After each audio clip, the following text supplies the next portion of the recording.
Hasibe Haruka's monologue. When I evaluate myself, I consider myself a bad person. Everyone has done something once or twice that they were told not to do. For example, ignoring a red traffic light. Even if you didn't have any malicious intentions, you probably have some experience with that sort of thing. Another example is accepting the wrong amount of change at the checkout and not giving it back. When a clerk mistakenly gives you more than what is owed, whether it's 1 yen or 10, people often walk away with it. Spitting on the side of the road or littering on the street. It may seem like a small thing, but it also falls under the category of a crime.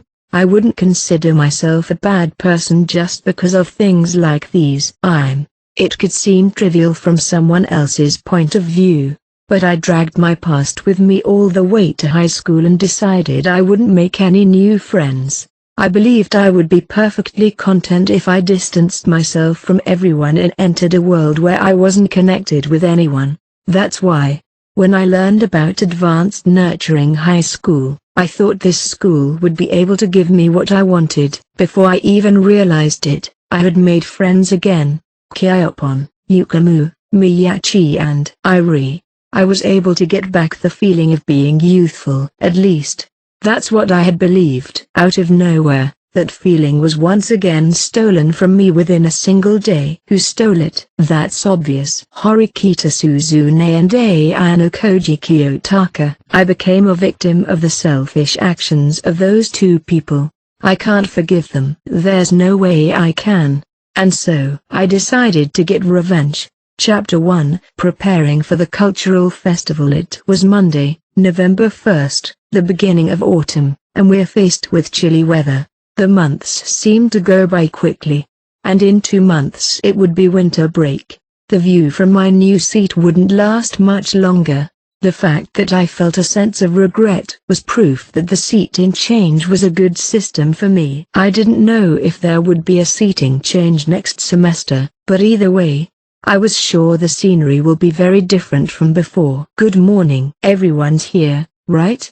A few seconds after the bell, Chabashira-sensei appeared in the classroom.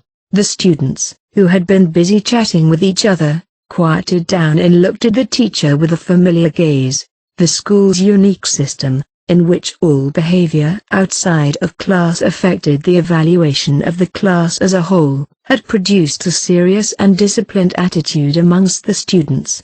It was not that anything had changed significantly in the last week, but I could certainly sense that they had grown a whole lot. Seeing such an attitude among the students who continued to grow day by day, Chabashira-sensei nodded deeply and began to speak. I believe preparations are steadily progressing for the cultural festival, but I have some additional explanatory notes. First of all, I will once again display an overview of the festival as a review, so those who need to should check it. The monitor behind Chabashira-sensei lit up and the explanation of the rules reappeared. Outline of the cultural festival. Each second-year class is given 5,000 private points per student to be used solely for preparation of the festival. First-year students receive 5,500 points and third-year students receive 4,500 points. Additional funds will be given for social contributions such as student council service and contributions through club activities. Details will be announced to each class after they are finalized. The initial allocation of private points and additional funds are not reflected in the final sales and will be forfeited if unused. Classes ranked 1st through 4th place will receive 100 class points. Classes ranked 5th through 8th will receive 50 class points. No change in class points for classes placed 9th through 12th. That's all I've explained so far. You should have no problem understanding what's been said. Without a single question from the students, Chabashira-sensei continued with her explanation. I would like to announce that the details of the additional funds mentioned in this overview explanation have been decided. Additional funds. The points that can be used for the festival would be increased based on student council service, social contributions, club activities, etc. The time had come to announce the details. The lack of a confirmed budget meant that the number, content, and scale of the performances could not be finalized. Despite the inconvenience, this was not a problem as long as all classes in all grades were under the same conditions. First of all, the total amount of additional funds to be given to this class, and the breakdown of the funds. As soon as she said that, Chabashira-sensei operated her tablet and a spreadsheet-based list was displayed. It turned out that a total of 12 people were eligible for these additional funds. Horikita Suzune, Student Council Member Bonus, 10,000 points. Sudoken, Club Activity Bonus, 10,000 points. Onodera Kayano, Club Activity Bonus: 10,000 points. Although 10,000 points was the maximum, only 3 students were able to earn that amount of additional funding. There were 9 other students who received hundreds to thousands of points in recognition of their contributions. For example, Yosuke received 3,000 points for his club activity bonus, and Akito received 100 points. Many students who seemed to be active, mainly in club activities, were mentioned. In total, this class obtained 39,400 additional funds. In terms of number of people, these funds correspond to the initial points for almost 6 people. These funds would be essential for running the festival. I can't give you the breakdown, but Sakeonagi's Class A has 18,800 points, 17,000 points for Iyun's Class C, and Ichinosei's Class D has 26,600 points in additional funds. In other words, this class has the most additional funds among the second-year students. So, Ichinosei's class was in second place and Sakeonagi's class was in third place, narrowly ahead of Ryun's class. That was an unexpected result, but one factor could be the student council member bonus. The fact that both Horikita and Ichinosei earned 10,000 points for their presence alone was pretty significant. Other students, such as Sudo and Onodera, were considered to be head and shoulders above the rest in their contributions to club activities, even throughout the entire school year. Since individuals were not allowed to use any of their private points at the festival, in the case of Horikita's class, the total number of class members plus additional funds must be kept within 229,400. Every single point counts. However, we should not be too proud of this result. Although advantageous in the preparatory stage before the start of the festival, additional funds would be a liability if they are not completely utilized by the end. The above seems to be the explanation of additional funds, but it should not end there. Several pieces of information needed for the festival have not been made public. Now then, I'll explain some details about the guests who will be in attendance, as this is an extremely important point for making sales. How many and what kind of guests would be coming to the festival, and how much money they had has not been disclosed in detail so far. Guests of honor will be people who are involved in the operation of this school and their families, but of course there will be a wide range of ages, from the elderly to toddlers and elementary school students, she said. It has also been decided that those who work at Kiyaki Mall and convenience stores will also be invited as guests. The tablet screen switched to a graph, revealing the number of guests by age. Those in their 30s and 40s followed by those under 20 and those in their 50s. The adults are guests of honor and they receive 10,000 points. Minors receive 5,000 points. There are 283 adults and 202 minors. The total number of participants will be 485 in all, for a total sum of 3,840,000 points. The ranking of all 12 classes for the entire school year would depend on whether or not we could make sales from the total amount. I should also mention that the number of participants includes us teachers. Homeroom teachers are restricted to use points in the grade for which they are responsible, but they are treated no differently than other guests. The rule that they couldn't use points on their own grade levels would be essential. As homeroom teachers, They would normally want to drop money on their own class if they could. Is it possible to use more than 10,000 points in pocket money? In response to Ike's question, Chabashira-sensei immediately shook her head. It was a preemptive question, as usual, and she answered without paying much attention. Although she seemed to be enjoying such an unchanging Ike. No, the guests can't spend more than a given points. The maximum amount is immovable. This means that the guests weren't provided with unlimited funds. It wasn't a matter of restricting certain rich guests, but it was inevitable that there would be a competition for them. The primary method of payment is through a special cell phone app which the school will use to monitor sales in real time. Keep in mind that the app will be disabled the moment the festival ends at 4 p.m. You are free to set your own timing for the checkout, but we recommend that you receive payment before the products are served. If you pay after eating, for example, there would be cases where it would be around 4 p.m., so there would be a risk of not being able to collect the points. Now that we're done here, anyone with any questions, raise your hands. A period of time was allowed for questions and remarks, and soon after, Horikita raised her hand. If the sales are the same amount, what would the ranking be? I know this is very extreme, but what happens if all classes receive the same amount of 320,000 points and are side by side? If we based it solely on chance, the odd that all sales in all classes came out to be the same would be microscopic, but collusion among classes wouldn't be impossible.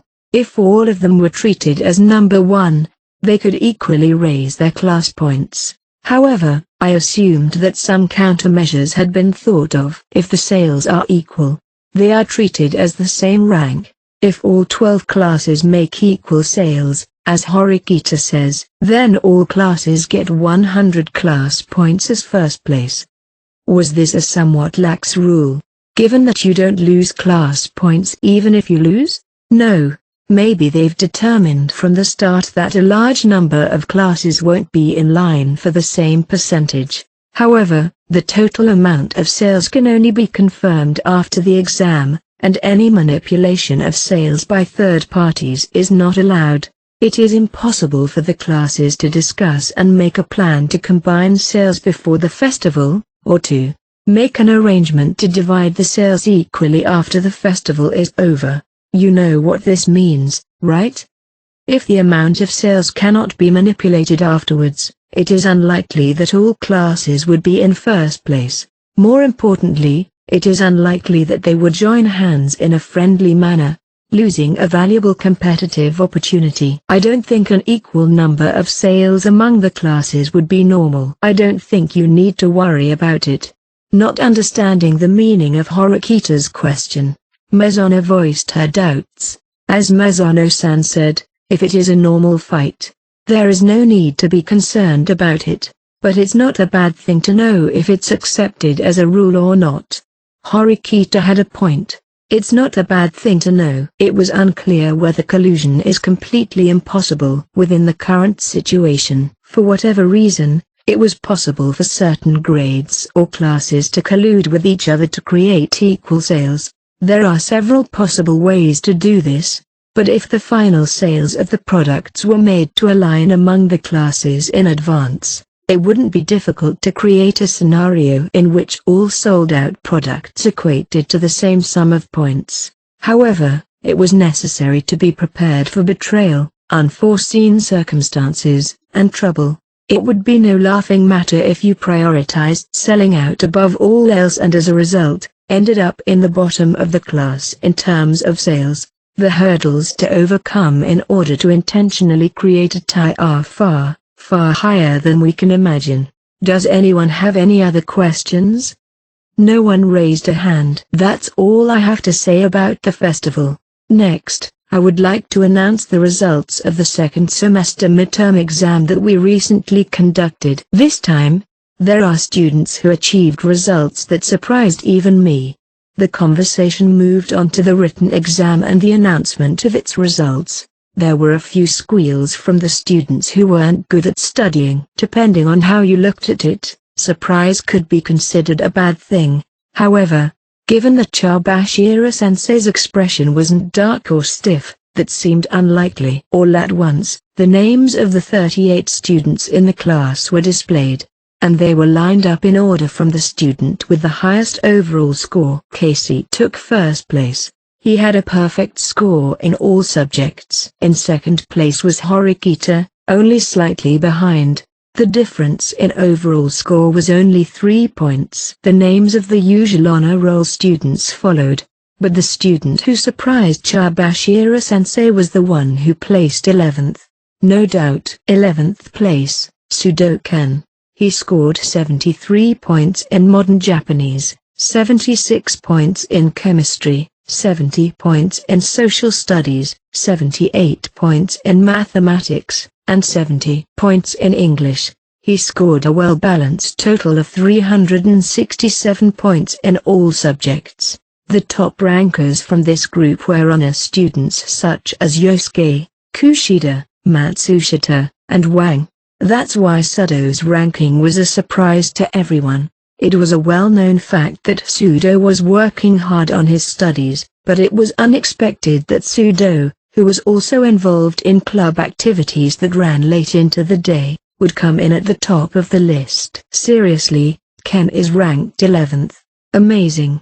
Ike, who was almost on the same side of the rankings, gave an honest, or rather, stunned response. A crazy turnaround. A leap beyond imagination. The difficulty level of this test was moderate, and the difference in overall score between Sudo and the bottom 20 was only about 15 points. But even so, this result must have surprised many people. Sudo himself should have been running around with joy, but he only made a small gut punch and didn't seem to be bragging or making fun of others for passing them. He checked his cell phone to look over the updated OAA. Ken Sudo, academic ability C+, physical ability A+, adaptability C, social contribution D. Overall, his physical abilities were outstanding while maintaining a near-average level of academic ability. If he maintained his test scores, he should be able to achieve a B in academic ability in the near future. It seemed that his efforts over the past year had paid off in more ways than he could have imagined. He was also able to improve his social contribution skills from the lowest level to a D. He increased his OAA score as well. My ranking was 14th. I got a perfect score in mathematics, but I slacked off in the other subjects. It would be fair to say that I cut corners, but in reality, I had a different goal in mind. Showing them a perfect score on the second semester midterm exam would only cause unnecessary confusion. Instead of reassuring them that there were students who could get high scores, it was many times more important to make them feel that they had to grow up and help the class, as Sudo did. In fact, Sudo's 11th place result generated a wide range of emotions among his classmates. Almost everyone was positive. While some students were in the top ranks, others were inevitably in the lower ranks. They were, for lack of a better word, the regulars, but when compared to the average scores of the other classes, it was clear that they were changing little by little. More and more students were trying to improve, and even though their scores were low, they seemed to be steadily and gradually starting to show results. Of course, not all of them were as good as Sudo. Even when it comes to studying, there are differences in the amount of information that can be absorbed, and there are also large differences in perseverance and physical strength. Above all, in the case of Sudo, we must not forget that his motivation came from his love for Horikita, who taught him how to study. Anyways, one could even say, due to the expulsion of Irie from the school, the lower-ranked students started working even harder. Won the classroom after school on the same day. The main members of the group gathered. They were Sato, Matsushita, Michan, and Mizuno. The only thing they had in common was that they were the planners of the maid cafe. And then there was me and Horikita. For a total of 6. After the initial presentation, Meetings related to the maid cafe were mainly held via cell phone in order to prevent information leaks. Given the concept and scale of the maid cafe, the outdoor idea was crossed out first. In other words, the location of the cafe, the classroom, was fixed from the beginning, but we were still unsure about the location of the stall. Students from other grades and classes came to scout out potential stand locations on a daily basis. We were trying to find the best place to open our booth. It would be more effective to include boys such as Yosuke in the meeting, but unfortunately, they were busy with club activities at the moment. As soon as we started moving, Matsushita looked at Horikito and I and asked, "Hey Sibi-san and Miyaki-kun, what will you do about them?" "What do you mean, what will I do?" "They come to school every day, but they don't want to talk to anyone. It means they keep antagonizing us. The whole class." "I'm sure it does." "Well, I guess they're mainly against me." Having her best friend Dairi expelled from school, Haruka put up a big wall. Although she was now coming to school, she hadn't broken down that barrier. "I think Hasebe-san is going to try to do something to the class in the future." I don't think Haruka told Matsushita directly, nor was she told through a third party, but looking at Haruka now and sensing that atmosphere, a person like Matsushita would have guessed. That may be so, but it's also true that, so far, I haven't seen any problematic behavior. She's even participated in the meetings for the festival.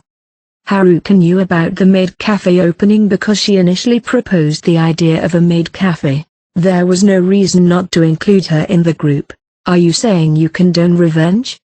"Of course not. I understand why she's angry, but that doesn't mean I don't mind trouble brewing in class without good reason. Disturbance without extenuating circumstances, such as unavoidable special exams, is treated as a complete evil." Horikito and I both strongly hoped Haruka would not go on a rampage. "Yeah, but we're not in a situation where that kind of logic would work. It shouldn't take this long for her to recover." Matsushita repeatedly directed her gaze at me. She seemed to be trying to get a word out of me while keeping the leader, Horikito, on her toes. However, I wouldn't give my own opinion and remained silent at the time. It's clear that Haruka was planning to take revenge for the expulsion of her best friend, but right now she was attending school, taking tests normally, and not doing a single thing to cause trouble for the class. Even if we didn't know what would happen next, we couldn't question her at this stage. "There's very little we can do in advance," Horikito said, looking off into the distance. "Preaching to them to stop taking revenge will only get on their nerves." Just what? If she's really looking for an opportunity for revenge, she certainly won't put it off for months. I agreed with that opinion. It was hard to imagine that she would continue to live her school life maturely for the next 6 months or even a year. In other words, the most critical time to be on the lookout was, I can't deny the possibility that she will do something at the festival. Matsushita nodded quietly, probably wanting to hear those words. "I've heard from Ayano Koji-kun that Hasebe-san has no intention of working as a maid. So, I gave her and Miyaki-kun general role while letting them know what was going on. If we withhold information or exclude her from the group, it would be a blatant statement that we are suspicious of her. If by any chance Horikito and the others did something that showed contempt for Haruka, even if she had no intention of taking revenge, it was possible that the extinguished spark would start smoldering again." "So you're saying you'll consider certain people on your side, but you'll avoid giving them important roles?" "Yes, I figured I should do that just in case." Of course, she probably didn't have a strong concern about things getting out of control during the cultural festival. Still, as a leader, it was important to be ahead of the curve. At the festival, many guests would be coming. If Horikito's class got a bad reputation among the guests, it wouldn't be surprising if we were penalized in some way. "I know you're probably wondering about Haruka and the others, but we're about to arrive." Matsushita was so engrossed in the conversation that she didn't seem to notice that we were getting close to our destination. Many of the classes were still wondering where to set up their stalls for the event. You never knew where an important piece of information might be picked up unintentionally. There were a total of 8 classrooms that could be opened in the special building, which is 3 floors. We were currently on the 3rd floor of the building, and the closer you were to the stairs by the entrance, the higher the cost to set up a stall. The 3rd floor was the farthest away from the main gate and had the advantage of being the most cost-effective. The 3rd floor could be rented for between 1,000 and 13,000 points, while the 1st floor could be rented for a flat rate of 50,000 points. The nearly 40,000 point difference could be used to purchase food and other necessities. The class was given a finite number of points, and it was inevitable that they'd have to worry about how much to allocate the cost of the stall location and how to come up with the money. It's a lot farther than I thought it would be. Michan's first impression was still about the distance. I think we could all agree on that. What do you think, Sato-san? Michan asked Sato, who had not spoken up so far today, but she didn't immediately respond. Sato-san? Once again. This time looking up at us, Sato hurriedly replied. Oh, I was thinking. Yeah, I guess I think it's a little far away too. I don't think all of us will be able to make the trip here unless we have a pretty good show. We didn't stay on the 3rd floor for long, which was a lower priority. Probably because our opinions were generally the same. Then we all came down 1 floor lower, to the 2nd floor. I guess the 2nd floor is better than the 3rd floor. More to the point, the 1st floor would be ideal, Mazona muttered as she looked at the view outside the window. Yes, that's true. But I guess the 1st floor is still pretty tough in terms of price. Michan stared at her cell phone and made a sour face. But we should make a decision soon. It's getting pretty full. Matsushita took a peek at Michan's cell phone and said, That's right. 2 of the 5 places we picked up are now occupied. However, there are still candidates from the 1st to the 3rd floor, which I'd say is a bit of a problem. Would you take convenience and pay a large amount of points? Or would you abandon convenience and settle for a low payment of points? I still think it should be on the 1st floor. If we can't get people to come up to the 2nd floor because they are distracted by other exhibits, it's that much more of a disadvantage.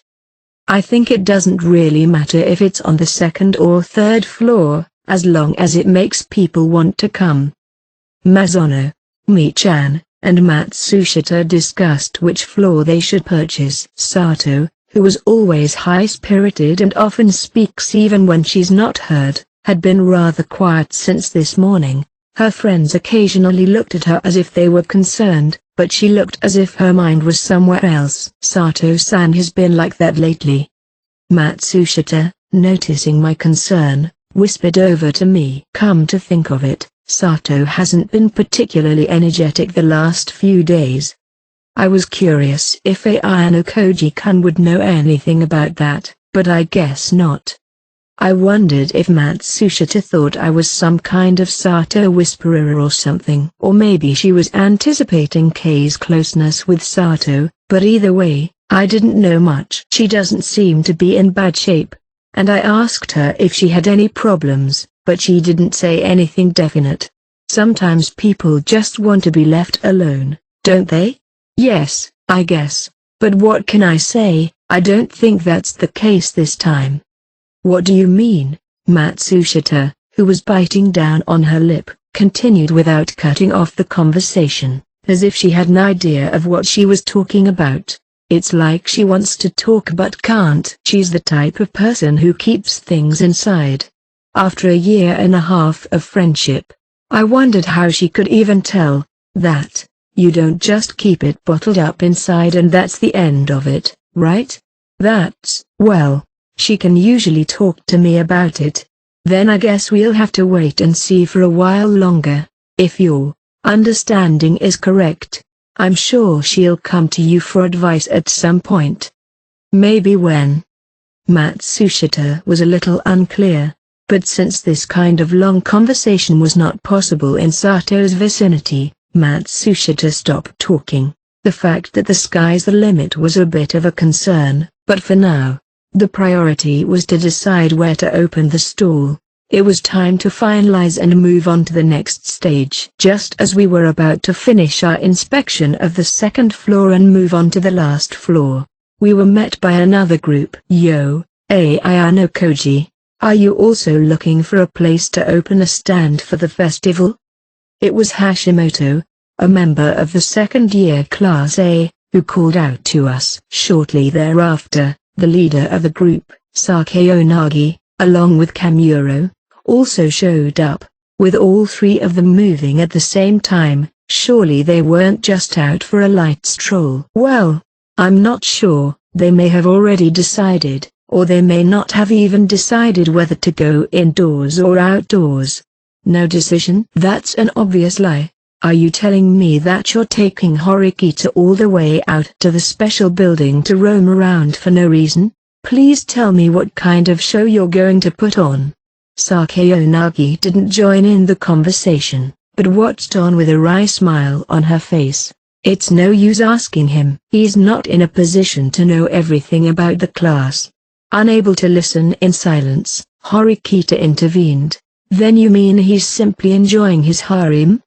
He pointed out that I'm the only male of the six and asked Kamuro to agree. You must be similar.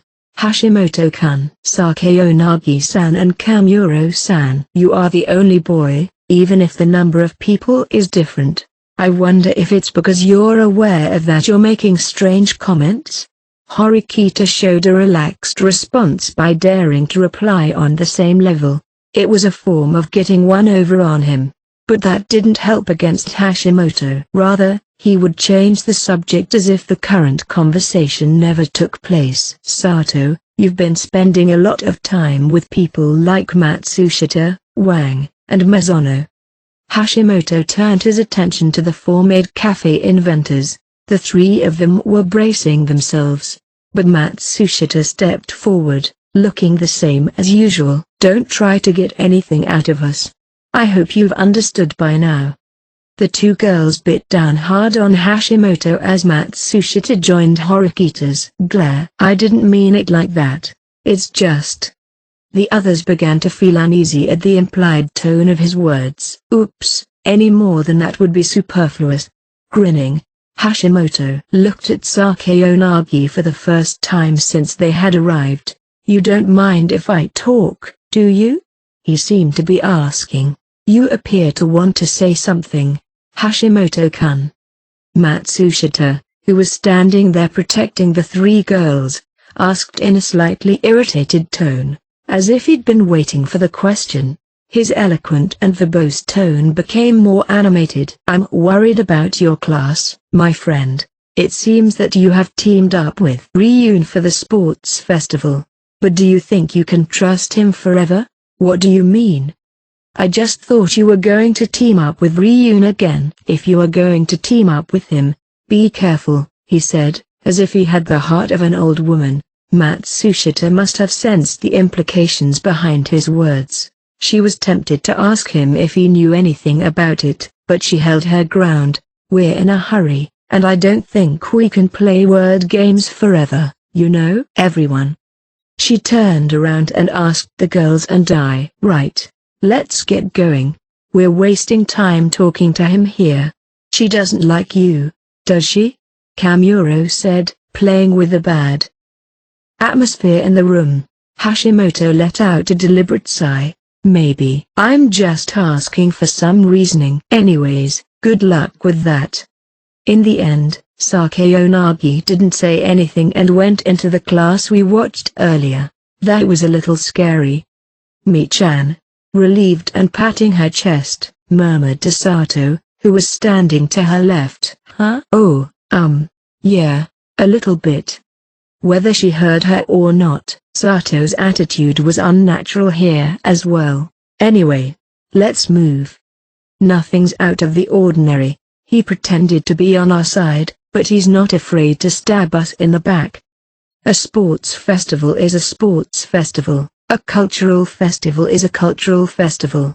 In the end, there are competitions in which our competitors are from other classes. Sakyonagi's class is an enemy to be defeated, as well as Ryun's class. You wouldn't trust them, would you? If we stood around here, we would soon run into Class A again. We all wanted to avoid that, so we decided to look for another potential location. Hashimoto-kun said something earlier. Did you guys catch it? Mizuno says crisply. In the process of preparing for the maid cafe, Horikito and I informed only one member about the deal with Ryun ahead of time.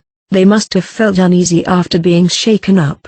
It's a certainty that we'll cooperate with Ryun-kun's class in the upcoming cultural festival, right? Yes. When we cooperated with each other at the sports festival, we also talked about working together during the cultural festival. The content of the two classes' presentations shouldn't be similar to each other. Avoid similar or competing stalls in terms of location. The two parties should be able to efficiently exchange staff, temporarily loan out staff, and follow up on each other's work. Agreements to prepare for unforeseen circumstances, even if they're only minor arrangements. I didn't care so much about it during the sports festival because it went well, but when they said something like that, I couldn't help but feel uneasy. Are you sure you're okay with trusting them? It's true that it's difficult to trust Ryun-kun personally. That's why I put Katsuragi-kun in between the two of us. I'm sure it'll be fine. I want to believe you too, but didn't Hashimoto-kun seem to know something? Yes, I felt it too. Even if he doesn't betray you, isn't it conceivable that the cooperation was leaked? The ones who know are myself and Ayano Koji-kun. Then there are the four of you who started the maid cafe. In Ryun's class, there's Katsuragi. He may have told other important classmates, but I don't see the benefit of leaking it. Horikito explained to them that it was improbable for the information to be leaked. I agree with Horikito. I don't think they expected Horikito and Ryun to team up to beat Class A after the sports festival incident. I'm just wary that the next one will be like that. There may be similar contacts and probes in the future, but you shouldn't worry about it. I casually followed up. Yeah, right. I understand. Mizuno and Mi-chan nodded their heads, and Matsushita and Sato reassured me again. Afterwards, we returned to the classroom and gathered to make a final decision. I think we're going to take a majority vote among the members here on where we're going to open the cafe. Is that okay? What if the opinions are evenly split? We'll figure that out then. Let's try it once first. Rock for first floor, paper for second floor, and scissors for third floor. Okay? Mi-chan recited it in a whisper, perhaps to avoid confusion, and then looked at her palm. Here we go. The six of us, including me, simultaneously expressed our desired floor with our hands. At first glance, it's a clear decision.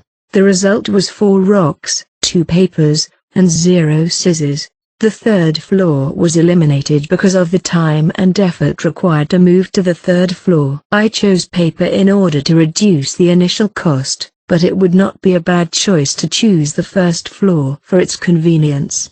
The other paper was Matsushita.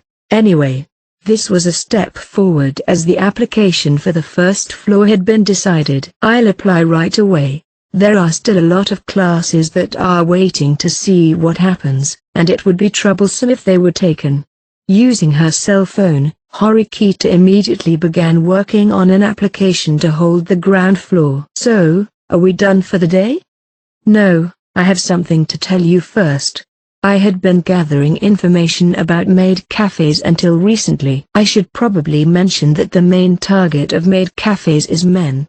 There were many families among the festival's guests, but basically, male customers were the main target. I don't think there will be any female customers, but in terms of ratio, there'll be a considerable difference. This was what anyone would imagine, without having to do any research. I heard that there are butler cafes in the world, The opposite of maid cafes. The butler isn't a girl, but a dressed-up man.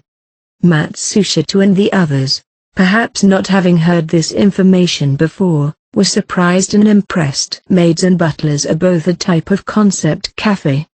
You know a lot too, Horikita. I'll at least gather information. You can decide if it's useful or not after you learn it. I should say that was as good as it gets. Then let's move on. The most important and indispensable thing is cleanliness. I think we should take that into consideration as well as the flaws in holding the classes in the special building. Each classroom was used very differently compared to other rooms. Floors, walls, ceilings, and other chairs also vary a bit in damage due to age. I'd like you to check that as well so that you don't miss anything. That's important. Even if we do some cleaning ourselves, there are some things we can't cover up. The cleaner it is, the better it will be for the store. Everyone here agreed and began looking around the classroom again. The consciousness that had previously been directed solely toward convenience and the outside landscape would begin to change. And also about the uniforms, we shouldn't push the eroticism too blatantly. Eh? What did you say? Horikita looked shocked. Eroticism. Eros and eroticism have been seen as important elements in art since ancient times. Showing underwear and the like is out of the question. But it's important, however, not to refuse the hope that it might be visible. Horikita probably wasn't able to get her head around that point. I know Koji-kun. Aren't you awfully knowledgeable? Since I'm in charge of running the maid cafe, of course I can't cut corners. I studied to be as helpful as possible. It was also reassuring to know that there were several students in the class who were very knowledgeable about this kind of topic. Of course, I avoided mentioning that Horikita's class was going to have a maid cafe, and approached them on the assumption that I was personally interested. It was a little distressing, though, that some of the students who mistakenly thought I awakened as an otaku offered me an unusual degree of hospitality and instruction, saying that they wouldn't mind receiving nothing in return if it would increase the number of like-minded people in the class. May I continue? Yes, go ahead. No one seemed to stop me, so I was allowed to talk about what it was like to be a maid for a while after that. It was important for those of us who actually wear maids' uniforms to understand this. It would also be possible to respond to customers in a conscious way. I also thought about a sales strategy. In addition to providing food and drinks, we'll sell the right to take pictures, called checky. Using a specialized camera, the price would be 800 points for a photo of one maid.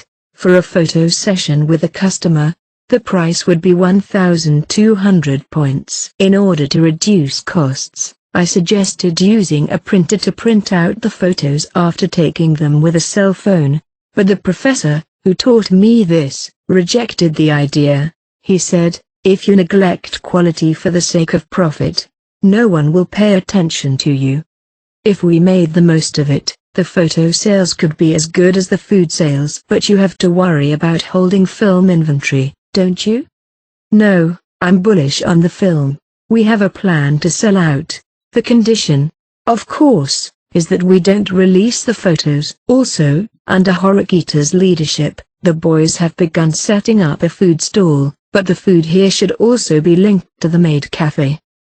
When I finished speaking, Horikita coughed after a moment of silence. The competition for restaurants will inevitably be high as there are signs of multiple booths, including the other grades. So we'll specialize in snacks while keeping our prices low.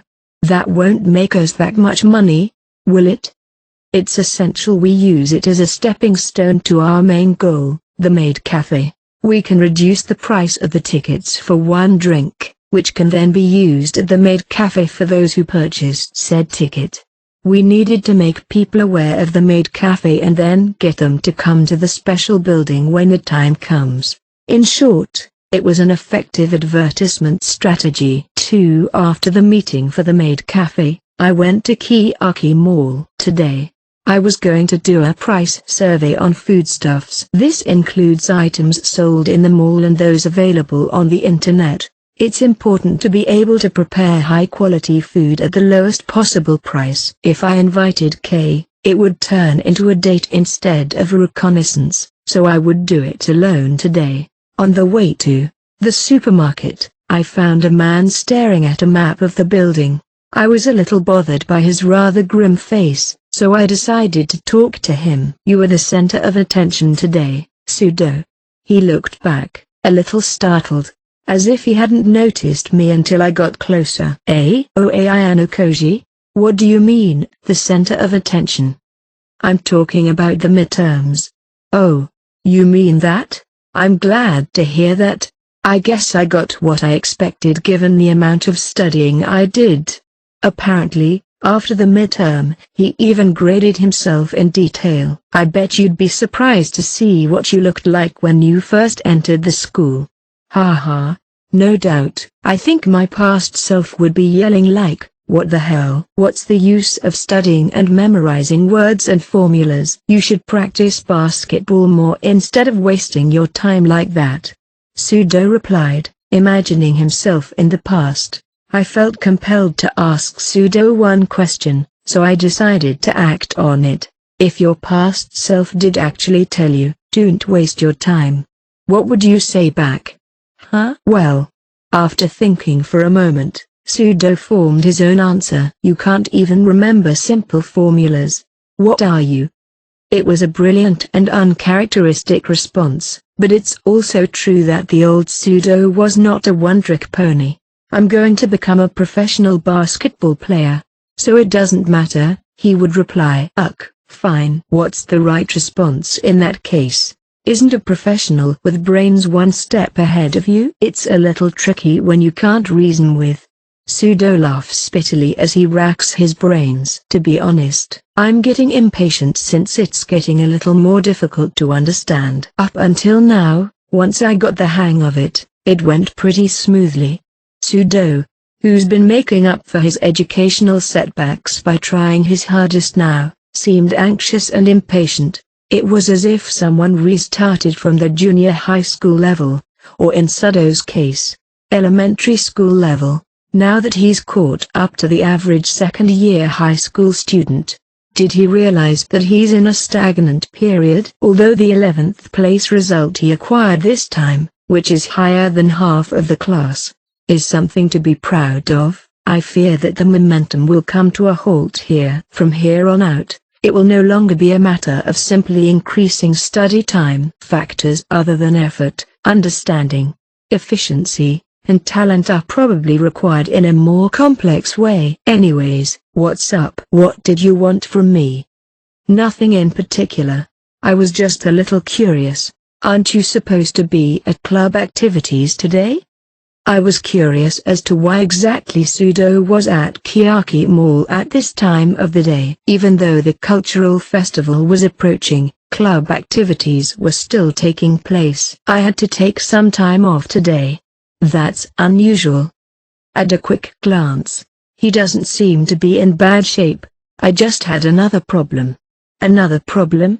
"Lately, my eyesight's been deteriorating to the point where I'm aware of it," he said and stared off into the distance. "I've always had a clear vision since I was a little kid, but lately it's been strange." So the adverse effects of his dedication to his studies were changing Pseudo's physical and mental condition. For an athlete, eyesight is important. If his eyesight were to deteriorate in the future, it would probably affect his game. Of course, glasses or contact lenses can greatly compensate for this. But even so, good eyesight is better than nothing. I'm looking for an optician to measure my eyesight. I've never been to one before, and I was wondering where it was. So you've been staring at a guide map. If you're feeling a strong sense that your eyesight is declining, there's a good chance that your eyesight is actually deteriorating. Even if my eyesight is going to be failing in the future, I'm going to keep studying, man. I'm dying for basketball and I'm not going to stop. But, while I dream of becoming a pro, I'm starting to think that I might have other options. Other options? Don't laugh, okay? I won't. I thought I could go to a normal university and continue my studies, and even if I could force my way into the pros because of my academics, there's no way they'd use me in the sports world if I'm not good enough. If that's the case, then I can get into the university I want to go to and do my best. Studying, which he began reluctantly, brought about a major change in Sudo's thinking. You can go to university and become a professional after graduation, right? Yeah, that's right. It's not that one has to branch off the path to a profession from high school. Until now, Sudo only thought about the path from high school graduate to professional. But now he's thought of the option to go on to university. His own path will be further subdivided as well. Sudo noticed something out of the corner of his eye. I also turned my gaze to the site of Akito and Haruka's backs. It's not to date, is it? I guess not. If one were to look at the rear view from a distance, it would appear as if the couple was walking, but we classmates know exactly what kind of state the two are in now. Can we really just leave them alone? It wouldn't matter if we told them anything now anyways. That may be true, but... Sudo clenched his fists, his teeth grinding. I wasn't particularly close to Sakura, but I've had similar experiences. Sudo used to hang out with Yamauchi so much that he was once called one of the three idiots alongside Ike. That must be why Yamauchi's withdrawal was particularly painful for him. But I guess it's nothing compared to what I was like back then. I couldn't even go so far as to say that I would expel myself in his place.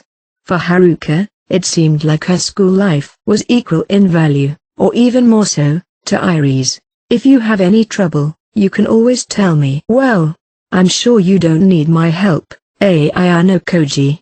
That's not true. If there's anything I want to discuss with you, I won't hesitate to do so. Sounds good, man. I better head out. See you later, Ayano Koji.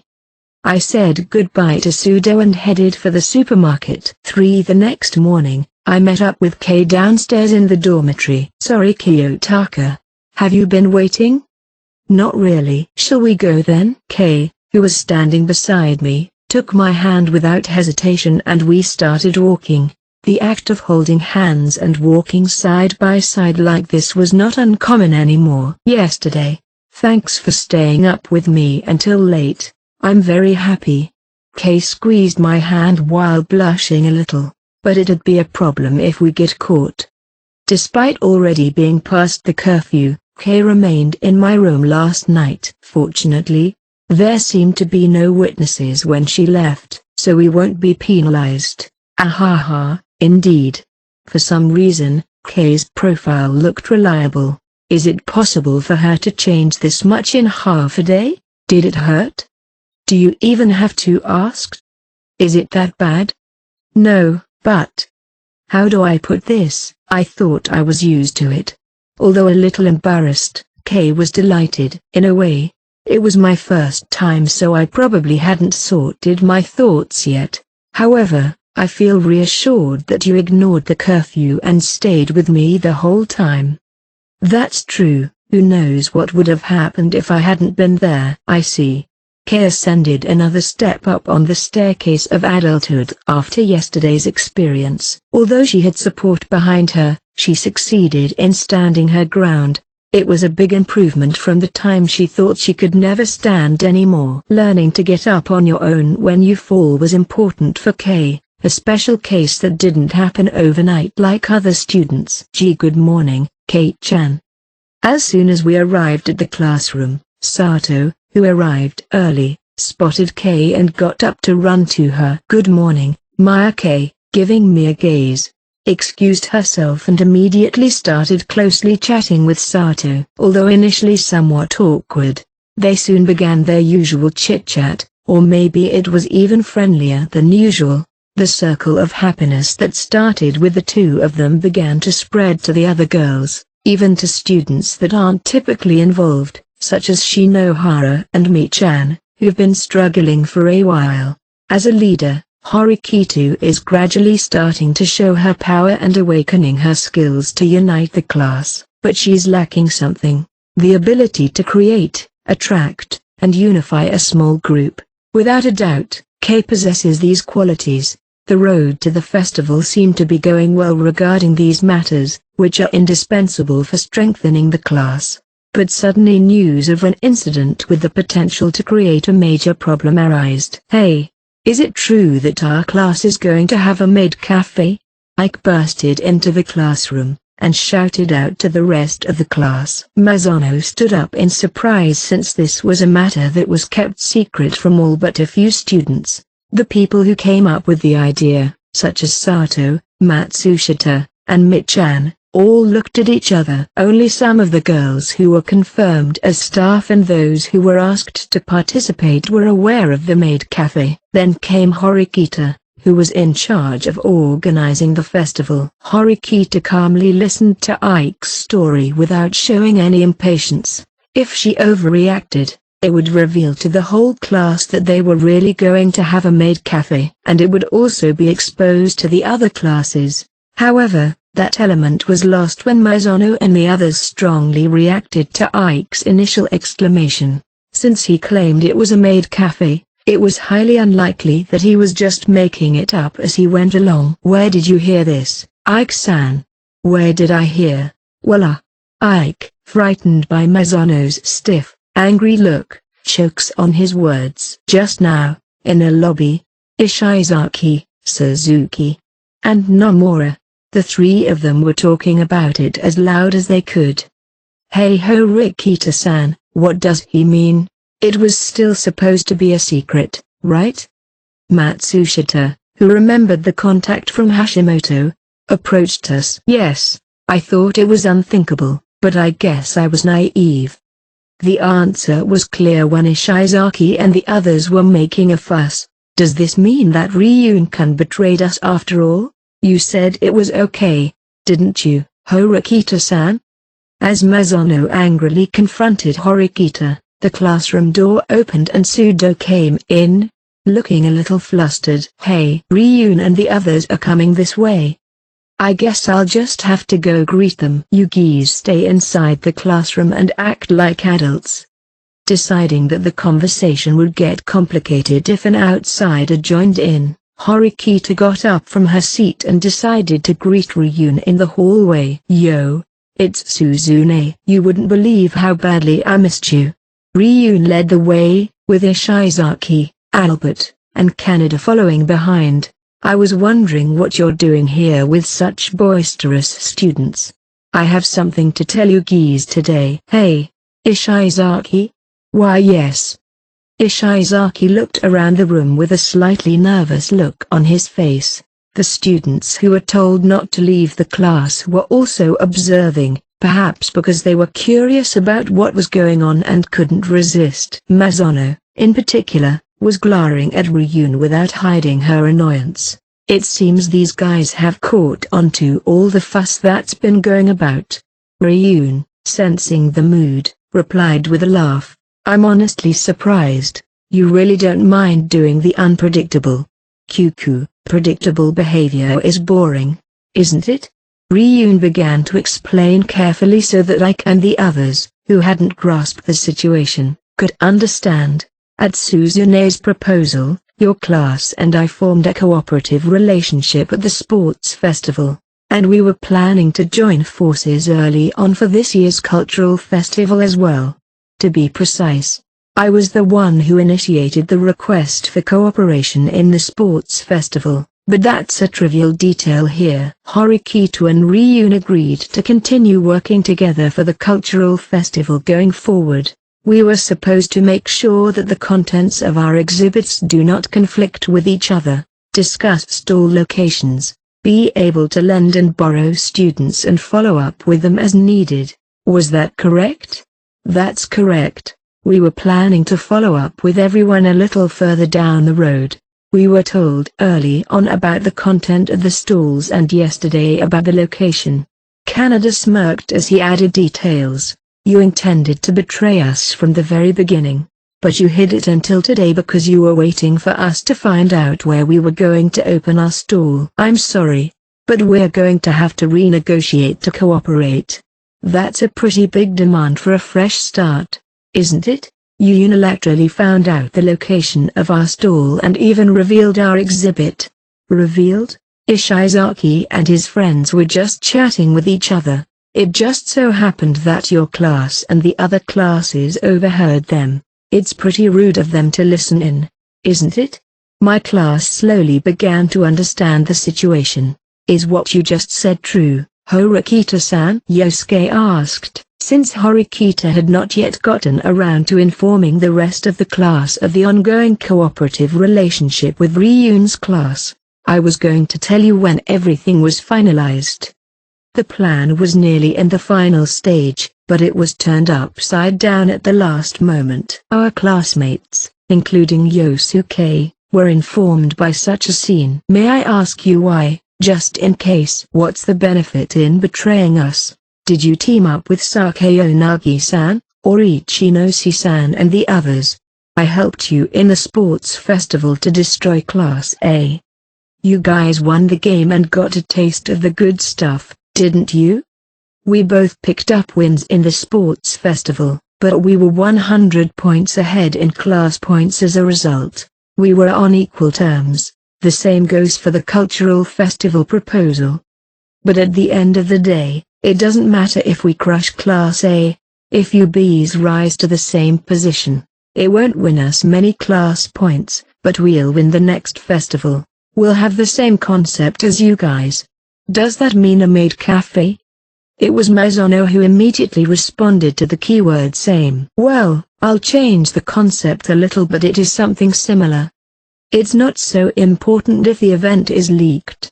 However, the fact that they dare to use the same idea on the same stage would be a fatal blow to Horikita's class, and that must have been clear to our planners and classmates, including Mizuno. First through fourth, they declared competing for one of the 4 placements that would earn them 100 class points. You mean you're going to go out of your way to compete in the same genre? It doesn't sound like it would be beneficial to you. Sure, it's probably riskier than the other ideas when it comes to competing for customers, but so what? We have a plan to outsell you and get to the top. I don't get Ryun's logic behind coming all the way here to tell us so. So, let's have a more intense competition, Suzune. Intense competition? The commotion began to grow a little louder, and even Kanzaki and other unrelated students from other classes overheard Ryun's declaration of war. Hashimoto was watching this somewhat amusedly, probably because he learned of this fact before Horikita's class learned of it. The one who earns as many points as possible will receive 5 million points from the other class. Wouldn't that be an interesting match? Are you serious? That doesn't sound like a very sane wager. If you ask me, it's only 5 million points. You can't mobilize class points without permission. However, private points, owned by individuals, can be freely handled. He proposed a wager using this logic. This was a one-on-one proposal, separate from the 12-class competition. Even if we don't take the top rank in the cultural festival and lose, if we win the direct confrontation and get 5 million private points, it would certainly be a hotly contested game. Well, I would have preferred a more flashy battle with a different opponent, but Student Council President Nagumo ran away, saying that he wouldn't participate in the festival this time. Well, it wasn't as if he was running away, but as long as we can't find someone to fight, we have no choice but to confront you guys. Don't decide this on your own. I'm not going to accept such a reckless proposal. Are you going to run away too? You broke the contract, leaked it, and then tried to weasel your way out of it. That's an impossible proposition. I can finally see the true meaning of Katsuragi-kun's words in regards to the avoidance of a penalty agreement. That doesn't matter anymore. Don't you have confidence in your ability to win a fight with me? I didn't say that. Oh yeah? You've done whatever you want so far, and even I can't keep quiet about it. I will certainly consider the bet you proposed. Kukaku, so you say. I'll be waiting for your answer, Suzune.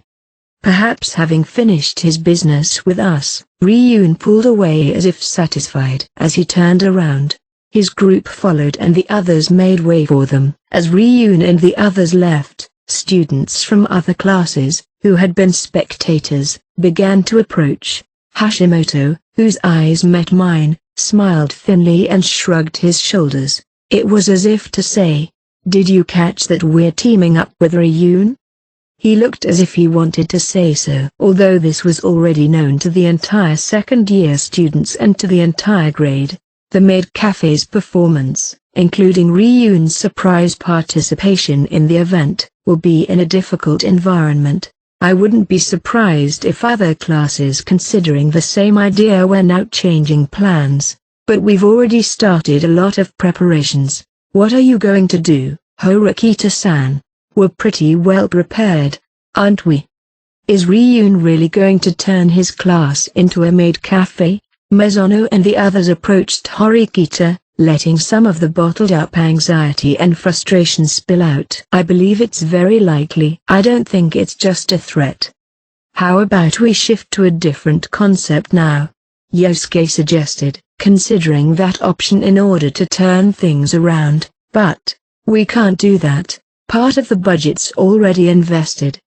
We've already ordered as much as we could for the maids' uniforms and so on. We can't throw away the costs we've spent so far. If we stop, we'd be throwing away precious funds. We need to reevaluate how we can get around in the future with our dwindling time. We have truly fallen into a dangerous situation. We have no choice but to take advantage of this situation and turn it into an opportunity to get as many private points as we can by taking the gamble. That is, of course, if the classmates agree to this proposal. Because in order to have a large sum of money available, the whole class would have to work together to raise it. For excluding some cases, such as Horikita's class being exposed through an act of betrayal, it's ostensibly unknown until the day of the event which stall locations each class has and what kind of stand they decided on. However, the bigger the scale of the event, the more preparations must be made in advance for the day of the event. In fact, each of the classes began steadily working on the places where they were expected to set up their stalls. In the midst of all this, surprising information came to light from the third-year Class A, led by Miyabi and Agumo. Rumors flew that they were going to rent out a large space in the gymnasium and put on an exhibit combining a haunted house and a maze, as if they had no intention of hiding it from the start. Perhaps it wasn't Nagumo's plan, but the consensus of the class was to let them do what they want. They were handling the festival in a way that made others think that winning was secondary. Just looking at the props being brought in from afar, one can see that a reasonable amount of money was invested. As if to prove this, the third-year Class A finally announced their own pre-opening yesterday. They allowed students who wanted to experience the maze haunted house and began to solicit opinions. I can't help but feel their determination to present a high-quality exhibition to the guests on the day of the festival. As someone who's new to the cultural festival, I wanted to experience firsthand what the other classes were going to put on, no matter what form it took. After school, I went to the gymnasium to participate in the pre-open event. Perhaps because the pre-opening was held over several days, there weren't many first-year and second-year students in the gym. Even on the first day of the event, the gymnasium, with its dimmed lights, had a slightly frightening atmosphere. Not long after I got to the end of the line, I heard a familiar voice. "That's great of the president. I can't believe he's going to show it off to the public so openly. If it's this big, it's not easy to keep it hidden." It was a wise decision to release the information early if it was also for practice. I briefly glanced back and saw that the two approaching me were Ichinose and Kanzaki. Apparently, like me, they came to see how things were going and to scout the area. As they were about to line up, my presence naturally came into their line of sight. Ichinose was the first to react, bowing her head and averting her eyes. Kanzaki silently took one look at Ichinose and got in line. An awkward silence was setting, and the line didn't move as fast as I would have liked. The third-year students also weren't able to proceed smoothly, perhaps because it was the first day. Yes, that's right. I'm sorry, Kanzaki-kun, but can I leave it to you? It was obviously a random request, but Kanzaki nodded his head in acceptance without question. Well, see you later. Ichinose, who's never capable of rudeness, passed on a few words to me as well and left the line. Only Kanzaki and I were left behind. The atmosphere was heavy. Even a student who knew nothing about the situation was likely to realize a bit of the reason. Especially for Kanzaki, the situation would be clearer than daylight. How are you doing? I tried asking him something, but Kanzaki's face turned grim. Do you think I'm doing good? There was no way that Ichinose class, which was slowly dropping class points, could be in good shape. It would have sounded like a partial provocation. I filled in my name and received an explanation of the rules. The rules were basically bare minimum manners. Cell phone use is forbidden in the exhibition. Always put your phone on silent mode. No loud chit-chat. Do not stay inside for no reason. Basically, don't touch the production with your hands. By the time I finished reading the rules, Kanzaki left the line and turned his back to me. He was probably waiting for Ichinose to come back. I wasn't sure when she'd be back, but I have a feeling it'll be after I'm long gone. After signing the agreement and stepping away from Kanzaki, I stepped inside. The walls of the haunted house are naturally narrow and visibility is quite poor. The light, which seemed to have been bought at a uniform store, was wrapped with tape, perhaps to narrow down the light source, so it doesn't serve much purpose as a light. Recently, I've often used the internet to research cultural festivals, but I wonder if it's possible to produce such high-quality displays. I was honestly surprised at the third year's advanced technical skills, or rather, the third-year Class A's. I ignored the ghosts and began observing more carefully. It's not surprising, but the atmosphere was basically created with decorated ornaments, and most of the important and frightening parts were handmade. The monsters' long necks were timed to the incoming guests as the students lurked behind them. The fallen warrior that jumped out and drew his sword, of course, was done by someone else. There were several tricks that were clearly still in production, but in the festival, they'll be completed with improved quality. Although it may not be as popular with adults, it may be very well liked by their families, especially the children. If the price is high, people tend to shy away, but if it is desired by children, their purse strings will be loosened. This will be an important factor in further solidifying the policy of the maid cafe. We were about halfway down the exhibition when we came to a sign that said, "Take a left." Just as I was about to follow the sign, a shadow moved in my field of vision. It seemed to be trying to scare me again with a new trick. Whoa! I was supposed to be the one screaming, but the ghost jumped out, stumbled on a step in front of me, and fell over. I didn't help them because I thought it might be staged, but when I saw them screaming in agony, I was convinced that it was an unexpected accident. In this darkness, it was no wonder such an accident happened. Ouch! Ouch! It turned out to be Asahina Nazuna, a third-year Class A student. Are you okay, senpai? It's a scary image in a way, reaching out to a ghost that shouldn't be alive. Oh, thank you for that. Apparently unable to stand on her own, she sat down on the ground. I couldn't just leave her there, so I decided to lend a hand. Which way's the exit? What? The exit? Maybe this way. Or that way. If you're worried, let's turn around. I remember the way to the entrance, so I should be able to get back soon with a little help. Don't worry, trust your senpai. She raised her voice in pain. It was because she tried faking a decisive display in vain. It was a very unreliable deception, but it would be better to listen to a senior. It would be faster than me feeling my way to the exit from scratch. After a bit of hesitation and a few screams of terror from my classmates, I reached the exit with my scared senpai in tow. I intended to immediately walk away, leaving Asahina in charge of the third-year booth, but due to the pre-opening, there didn't seem to be any students available. Don't worry about me, thank you, Ayano Koji-kun. I'm sure I'll be fine after a little rest. I crouched down to check her ankle. Whoa, what are you doing?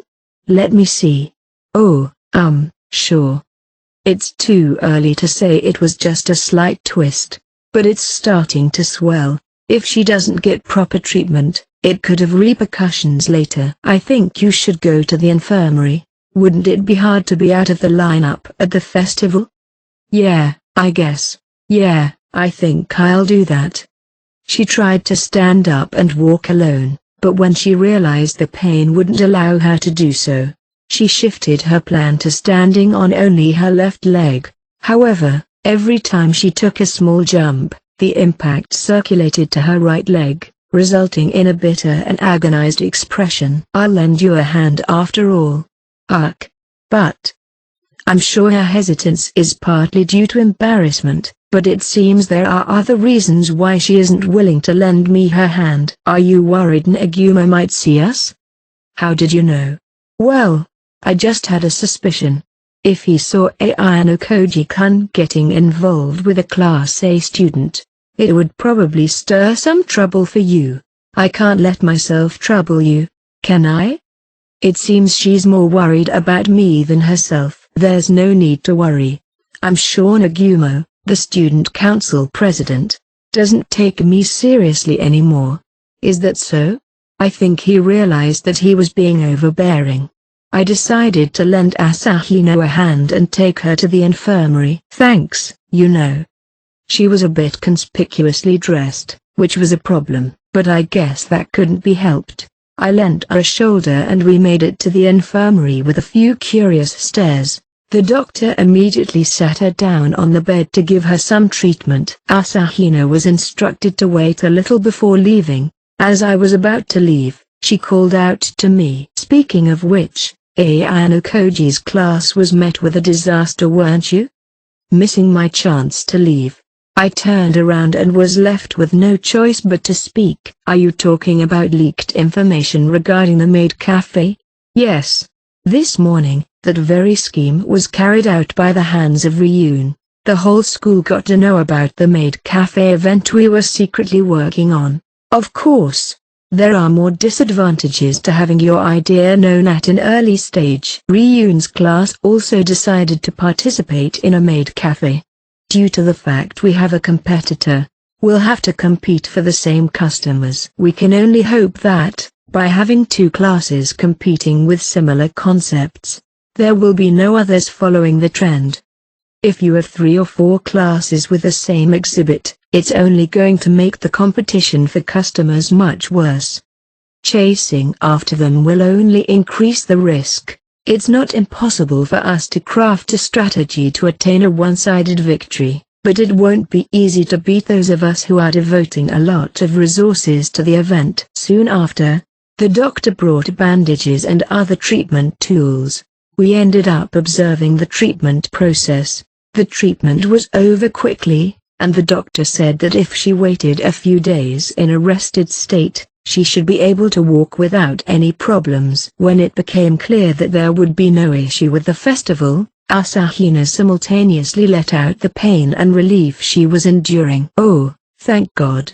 I didn't want to bother the class with something like this. The results won't change the placement of the classes, so it's not something you need to worry about, is it? If they got last place at the festival, they wouldn't lose any class points. That's not going to happen, but there's nothing better than having lots of class points, you know. There are even quite a few of my classmates that are against Miyabi being hands-off this time. Asahina continued with her eyes downcast. Students who decide not to win need as many class points as possible, right? Even at the cultural festival, if you placed first, that's more private points you can get before graduation. Due to the laws set in place by Nagumo, it's only natural that they would want as many private points as possible in order to graduate from Class A. Meanwhile, Class A can't completely abandon the rest of the classes. They'll need to continue to participate just like other students. In case you're wondering, Nagumo is saying that he's going to let the non-A's compete and pick one student from the class that takes first place, she said. As a result, the complaints from the 3 other classes won't be as strong. But even then, they can't be completely suppressed without showing willingness to get as many class points as possible. The pressure on Class A, which has no interest in winning, comes through with different circumstances. You know what we were talking about earlier, right? How Miyabi wasn't keeping an eye on you anymore. What about it? At first I thought that was true, but I think that might be false. Why is that? There was never really a clear winner between you and Miyabi, was there? That's true. Nagumo and I never went head-to-head to settle our dispute for good. If that's the case, then I don't think it's over. I don't have the intention to fight him. It's simply a waste of time regarding this entire ordeal. I don't think that even matters. It's not entirely about you anymore. Ayano Koji-kun. Miyabi could start targeting people close to you. Having watched Nagumo by her side for the past 3 years, Asahina could clearly envision it. Like former student council president Horikita, Nagumo likes to compete, doesn't he? Ah, yeah, that's for sure. Has Nagumo ever been clearly beaten by someone or something? Has he ever had a slight setback? Although, I'm sure you can guess that by looking at Nagumo's attitude up to now, Miyabi's never stumbled, at least not to my knowledge. Nagumo's classmates have an unshakable trust in him. It would be an unquestionable fact that Student Council President Nagumo is an excellent person. If he wasn't competent, it would be impossible for him to achieve his OAA or become Student Council President. There are more than a few areas where political maneuvering alone cannot help. That guy likes being number one. That's why he fought to be the top of this school. In the end, he even became the student council president, so he's really a man of his word. However, if you asked me whether or not Nagumo is the strongest student, I would immediately deny it. How can that be? He's never lost to anyone in particular. Asahina was surprised by my words. I think it's because he's never had good opponents. It's not that Nagumo's weak, but there's no doubt that his opponents were weak. I think his greatest misfortune was that he didn't have anyone equally as capable, or even more so, willing to compete with him in his year. You mean he didn't have a good rival? That's right. Unfortunately, by competing only with lower-ranked students, Nagumo was able to attain number one without much effort. Of course, he may have originally started as second or third best, but he soon overtook the others and became the sole runner. When he glanced back after finishing the race, he saw that no one was chasing him. All of them either gave up and walked or stopped altogether because they were incapable of beating Nagumo. At times, there may have been people around him who were as talented as him, such as Karyuin, but if they didn't try to catch up and overtake Nagumo, they were no different than weeds and pebbles on the side of the road. The fact that he didn't experience the extremity and difficulty of competition alongside the frustration of losing from the outset can be seen as the cause of Nagumo's warped thinking. The fact that he's planning and executing strange revenge tactics against me isn't out of any sense of defeat or inferiority, but only to bring me to the forefront of the stage. When he asked for a one-on-one match at the sports festival, he never thought he would lose. Of course, he didn't know everything about me, but even if he had seen my full strength up close, Nagumo wouldn't have doubted his victory.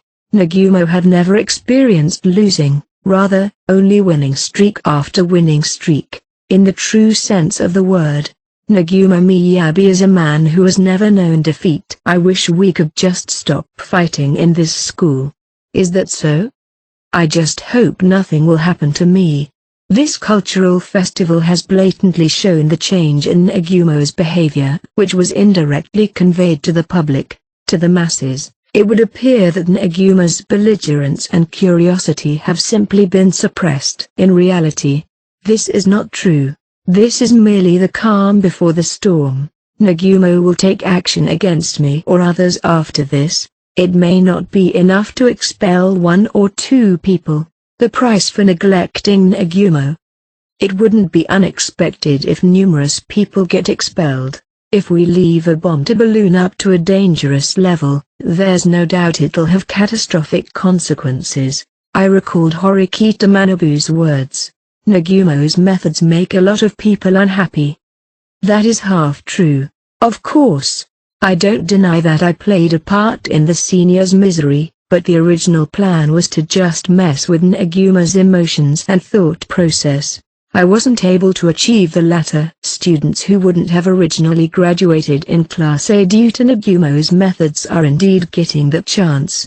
Not only third-year students, but also first-year and second-year students have received class transfer tickets, albeit on a limited basis. Although there are restrictions on how to use them, they are products that previously didn't exist. If it had concerned me up until last year, I would have watched Nagumo's behavior with more interest. I'm starting to get a little interested in Student Council President Nagumo. Did I hear you right? MHM, an interest that I've never felt before, not even once, welled up from the depths of my heart. I knew you were strange.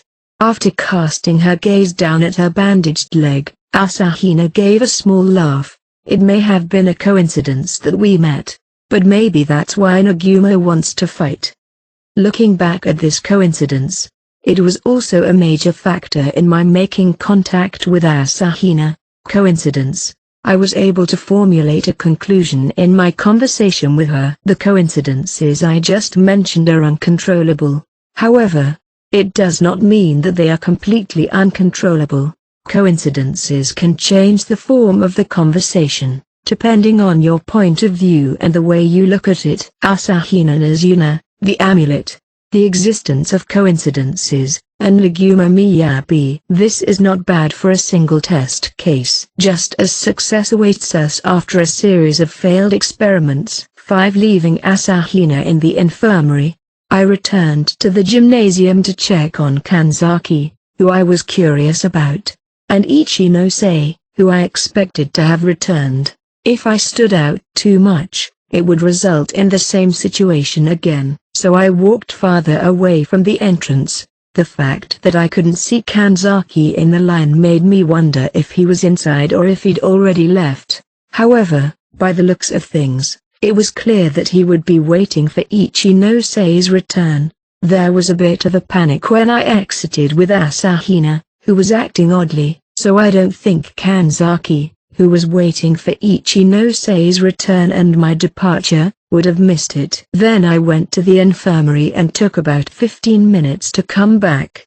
I wouldn't have been surprised if Ichinose was still inside if he had been in the vicinity, unless he returned immediately after that. While making overall observations, I decided to pay attention to the faces of the students leaving. A few minutes later, Kanzaki slowly appeared from the exit. I wondered if he was still in the gymnasium, but what surprised me was what came after that. I thought for sure Ichinose was next to him, but Kanzaki was alone. She was not lagging behind, nor did he seem to be concerned about what was behind him. I thought he was just going to walk away, but then he turned round and saw me. He then approached me after staring for a few seconds. "You're back after all." It seems her injuries were not too serious. If it had been a big deal, it would have been hard to believe that I was just standing there like this, taking it easy. I guess that's what Kanzaki deduced. "Are you wondering why Ichinose isn't here?" "To be honest, a little. I didn't call her because I was worried about the possibility of bumping into you coming back from the infirmary. Besides, there are still a few days left for the pre-opening. So Ichinose will be given time to observe the event, even if she doesn't rush. To some extent, the direction of Ichinose's class booth seemed to be set in stone. If it's only a trial run, then she may want to be present for it just to ensure everything runs well.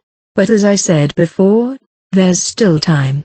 I want to continue where we left off earlier. Your class seems to be doing quite well. It was clear that he was referring to the series of events from the uninhabited island exam to the unanimous special exam, and if we went back a little further, to the start of the second year, we're not unscathed. Unlike Kanzaki's class, we have vacancies. We're also carrying a negative that you can't see just from class points. You're not the only ones with invisible risks, but you've made a big difference in terms of the positive points you can see. Rather than envy, this was Kanzaki's honest opinion. Classes like yours will eventually have to fight against Sakeonagi's class. One thing that stuck out to me was Kanzaki's somewhat optimistic, one-step-back assessment of his own class. Have you given up already, moving up to Class A? I guess so. Kanzaki responded in the affirmative rather than the negative. It isn't difficult to guess what he was thinking. Ichinose-sei's class isn't a disastrous one. It isn't at risk of losing a lot of points for tardiness, absences, behavior issues, and the like, because they're a serious crowd that almost never lose class points and rarely make major mistakes in special exams. But in other words, they don't have the opportunity to make big jumps on special exams. No one has yet to notice how the class is slowly sinking. It would still be endearing if they were just pretending not to notice, but they're all genuinely oblivious. Only you seem to be different. That was until a little while ago. There's no point in rebelling alone. You mean you've given up on trying to change their minds? Our class will never make it to Class A. Here, Kanzaki said it clearly. If the possibility has been reduced to 0, the only thing left to do is to find another way. If we are going to sink anyway, we should give as many people as possible a chance to escape. So you're going to move to a different class after accumulating 20 million points? Because Student Council President Naguma Miyabi has actually implemented this and it's shown to be effective.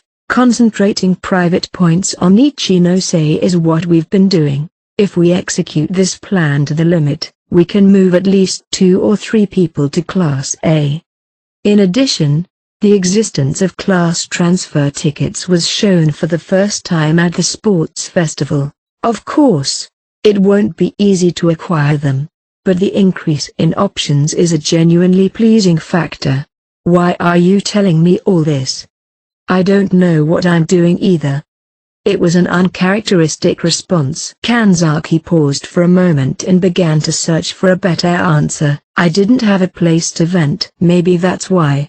If there's a problem in daily life, it'll be shared among those close to the student, regardless of whether or not they're within the same class, and a solution is found. However, when it comes to class problems, the only way out is to give up on achieving Class A and transfer to another class.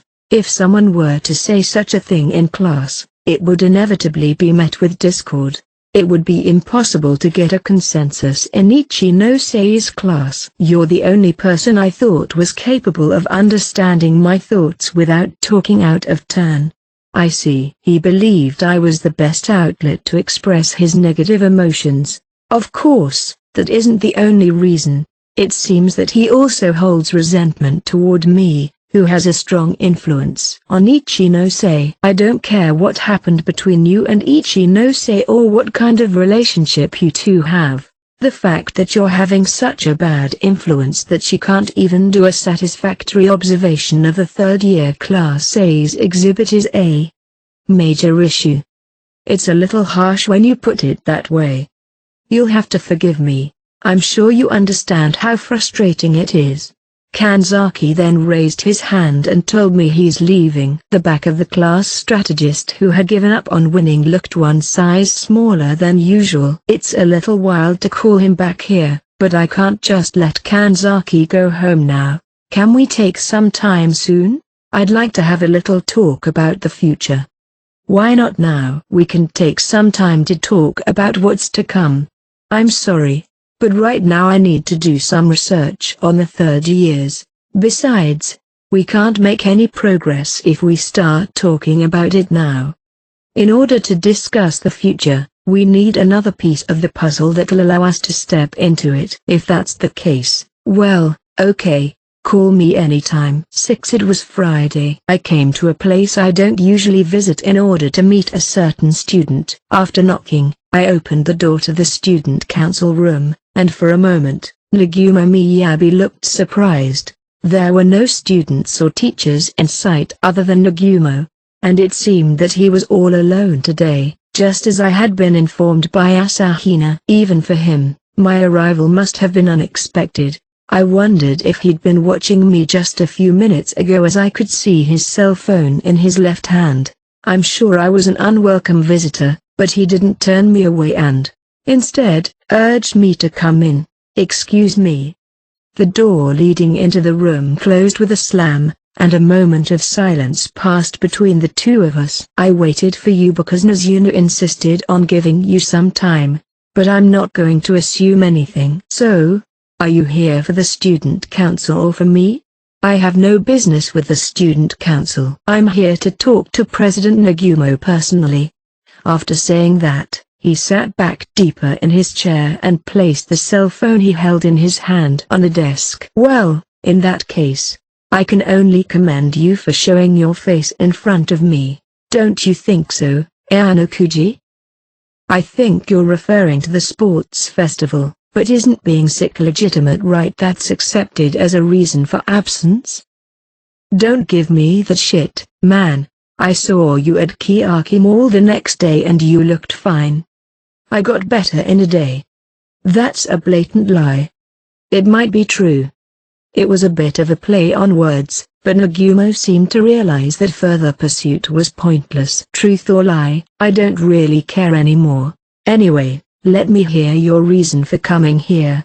His troublesome attitude must have come from the bottom of his heart. He doesn't even try to hide the fact that he wants to quickly end the discussion. However, such a transparent attitude is also evidence that he is hiding his true feelings. May I sit down? I think it's going to be a bit long.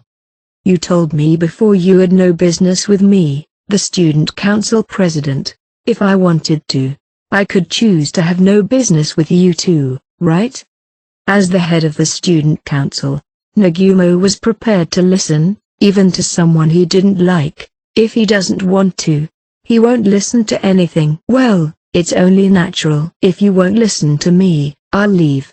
If Nagumo, as an individual, was too lazy to even converse with me, I had no choice. However, I don't believe that's the case. If his interest in me completely vanished, that would be a different story, but deep down, I believe the spark is still there. In other words, he'll never refuse. It's precisely because I'm certain of this that I also took time out of my precious day to visit this place. After a few moments of silence, Nagumo instructed me to sit down. I moved my chair and sat down so that we could face each other head-on. Sorry, I don't have anything to drink. No problem. I could tell by the way he was looking at me that he won't be apologizing for anything else. I guess the only thought he had was, why did you come here after all this time? I had no idea that the third-year Class A would do a pre-opening. It's normal to think of it as a disadvantage to expose the class's exhibit to the public. I'm also getting stories up here that some stupid class had their event exposed. That's a near full, isn't it? I heard Ryun visited the student council president Nagumo as well. He was pressing me to bet tens of millions of points with him. I heard you refused. Yeah, well, the game with you is over and so is my school life. As a result, I don't give a shit about the cultural festival. So, There's no need for me to give out any instructions. They can go and make memories during their final moments in high school. So he switched to such a stance, where all the information regarding his class's booth is open as he enjoys a normal cultural festival like any other school. Whether they win first place or 12th, the third-year Class A remains on top. Nagumo probably doesn't care whether those in Class B and below are complaining, but tens of millions? There won't be enough, even if he'll gather it together from his class. Ryun's class, which has high income but heavily spends, doesn't have lined pockets. That guy told me he would give me the right to expel any student I wanted, even himself. Ryun was going to use the students themselves as collateral for the funds he couldn't provide. Last year I would have taken him up on that offer.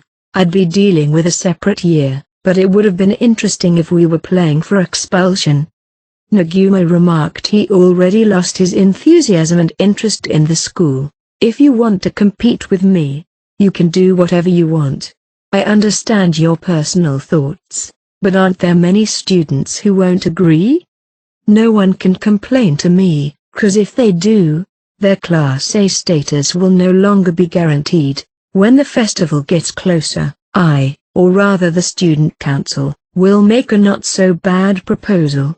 A little help for a class that's struggling to win. I see. You've thought about it a lot.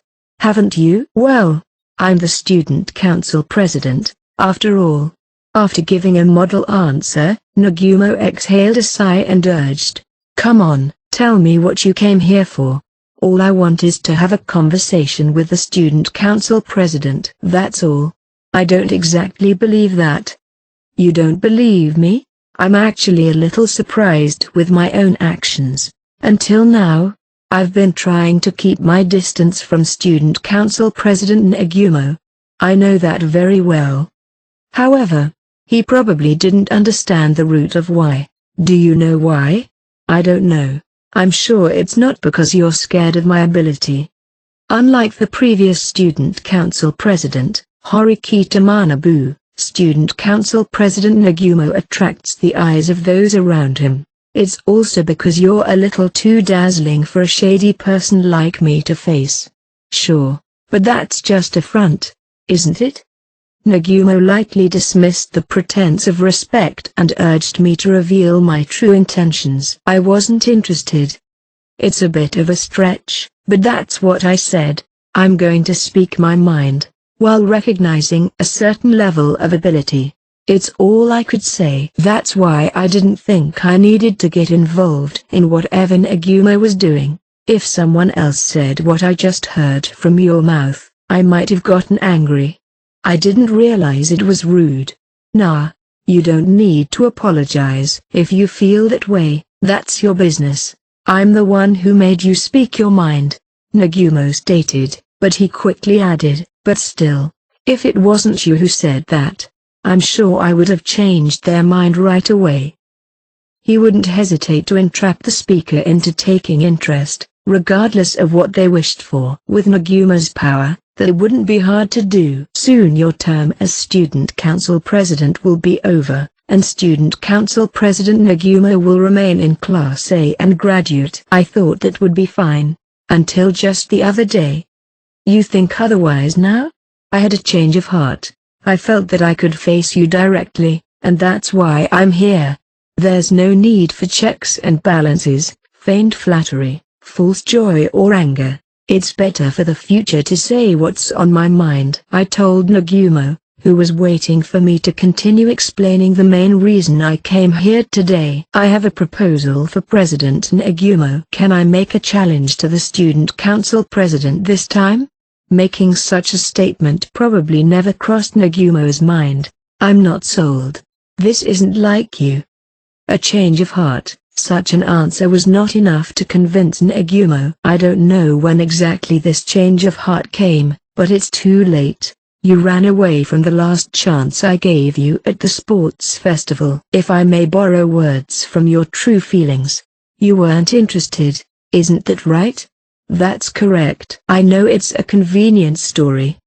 Yeah, you're right. After having given up 3 opportunities, and now being asked to play a game on the grounds of a change of heart, there's no way I can honestly say yes. Nagumo didn't change his position and continued to show no restraint. And, get this, it's the same as what you said earlier about the sports festival. You said you were sick the whole time. I've decided that's an obvious lie. Besides, don't tell me you've forgotten about what happened on the island. Then, would you like to replicate what happened on the island? This time, in the opposite position?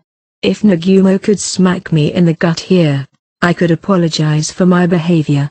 However, I didn't think that would be enough to convince the opposing party. Not when the other party is Nagumo Miyabi. You aren't funny, Ayano Koji. It wouldn't ever be the same knockout. There's a huge difference in value between you and me. Naturally, there was no room for a discussion of the proposal. It was obvious that there was at least that much of a difference between Ayano Koji Kiyotaka and Nagumo Miyabi. At least in this school. One was an ordinary student in the second-year Class B, while the other was the leader of the third-year Class A and the student council president. The difference between what we're capable of was so great that even a comparison was unacceptable. Well, I'm going to shelve it because there's no point in getting into it now. Understand this, Ayano Koji. I'm allowed to challenge you to a fight, but you're not allowed to challenge me to a fight. I understand, but that's exactly what you're shelving.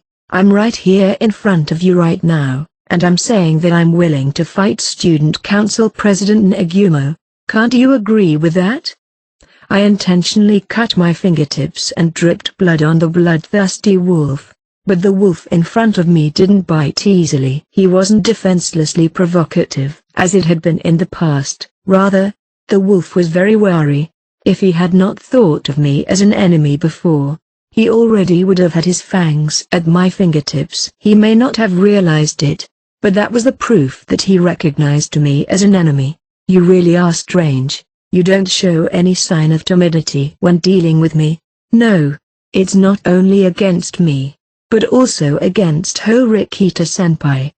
Nagumo looked out the window as if remembering the days of Horikita Manabu. His original desire was to fight the elder Horikita, not me. That goal was unattainable, but it was also true that there were no other alternatives. Oh, man, if I were to play a game with you, what would you do? It's almost the third semester of the school year, and we already passed the second semester's halfway point. As you probably know by now, I gave all the power to my classmates to compete for sales at the school festival. I can't ask them to give it back now. On the other hand, even if I wait for the next special exam, there's no guarantee that there will be a competition between all the grades. We could leave it to luck and wait, hoping that there would still be a battle between all grades. Not that such a thing couldn't be done, but it wouldn't be very realistic. Above all, you're well aware of the difficulty of competing in earnest between different grades, as you and the former student council president know, don't you? Last year's sports festival, training camps, etc., Nagumo Miyabi was adamant about competing with Horikita Manabu. No matter what form it took, no matter how small the match was, he forced himself to do so, hoping to make it black and white. However, Manabu dodged Nagumo's provocations and didn't involve everyone in the match more than anyone else. How hard do you have to work to adjust? Because of you, not just this year, last year too, the match with Horikita-senpai didn't happen. In that sense, too, Nagumo was not pleased with me.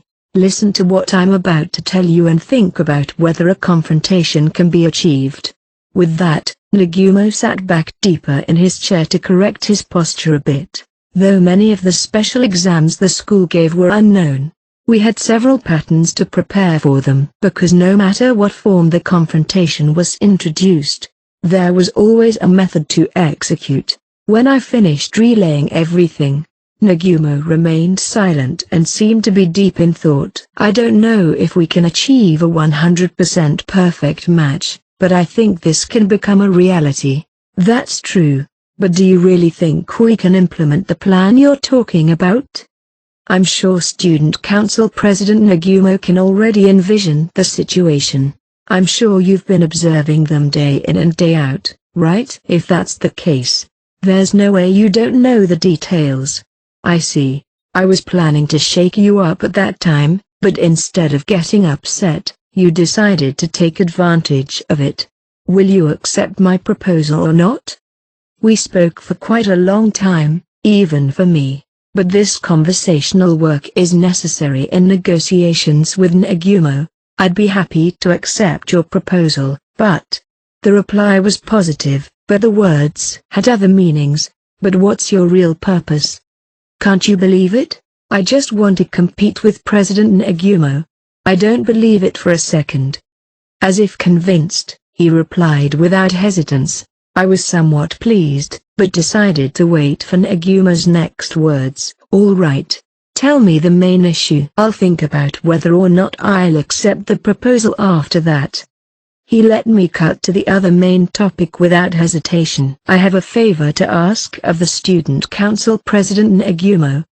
I gave an explanation based on the content of the request and its specific development. After listening, he sat back deeply in his chair, where he'd been sitting for a year. I understand what you're telling me, but that's not a proposal based on your desire to compete with me. You brought up the idea of a match because you had no choice but to control what you wanted to happen. Am I right? Half right, half wrong. It's also true that I myself changed my view of the Student Council President, and that's why I want to compete. However, I also feel that half of it is a hassle. You're an honest guy. That's why I want you to accept my proposal. You're a joke. You asked for a match, and now you're being so brazen. I won't deny that. Do you think I'm going to play along with you and give you what you want? If you refuse, that's the end of it. I will never fight the Student Council President again. Even if you use a classmate or someone in the same grade as me. Not even if you take someone hostage, I will thoroughly ignore them, and you. I doubt it. If it's a random guy, you'd probably leave him for dead. But if it's Karizawa K? Here Nagumo tried to sway me by mentioning K. It doesn't matter who it is. Nagumo's smile disappeared as I answered immediately without hesitation. It doesn't sound like you're bluffing. It seems like you really mean it. I'm not an omniscient and omnipotent God. I can't protect everyone 24/7, 365 days a year, whether it's K or my classmates. If the Student Council President, who has the most power in this school and the control of a large student body, wanted to do so, he could have someone expelled from school without my supervision. Of course, there was a risk of paying a significant price for the trouble, but I didn't care. Whoever you expel, I won't make a move again. This was not a tactic, it was pure sincerity, which was why Nagumo's smile naturally disappeared. If I want to fuck you over, which I deeply do, I have no choice but to accept your current proposal. Of course, you can ignore it and graduate without hesitation. But won't you be in trouble if I don't help you? I've already made other plans. Yes, there was no need to go through the trouble of disclosing my story to Nagumo anymore. But I mentioned half the reason earlier. The urge to fight him was the reason I wanted to have this discussion. Everything would be decided by his next response. It's the moment of final judgment, whether or not the match between us will take place. Okay, I'll take your word for it, Ayano Koji. My graduation from Class A is unassailable anyway. It's not a bad idea to end up playing with you. Nagumo didn't think for a second that he was going to lose. He couldn't even imagine it. This was the overwhelming confidence of a man who was always proud of winning. Thank you very much. But are you sure you want to do this? If I do what you suggest, then, no matter how it turns out, people will be hurt. Of course. Either way, the Student Council President Nagumo would have been involved. Nagumo reacted strongly to those words. As I was about to leave, Nagumo stood up and approached me. You knew? Even though we were distanced, I observed the student council president. I had an idea of what you'd do after this. Even though he already declared he had no intention of fighting, this man always had his sights set on me. It was expected that he'd take action at the right time, before it was too late. So you're saying that it's not only Karaizawa, but also Honami. Like I said, it's the same no matter who it is. Whether it's Kei's expulsion, toying with Ichinose, Horikita, or anyone else, it would be wise not to think you can sway me like that. Nagumo, who laughed snidely, quickly switched to a serious expression. I take back my comment about playing around. You are the only one that Horikita-senpai recognized. I've been able to make sure of that. That's good to hear. Well then, I'll leave you here. Yo. What's up? Man, I'll admit that you've got a real poker face. I also understand that you negotiated diligently to get me into your deal. So, let me hear your true feelings for once. Even if I was serious about getting Karaizawa to drop out of school, would you have stood by and watched? For Kei. No, I don't think it's desirable to have a vacancy among my classmates. No matter who it was, I was going to resist as much as possible. That's not an answer. The answer you're giving is to the likeness of classmates. What I'm saying is that I didn't feel any anxiety about the disappearance of Karaizawa, who's very special to you. I looked back. Normally, the answer would be obvious. I'm just bluffing and trying to hide how I really feel from others. I was just going to say something along those lines. But I had a feeling that wasn't the best answer for Nagumo. If she disappears, she's gone. And that's all there is to it. It is neither more nor less than that. In fact, it would have been a great help to me because you would have made the cleanup easier. You have loose screws, Ayano Koji. This was the first time I saw Nagumo upset, or rather, muttering his opinion on something he didn't quite understand. I'll call you later. I quietly closed the door and left the student council room. Nagumo described me as crazy, but that's not true. I believe people who make wrong decisions based on their emotions are the ones with the bolts screwed on their wrong way. It's the same whether the other person is a stranger, a lover, or a family member. When the time comes for you to fail and drop out, it'll be the end of you. The first priority is always to protect yourself. That is the unshakable solution. Chapter 2. The Smoke of Rebellion. On Monday the 8th of November, we were surprised by Ryun and his friends' entry into the Concept Cafe. We had to deal with various issues, but the tasks to be done alongside our friends, who are determined to fight, remains the same. In response to the bet proposed by Ryun, Horikita offered a 1 million private point match with the agreement of the classes. The agreement was that the class with more sales from the festival would receive that number of points from the other class. Don't mess around, fight head-on and win. The fact that many of my classmates had such a positive attitude would be a big advantage. After school, when Chabashira-sensei left the classroom, I took out my mobile phone. I have some time. Head to the designated place. Apparently, they are open to meeting now. Did the preface I gave the other day about the future help? Hey, Kiyotaka, come home with me. Sorry, I've got plans later today. Oh, really? I see. Well then, Maya-chan, go home with me.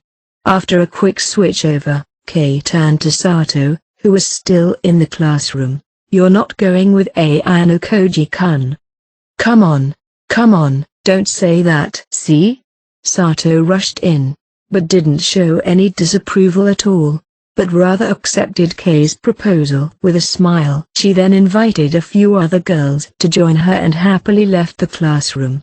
Among them is Shinohara, who not so long ago had a rough relationship with Kei. After getting closer to Sato, Kei seemed to have grown even more mature than before.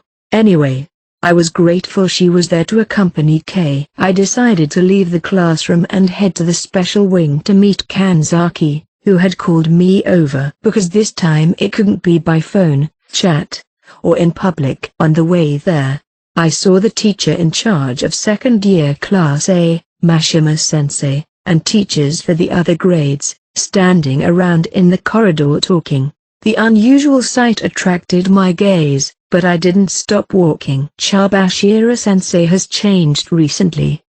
As I passed by, such talk could be heard from teachers' conversations. She's become more chirpy, or rather, she seems to be laughing more often. Mashima-sensei, you and Chabashira-sensei were schoolmates, weren't you? Well, I'd like to ask you a few questions. Apparently the topic of conversation was Chabashira-sensei. I thought they could stand around and talk in the staff room as much as they wanted, but if the topic is about a particular teacher, much less a teacher of the opposite sex, it might be a no-brainer to go somewhere quiet. It goes without saying that the change in Chabashira-sensei the teachers were talking about had been triggered by the unanimous voting special exam. No doubt they had the impression that she had come out of her shell, not only as a homeroom teacher but also as a school teacher. Mashima-sensei then noticed my presence and interrupted the conversation. I believe this is because they decided that it would be unwise to allow pupils to hear needless remarks. Ayano Koji, what are you doing here in the special building? This is a natural question, as students rarely pass through this corridor after school for no reason. I have a short meeting. There are some things I want to talk about that I don't want to be accidentally overheard. When I replied, the teachers, with the exception of Mashima-sensei, looked somewhat dismayed and walked away. Perhaps deciding to disperse, I could have walked away immediately, but I also had a bit of time before the rendezvous. Mashima-sensei, just in time. I would like to ask you a few questions. The presence of Mashima-sensei, who stayed until the end, must have meant something. Me? What do you want to ask me? This is in respect of rules that are not explicitly stated in the festival. Although he looked slightly skeptical, Mashima-sensei immediately faced me head-on as a teacher. The school is built on a special set of rules that are very different from those of ordinary high schools. You're well aware that each student may have a different point of view. However, this will inevitably lead to some concerns. I don't know what you want to ask, but shouldn't you first check with your homeroom teacher, Chabashira-sensei? He didn't hesitate to ask for an answer to ensure that the underlying assumption is correct. Indeed, it would normally make sense to ask your homeroom teacher to explain the rules. Sometimes, depending on the occasion, it is more expedient not to approach Chabashira-sensei. Teachers are supposed to be fair to all pupils, but still, when it comes to other classes in the same grade, it doesn't mean that there won't be any problems at all. I hope you realize that. He reminded me that some things are better late than never once you've heard them. I judge that Mashima-sensei isn't the kind of person who would fail a student. If that's what you think, then let's not go any further into the wild. His tone portrayed more of a do what you want if you're going to trust, rather than a trusting response. So what is it that you want to know regarding unstated rules? I asked Mashima-sensei, who gave his permission here, for advice on a particular case. He didn't seem surprised to hear this at all, but rightly so. Schools also have unstated backroom rules to accommodate various wishes from students. That's why I don't wonder about the existence of students who think like me. Surely you're right. It isn't impossible to exercise it, if necessary. I knew it. This is in no way outlandish. Cases will emerge where the class is in such a situation, or where it is sought in the event of a major inconvenience. However, it begs the question if it is efficient. As you know, if it were between pupils, no problems would arise. No, it would be precisely to have their own discussions so that they don't arise. You know what I mean, don't you? Yes. I thought it was something that didn't need to be specified in the rules and could be done independently. Yes, of course the risks will be different for each, but for whatever reason we will look at that option. I suppose it's only natural to be prepared for contingencies. When I replied, Mashima-sensei nodded his head thoughtfully. Whether you exercise it or not, well, it certainly wouldn't hurt to understand. Although Mashima-sensei didn't mention it, he may have had a vague idea of the sales strategy based on what I said. It was good to get confirmation. Thank you. It's no problem. This is one less thing to check for the festival. It would be an unexpected benefit. After exiting the conversation, I tried to leave, but was stopped by Mashima-sensei. Ayano Koji, you heard a little of what Chabashira-sensei said. What happened at the unanimous special exam? You haven't heard? Not from Chabashira-sensei? The results were naturally known to Mashima-sensei, but there seemed to be a lack of understanding about Chabashira-sensei's change of heart. With or without the expulsions, she started to look forward and smile. In other words, there was an influential event in that special exam that changed her mind, right? As I recall, Mashima-sensei and Chabashira-sensei were originally from the same year when they attended advanced nurturing high school. He was knowledgeable about various aspects of the past and was understandably surprised. That wasn't the right thing to ask a pupil. Please forget I asked such a thing. I understand. Excuse me. After briefly nodding to Mashima-sensei, I decided to go to the special building where we were to meet. The festival was gradually approaching, but there was another issue that needed to be dealt with in parallel. That is to change Ichinose-ei's class. The countdown to their collapse was progressing faster than I expected. Necessary measures had to be taken to avoid this. This time, the leader, Ichinose, wasn't contacted. What was needed now, I thought, was to create a difference to the classmates who were unified under her. However, this procedure should be done with caution. Who else would naturally be competent enough to take on that role but that man? I'm sorry to call you out here like this. After school, I went to the designated place as I had been informed, and Kanzaki was already there waiting for me. His face was grim, and he certainly wasn't in the mood for a light-hearted conversation. What do you want from me? I had known Kanzaki, from another class, shortly after I entered the school, but we weren't particularly close. Recently, he had been distrustful of my presence, and if anything, I thought he hated me. Well, no. It doesn't necessarily mean that he wouldn't answer the call because he disliked me. It was because he was wary of me that he wanted to talk to me. This is more likely to be the case if the rendezvous is located where people do not want to be seen. It's time to talk about the future. About the future? What on earth? Well, that's fine. I'll let you talk first. Kanzaki corrected his posture before we spoke about our business. While a little surprised at the unexpected first move, I first listened to what Kanzaki had to say. I've been struggling for a while now. I haven't spoken with anyone about it. I was just struggling on my own. After putting it into words, he corrected himself and reiterated that that was not the case. No, to say I was struggling would be an exaggeration. But I was thinking every day about what I was going to do with myself. The words were filled with emotions not typical of the calm and collected Kanzaki. I decided to be a listener until the other side asked for an answer. I don't know what I'm going to do with the rest of my school life. He may not have stumbled over friendships or dating issues and hit his head in the sand. There's only one goal that students at this school should be most concerned about. Promotion to Class A. I probably don't need to tell you now, but our class can't win. What can you not win against? Is it the cultural festival or a special end-of-year exam a little further down the line? No, it doesn't end with such a small story. The reality is that it isn't possible for Ichinose-ei's class to move up to Class A. That was a cry from Kanzaki, who came to that realization. We're not far behind other classes in academic, athletic and leadership skills. In fact, I feel that we have some aspects in which we excel. But I have learned that this doesn't always lead to victory. He started thinking for himself, understanding for himself and worrying for himself. As one can imagine, it all started with Kanzaki. I see your point. So what do you want from me, Kanzaki? Anyone could simply listen and convey understanding. I need your advice on Ichinose.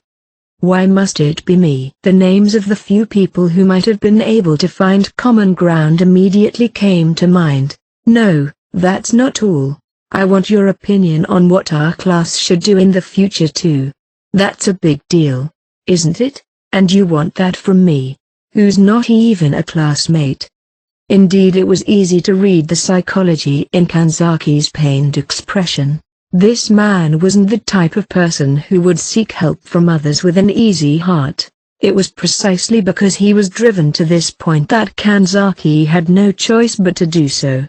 No, even that help initially wasn't a consideration. If you were left on your own, you could have had such a future. She never really listens to me. No, it's the same for everyone. I recognized Ichinose as a student who would listen to anyone.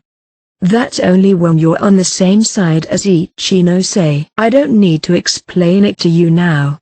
I dared to test him, but I guess that's no longer necessary. To put it plainly, if you ask for help to save someone, Ichinose will not take any risks, won't betray you, and will stay with you to the end and lend a hand.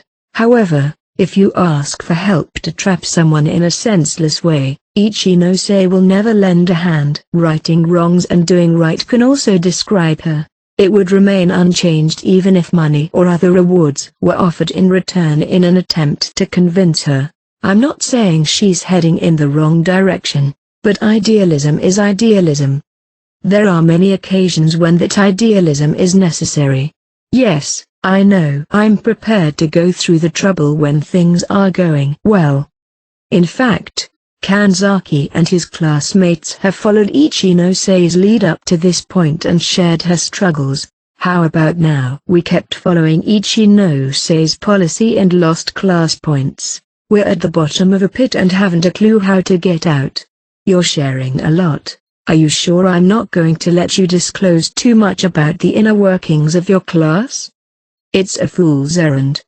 He mumbled to himself, as if to laugh himself blind, as if to spit it out.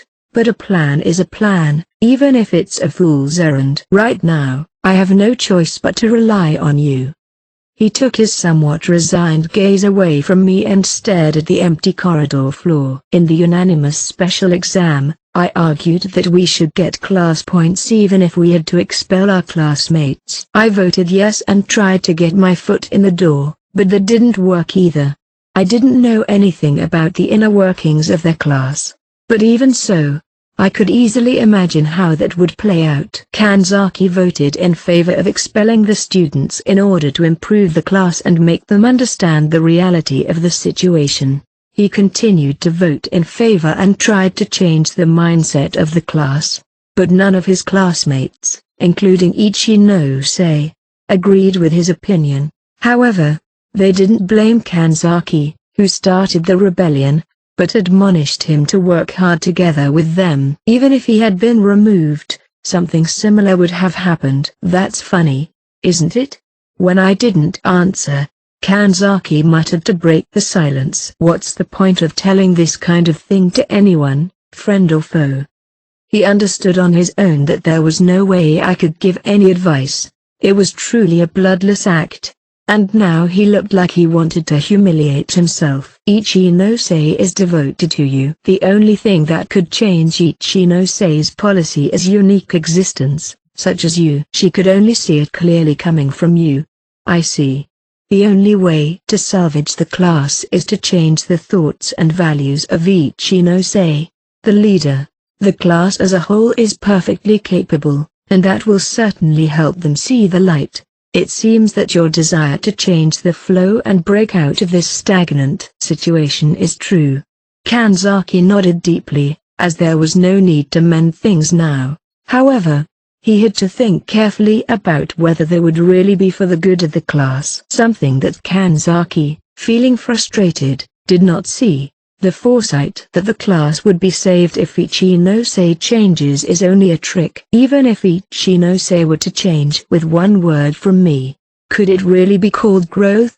Could Nichinose, who sometimes makes ruthless decisions, really chase after the other classes in order to erase the disadvantages? I would be erasing the advantages that are unique to Ichinose. Once you turn the wheel in that direction, there is no guarantee that you will be able to turn back. I agree that we need to turn the tide, but I disagree with you on the method.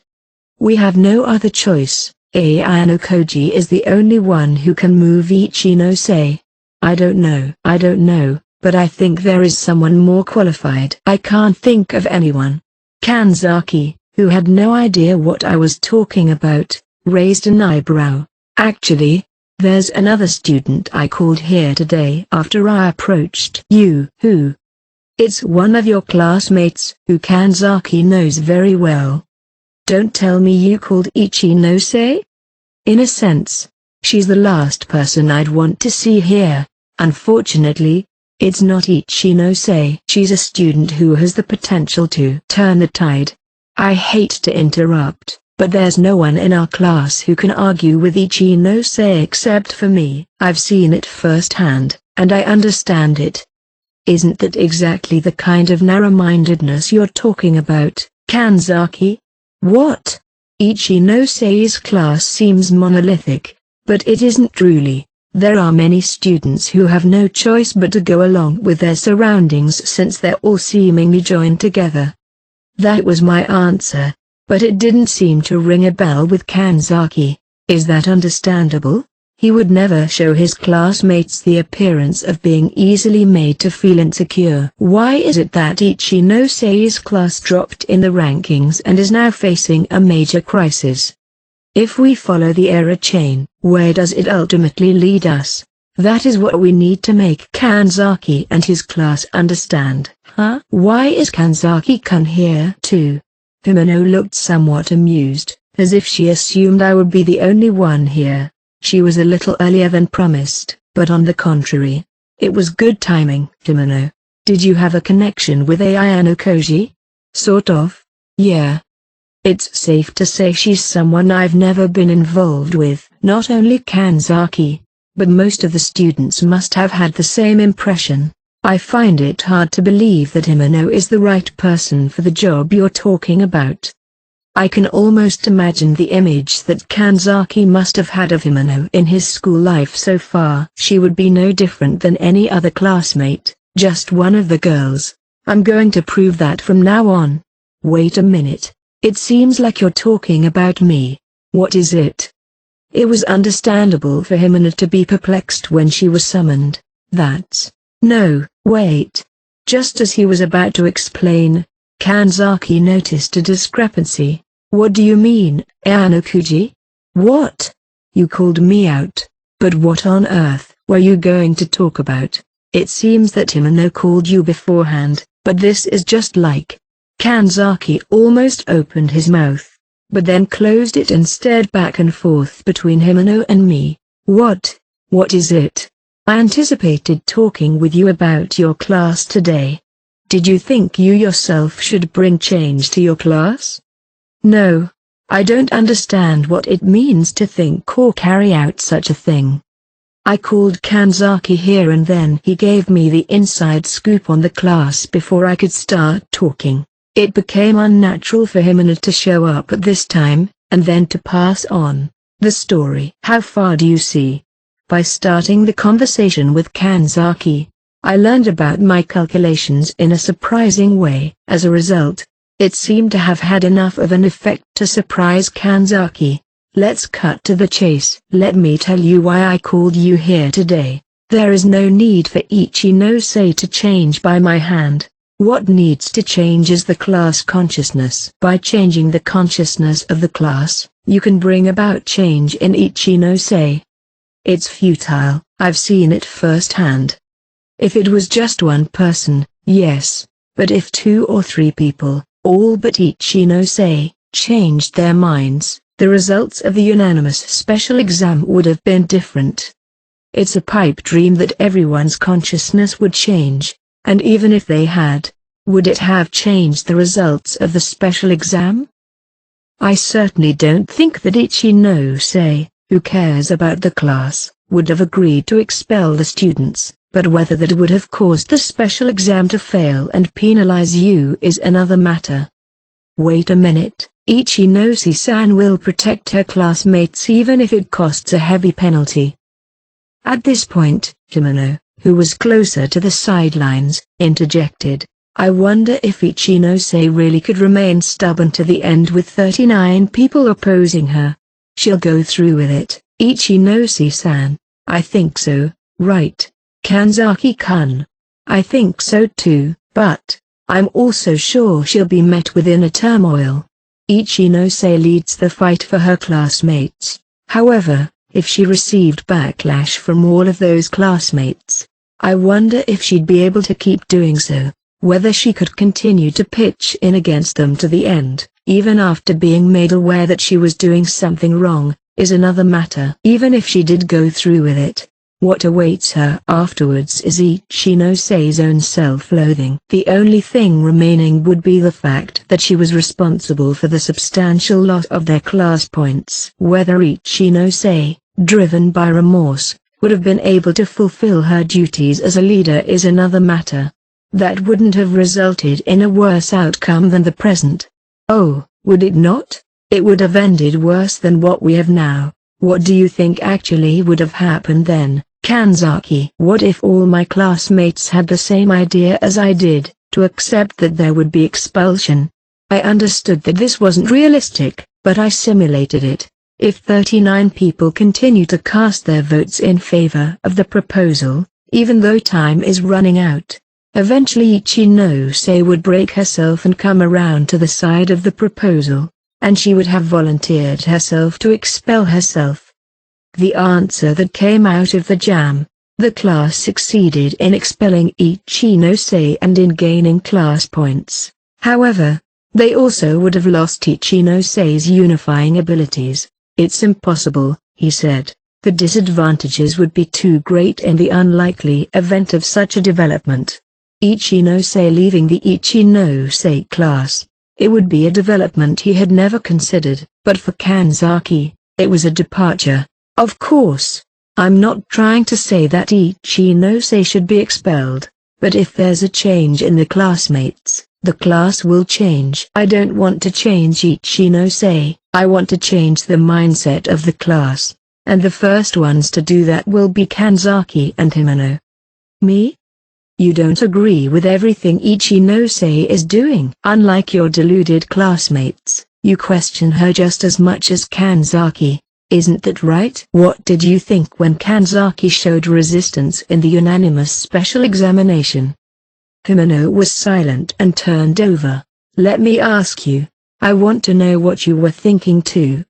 I thought it was impossible. Classes don't change easily. I'd rather not see others besides myself get hurt, and they're all just saying pretty things. She began to talk about what she was feeling. I felt that Kanzaki-kun's resistance was simply a waste of time. So I said so, that I wanted that painful time to end quickly and that I wanted it to be over for good. Kanzaki closed his eyes and gave a small nod, as if recalling the moment. I'm sure you heard Himeno say that and took it as the consensus for the rest of your classmates, that it was not acceptable to go against Ichinose and abandon your friends. Without denying it, Kanzaki nodded deeply. But in fact, it was different. Himeno herself is questioning the state of their class. Then why didn't you say it? You could have said it as many times as you wanted, even if it wasn't during the unanimous special exam. The conversation which I, not knowing the reality of the class, can't interfere with began. It isn't my place to discuss it. I'm an outsider. There's usually no benefit to me listening to it, but now the situation had reversed. Because I'm present, I can get a statement out of Himeno. In other words, if I miss my chance now, I'll be back to the same old Ichinose class routine. Himeno's eyes don't show the color of diverse emotions. Unlike Kanzaki's, don't make it sound so easy. In the same manner as an exhaled sigh, she also let her gaze escape, as if to flee. You don't have to answer, but you know what I mean. There's only strong peer pressure in our class. Even if I think it's white, if many say it's black, it's black. It doesn't matter if I'm right or wrong. In such a class, there's no point in a minority speaking up. It's just painful to be surrounded by people who go out of their way to say what they think is black until they're persuaded to say it's white. That's why I've never said anything and I never will. But if you don't speak, white will forever remain black. That's fine. I accept the black claims that others concluded on their own, but still, the color I think of in my mind will remain white because it is. Himeno's attitude was without any high spirits, as if to express that this is the reality of the class now. Even Kanzaki-kun would have cracked from your forced insistence, wouldn't he? That's because you believed something was white, but it was forcibly dyed black and overwritten. That's a hard thing to bear, isn't it? Unnecessary hardship. To avoid this, Himeno chose to be swept away. No, this isn't only true for Himeno. It's a story that seems to be shared among the rest of Ichinose-Sei's class. I wish you would stop expecting me to be like your friend here. I'm sorry, but I can't be as passionate as Kanzaki-kun. Himeno took a step back, as if to keep away from Kanzaki, who was approaching Himeno as if he were trying to speak up. Are you okay with the class as it is?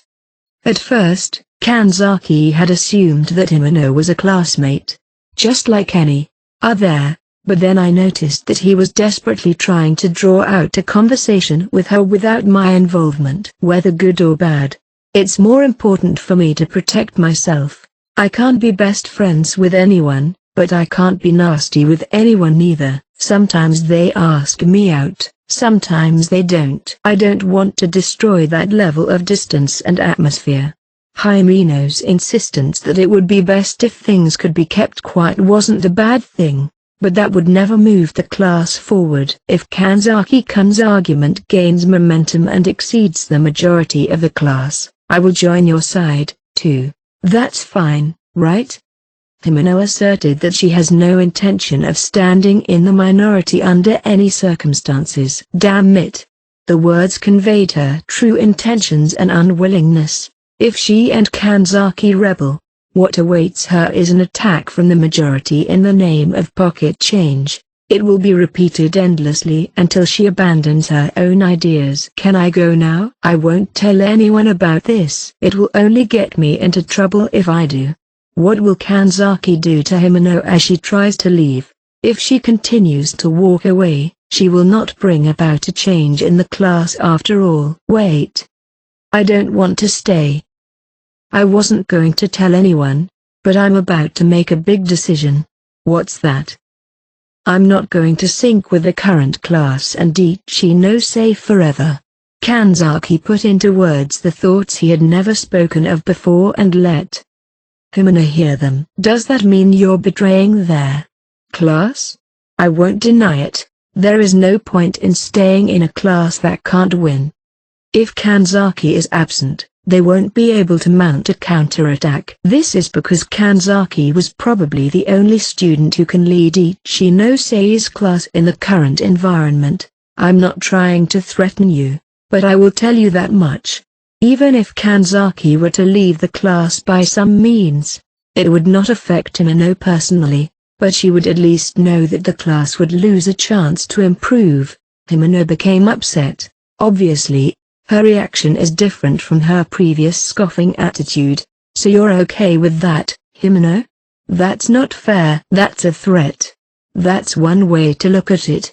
A sign of betrayal that may be overheard by Ichinose and his classmates from Himeno. Aside from Ichinose, his classmates may try to block Kanzaki's movements so as not to give him the right to move to another class. A risky exposure.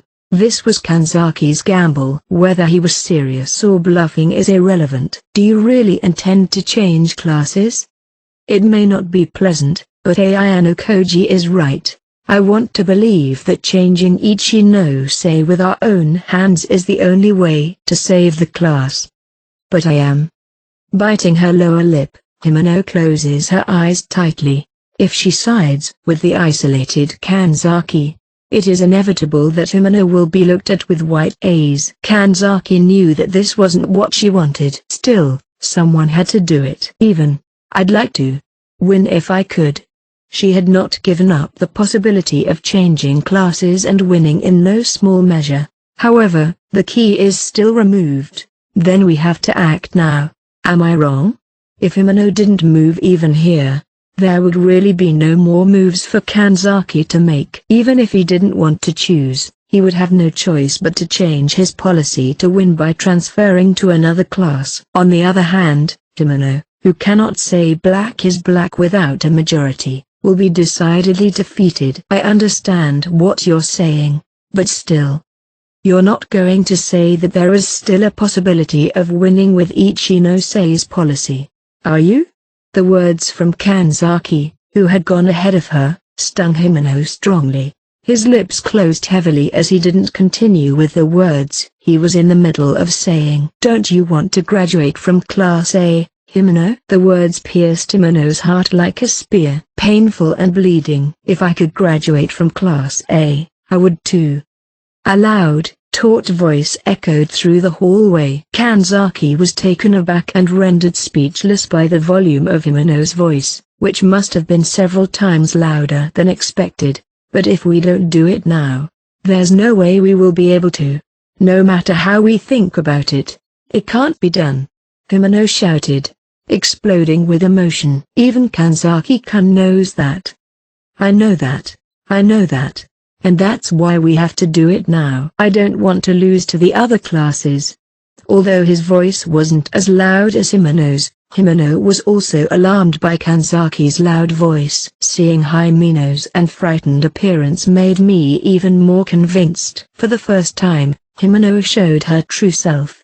I knew that there were probably more than a few students in Ichinose-sei's class who were only socializing with her on the surface. After a year and a half, many of the students in Horikita's class have had their weaknesses exposed. Those who put themselves first as honest students and are unconcerned with others being expelled. Those who are unable to study or discuss issues and immediately resort to violence.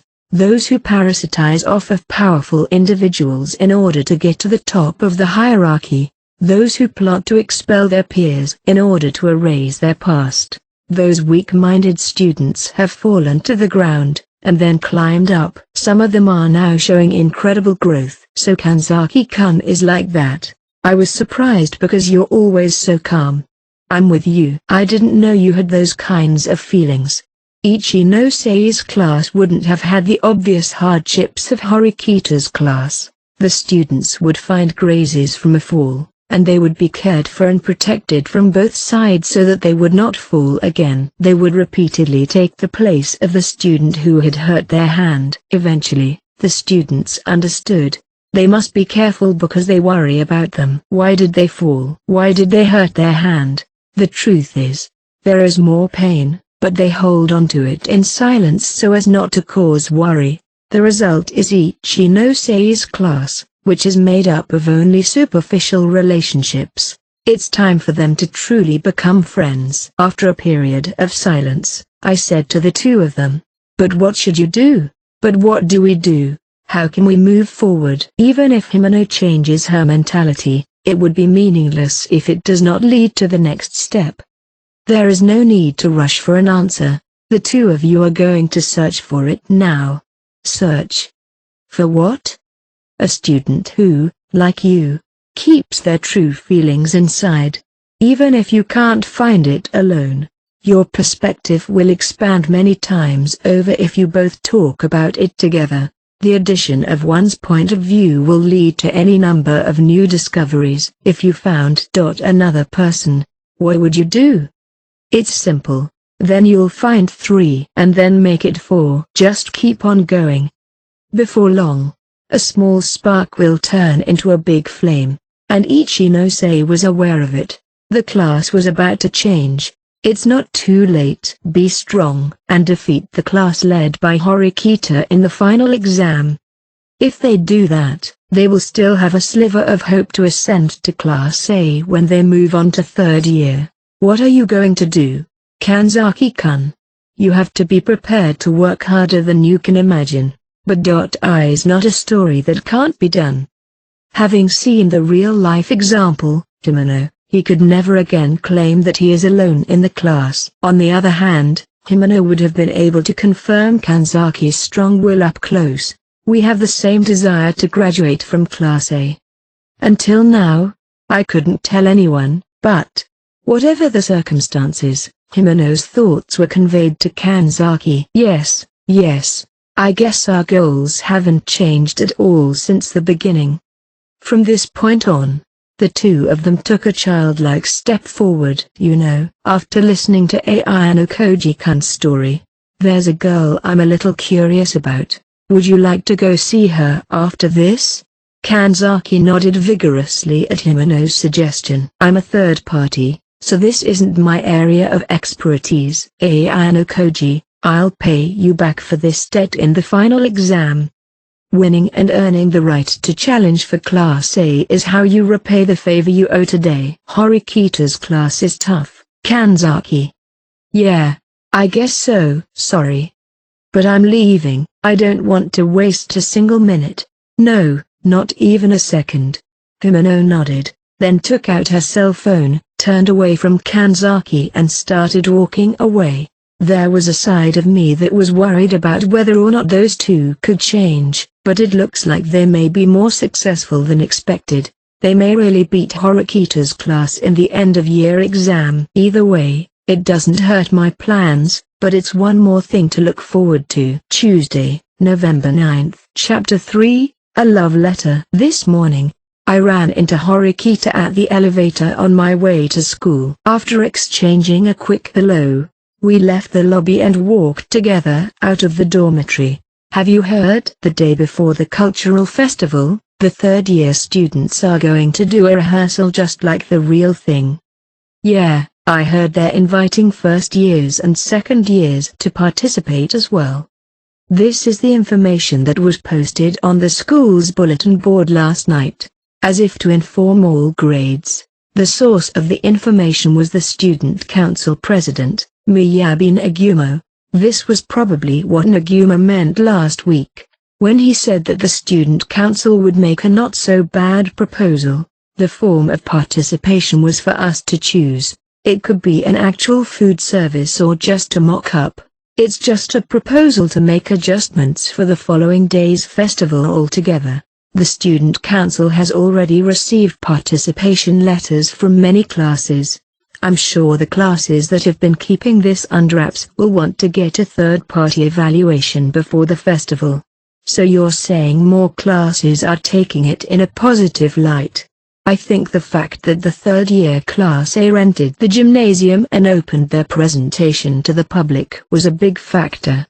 They announced their performance without concealment, and actually demonstrated it. Additionally, the way they incorporated the improvements that came to light from that process became a well-known fact among the students enrolled in the school. There must have been a certain number of students who wanted to make this festival a success and enjoy it as students, not just as a competition. I'm sure the student council's decision to pay for consumable materials and other expenses was also an additional incentive. Even if you are only going to hold a preliminary festival, it will cost money. A separate budget from the one provided for the festival would need to be set up, and the source of funds would naturally be in the form of collecting private points from individuals. It would not be surprising if some classes forego the event if they had to pay out of their own pocket for the rehearsal, but that was exactly what the student council was for. If the student council covered the expenses, they'd have no reason to refuse. It had already informed them that if they bring in receipts, they would be reimbursed from the student council's budget. Of course, there was no limit, but there was a quota of several tens of thousands of points for each class. We're going to join in, aren't we? Of course, the whole school knows it's going to be a maid cafe. It won't hurt to do it. That's true. And with what happened to Ryun-kun and the others, too. Horikita gave me a meaningful look, to which I nodded lightly and replied, let's see what they have in store for us. It was a great opportunity to see how Ryuna would develop the concept. You don't think we'll lose? I don't know. You look pretty confident. I'm not confident. I'm just doing everything I can. That's true. Even so, don't you usually feel insecure? Apparently, Horikito is concerned that she might lose, even though she is fully prepared. Maybe I'm scared about losing. Defeat doesn't only mean losing class points, but it's just as bad to fail to earn class points. Wanting to avoid stagnating is natural when you're on the momentum of reaching Class A. Maybe last year you wouldn't have been so anxious. That was just foolhardy. I didn't see anything around me back then. Now, Horikito was starting to broaden her horizons a little. That's why she couldn't help but think about losing. As a class leader, it's not a bad thing to be prepared for both winning and losing patterns. I'm just one of the pawns. I'm just making irresponsible statements. Well, it's Horikito's shortcoming and strength that she cannot easily dismiss that statement. If it was Sakayanagi or Ayun, they would have listened and dismissed it. If it was Ichinose, she would have taken it as if it was the only thing that mattered. Horikito has both of these aspects. I know, but sometimes.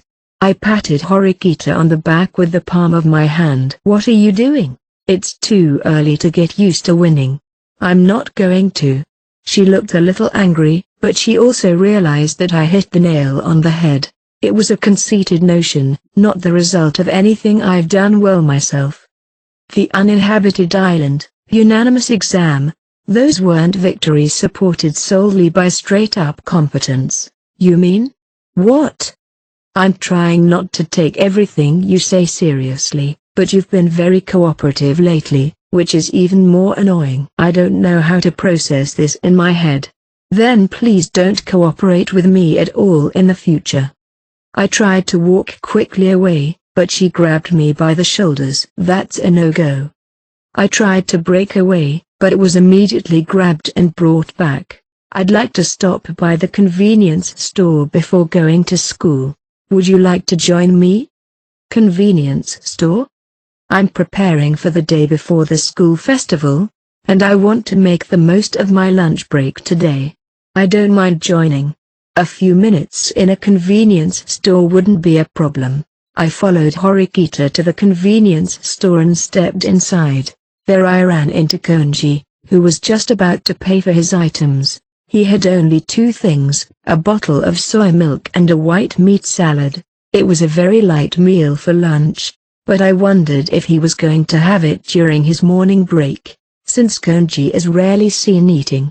His private life remains a mystery to us. Good morning, Konji-kun.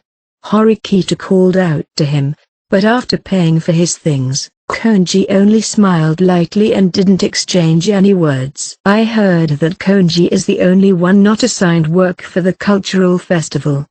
He told me he wouldn't do anything. I'm sure I won't change his mind. Horikito didn't seem particularly concerned either, and went to the cash register to select a quick meal. She refused the plastic bag offer and tucked it away in her own bag. You didn't have anything to buy? They don't have anything I need, and I don't have an abundance of private points. Soon, November warmed my wallet to some extent, but I had plans to cash out. You're no longer paying contributions to Kushida-san, right? Not really, since I haven't been charged for it. Would you really pay if she charged you? Do you think she will charge me? Horikito replied to me with distaste, muttering, No, I don't think so. I don't want her to come back to haunt me. However distorted, Kushida underwent a profound change and it's heading in the direction of growth. I have to believe. One after school that day, Ichihashi approached Horikito with some hesitation, who was sitting in front of her. Horikito-san, can I have a minute? She rarely speaks to Horikito since she doesn't have strong connections with her. Normally, one would think that it would be about the upcoming festival. However, the item in her hand implied something different. What is it? Actually, I have a favor to ask you. You have student council work later today, don't you?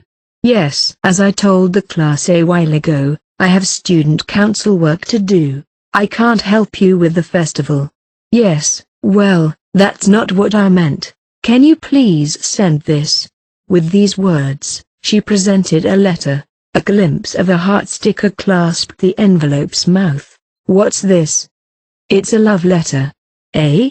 No wonder she looked puzzled, unable to comprehend the meaning for a moment. Even though we live in an age where diversity is accepted, it's understandable that a love letter from a girl to another girl would be upsetting in other ways besides matters of the opposite sex. Oh, it's not like it's from me to Horikita-san or something. Actually, one of my friends asked me to give it to Naguma Miyabi, the student council president. To the student council president? But isn't that something you should give in person? If you're going to confess your feelings to someone you have a crush on, face-to-face is naturally the expectation. She asked me to deliver it to him because she was too nervous to give it herself, but I don't have the courage to hand it to the student council president in person either.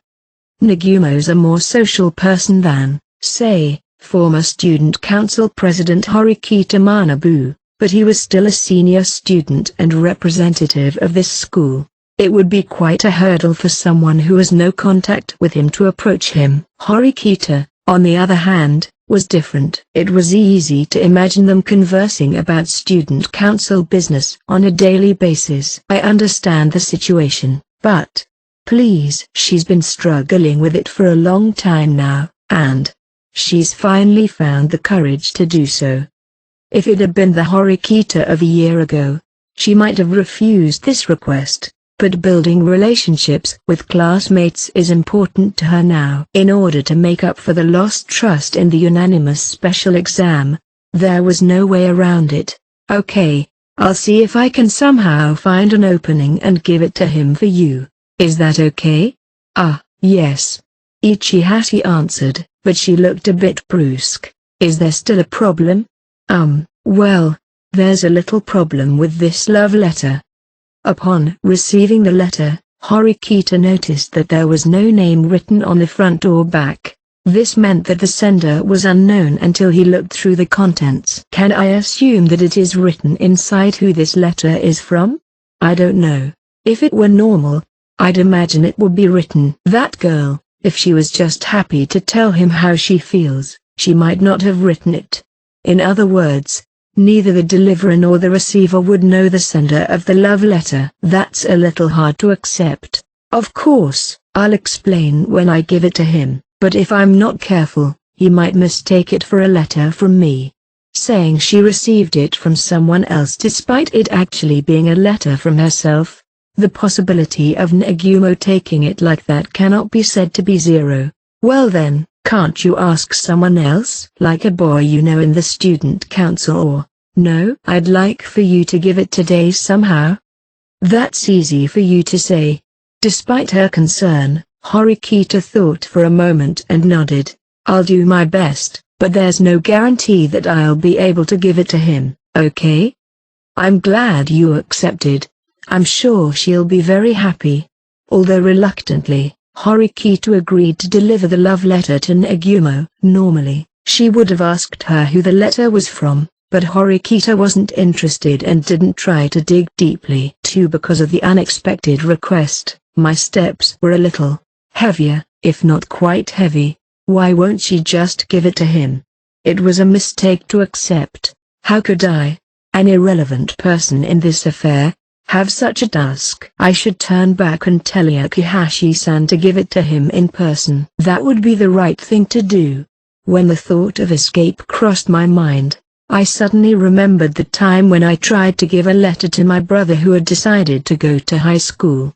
I was a fool in the past, not realizing that he'd been cold toward me and desperately wishing to return to the old days when we were close. I thought that if I couldn't talk to him face to face, I could just put my feelings in a letter, but the pen in my hand didn't move as smoothly as it did in my head. For days and days, I thought and wondered, writing and erasing over and over again. How could I convey my feelings? How could I make my brother happy? I struggled with the act of writing the letter itself, and in the end, I couldn't give it to him.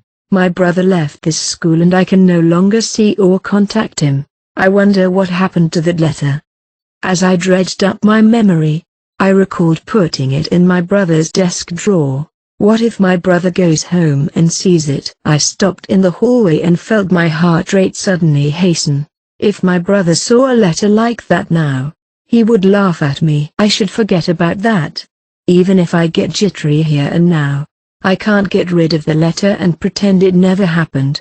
Now all I can do is hope that my brother doesn't find it. Remembering my brother's back from outside the window, I decided to put my hands together. That's right. It's not easy to write a letter to someone you love, and if you have to hand it to them directly, the hurdle is even higher. Even now, if I were asked if I could write a letter to my brother, it would be difficult for me to give an immediate answer. I don't know who she is or where she is from, but her target is the student council president Nagumo Miyabi. I understand her feelings of timidity. Somehow, I found an excuse to give it to him and arrived at the student council room. When I opened the door, all the members of the student council were already there except for student council president Nagumo. There were 3 boys present: Yagami-kun, a first-year student, Aga-kun, also a first-year student, and Kiriyama-senpai, the third-year vice president. However, it would not be possible for just any boy to do what I need. I couldn't simply entrust them with the task of handing out love letters, which isn't even a responsibility for the student council. However, I was relatively close to Yagami-kun. I talked to him quite regularly. I knew I was taking advantage of my position as a senpai, but I couldn't turn my back on this letter. Yagami-kun was sitting down and chatting with Ichinose-san. I reached for the love letter in my briefcase, hoping to get the troublesome matter out of the way quickly. But just then, student council president Nagumo appeared in the room. The meeting will begin immediately. Take your seats. The voice of student council president Nagumo was as dark and heavy as he appeared. I felt the air instantly become tense and tight and put my hand back on my bag. There was no way I could say that I was asked to hand over a love letter under these circumstances. Ichinose, if you have anything to report, let's hear it. Yes, it seems that it has been decided that all classes will participate in the rehearsal the day before the festival. It was decided in almost half a day? It seems that the student council president's decision was correct. However, if the decision was made by the student council, I wish you would have informed us a little earlier. Kiriyama-senpai, the vice president, made a thorny remark. It's just an idea. I thought starting a little earlier would make the juniors happy. Student council president Nagumo replied without any particular apology. Such a scene from the student council meeting was becoming a regular occurrence. Basically, the student council-led things started with an idea from student council president Nagumo. Sometimes they were born from a comment made during the meeting, and other times they were created without our knowledge. Then there was a sudden silence, and student council president Nagumo had his arms crossed and his eyes closed. It was obvious that he was holding back his anger. What's wrong, Nagumo-senpai? Listen, I heard a strange rumor. Rumor? It's not proven, but there was a guy, Kishi, who said that I was betting a lot of money to get certain students expelled from school. What? What do you mean? It's no wonder Ichinose-san asked back. I, too, could not immediately understand the meaning of what student council president Nagumo said. Who told you that nonsense? Someone from your class, Kiriyama.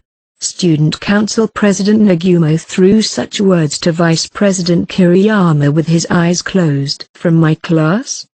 It's just a rumor from my friends, though it wouldn't be strange if you were aware of it. Sorry, that's news to me. I don't understand why you would bet a lot of money to get someone expelled in the first place. Usually, students use large sums of money to move someone in particular to an A class. If that's what he was talking about, it's certainly not hard to understand, even for me, especially for third-year students. The odds were stacked against them, and if they were invited to join President Nagumo's class, they were practically guaranteed an A class. It's possible, for lack of a better word, for the student council President Nagumo to have secretly offered private points to those he has close relationships with, giving them the right to move to his class. It's just a rumor, but I'm not willing to sit idly by and let the accusations against me go unchallenged. Indeed, as student council president, such rumors could damage him one way or the other. It's understandable that he was visibly in a bad mood. The student council will be suspended for a while. Suspended. Ichinoshi-san was surprised by this unexpected proposal from student council president Nagumo. The student council used to meet like this once a week and repeatedly discuss various topics. The only exceptions were during test periods and some special exams. It was unusual to suspend them during the regular school year. We're done discussing the cultural festival, too. There shouldn't be any problems. Are you going to look for the culprits? Of course, we'll look for them thoroughly. The next meeting will be held after the festival.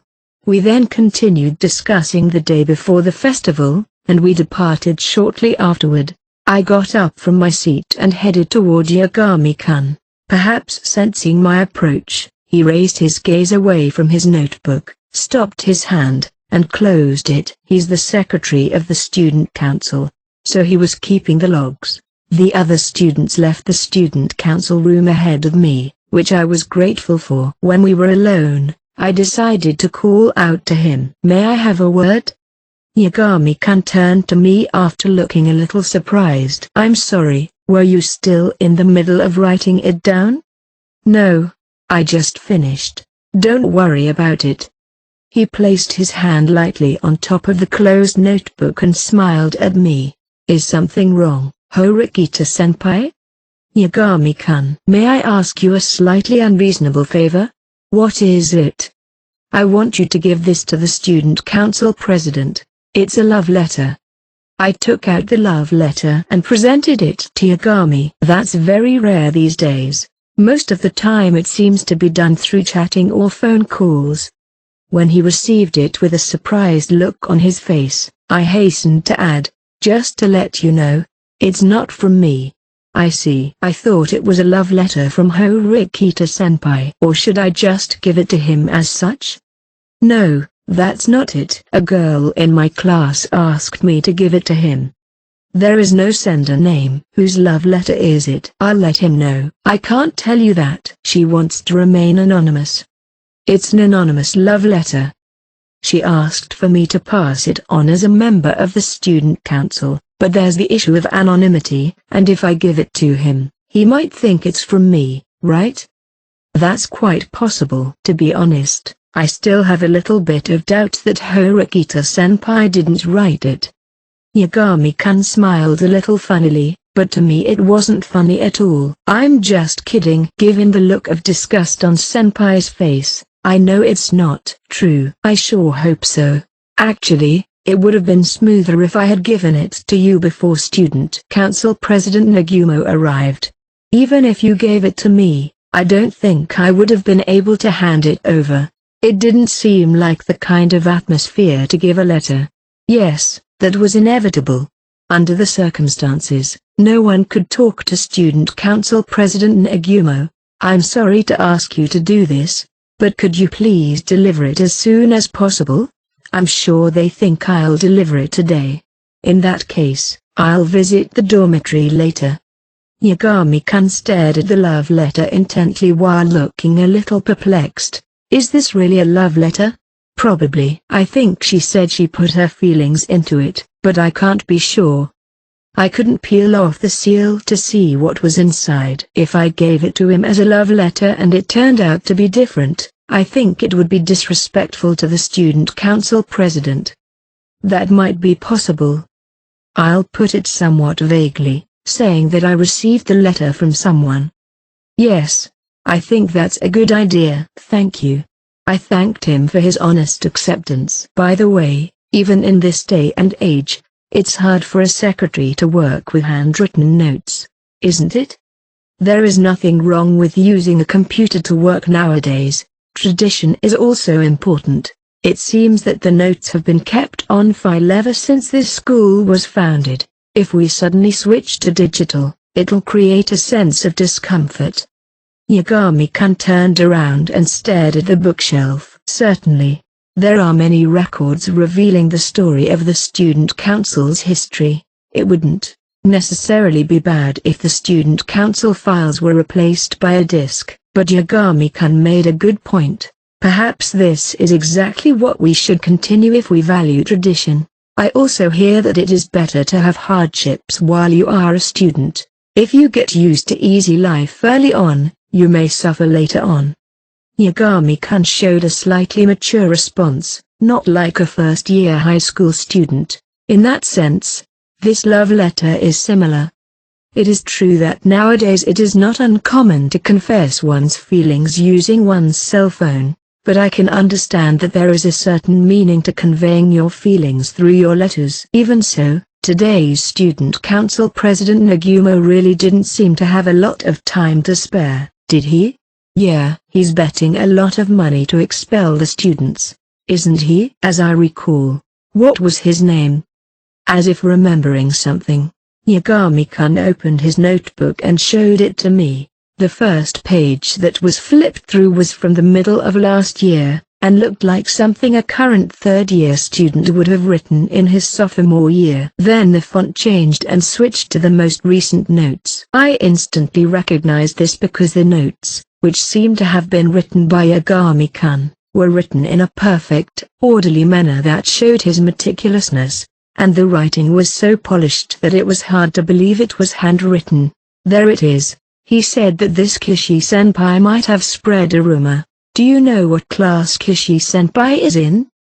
Yagami-kun asked me with the same expression as usual, showing me the meeting records, but my brain was pulled into another realm all at once. These characters, they look very similar to that letter which had almost slipped from my memory. Was he the person who presented me with the letter during the uninhabited island exam? I held my gaze, which was about to blur with agitation, and reached the notes of today's meeting. I looked at Yagami-kun from a broader perspective and saw that he was still looking at me with the same smile. It couldn't be. But no. It can't be. Amidst a whirlwind of emotions, I think as I continue to feign looking down at the notes. Horikita-senpai? Sorry, I don't know, but you should be able to figure it out pretty quickly if you look at the OAA. Sure, I'll look it up right away. I'm sorry, but I just remembered something I have to do. I'll leave you to it. Oh, really? I understand. I looked away from him and quickly turned as if to run away. Well then, I'm sorry, but I need you to take care of my letter to the student council president. Yes, senpai. Thank you for your hard work, Horikita-senpai. If he stared at me then, I probably would have asked him. I knew in my gut that I had to avoid that. I exited the door connecting the student council chambers and slowly closed it. Just before it was about to close, I saw Yagami-kun smiling at me through the door's slightest gap. He looked at me with a smile, as if he was testing me. It was as if he was challenging me with a question. Did you notice? It was as if he was trying to provoke me. Otherwise, he wouldn't have taken the trouble to open the notebook and show me the handwriting. The door slammed shut. I couldn't deny the possibility that the handwriting was coincidentally the same. Since a certain amount of time had passed since I saw those letters, my memory is blurred. Even so, the handwriting was similar enough to make me certain of the reason for the resemblance. If I assume that he was the person who wrote me that letter, then that person had been standing by my side for a long time while behaving in a nonchalant manner. At the same time, it seemed to me that this assumption was very realistic. Chapter 4, Meeting before the festival. The days go by quickly, and Friday came. November 12th, the day before the festival. After school arrived. All classes have been preparing for the festival. Today after school is the rehearsal led by the student council. It will be an important test for tomorrow's performance. All classmates, except for a few, started moving at once to begin preparations. There are a total of 4 booths in Horikita's class. The first is the well-known maid cafe, where the main sales are tea, coffee, and other drinks in addition to photo shoots with the maids. The latter sales method is particularly time efficient, and the unit price is set high. So if there are a large number of applicants, it will be a great source of income. The second and third are outdoor stalls selling powdered food, takoyaki, okonomiyaki, etc., and Western-style pasta and bread stalls. The stalls generate sales on their own, and the maid cafe also takes orders. When an order is placed, a student in charge of delivery goes to the stall and brings it to the customer. In order to take advantage of the maid cafe's originality, a limited food menu is also prepared, which is a slight modification of the existing menu offered at the food stall. And finally, the fourth and final event is an outdoor quiz competition for children, which was added on short notice with the extra budget. You geese didn't make Hasibi-san and Miyaki-kun come? Mizuno asked as her eyes followed Haruka and Akito, who had just left the classroom. There's no point in forcing them to do anything. Let's consider this a good opportunity to test whether 35 people, excluding Konji-kun, Hasibe and Miyake, can be left alone without any problems.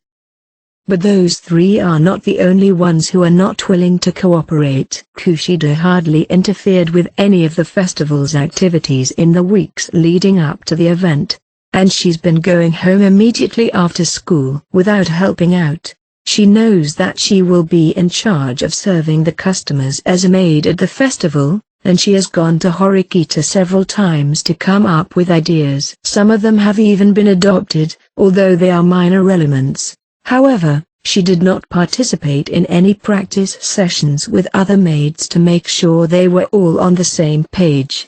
I'd like to do some final checks for tomorrow's event and also practice my activities for the day. Do you think you'll have time today? Sato called out, somewhat bravely, trying as much as possible not to let her guard down. Kushida, who had just gotten up from her seat, stopped and turned around on the spot. I'm sorry, Sato-san, I have something I really can't miss after school.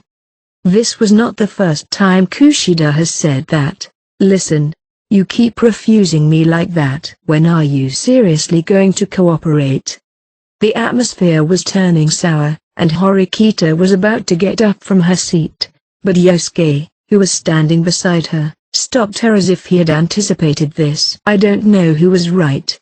However, it's impossible to create a smooth class if we interfere in everything. Sometimes things have to be resolved by the people involved. It can be said that this is an uncharacteristic behavior of Yosuke, who usually pays more attention to his words than anyone else, probably because he felt that unnecessarily showing Horikita's special treatment towards Kushida to the class was a bad move. Of course, Horikita understood this, but she also had a dilemma that she couldn't leave alone.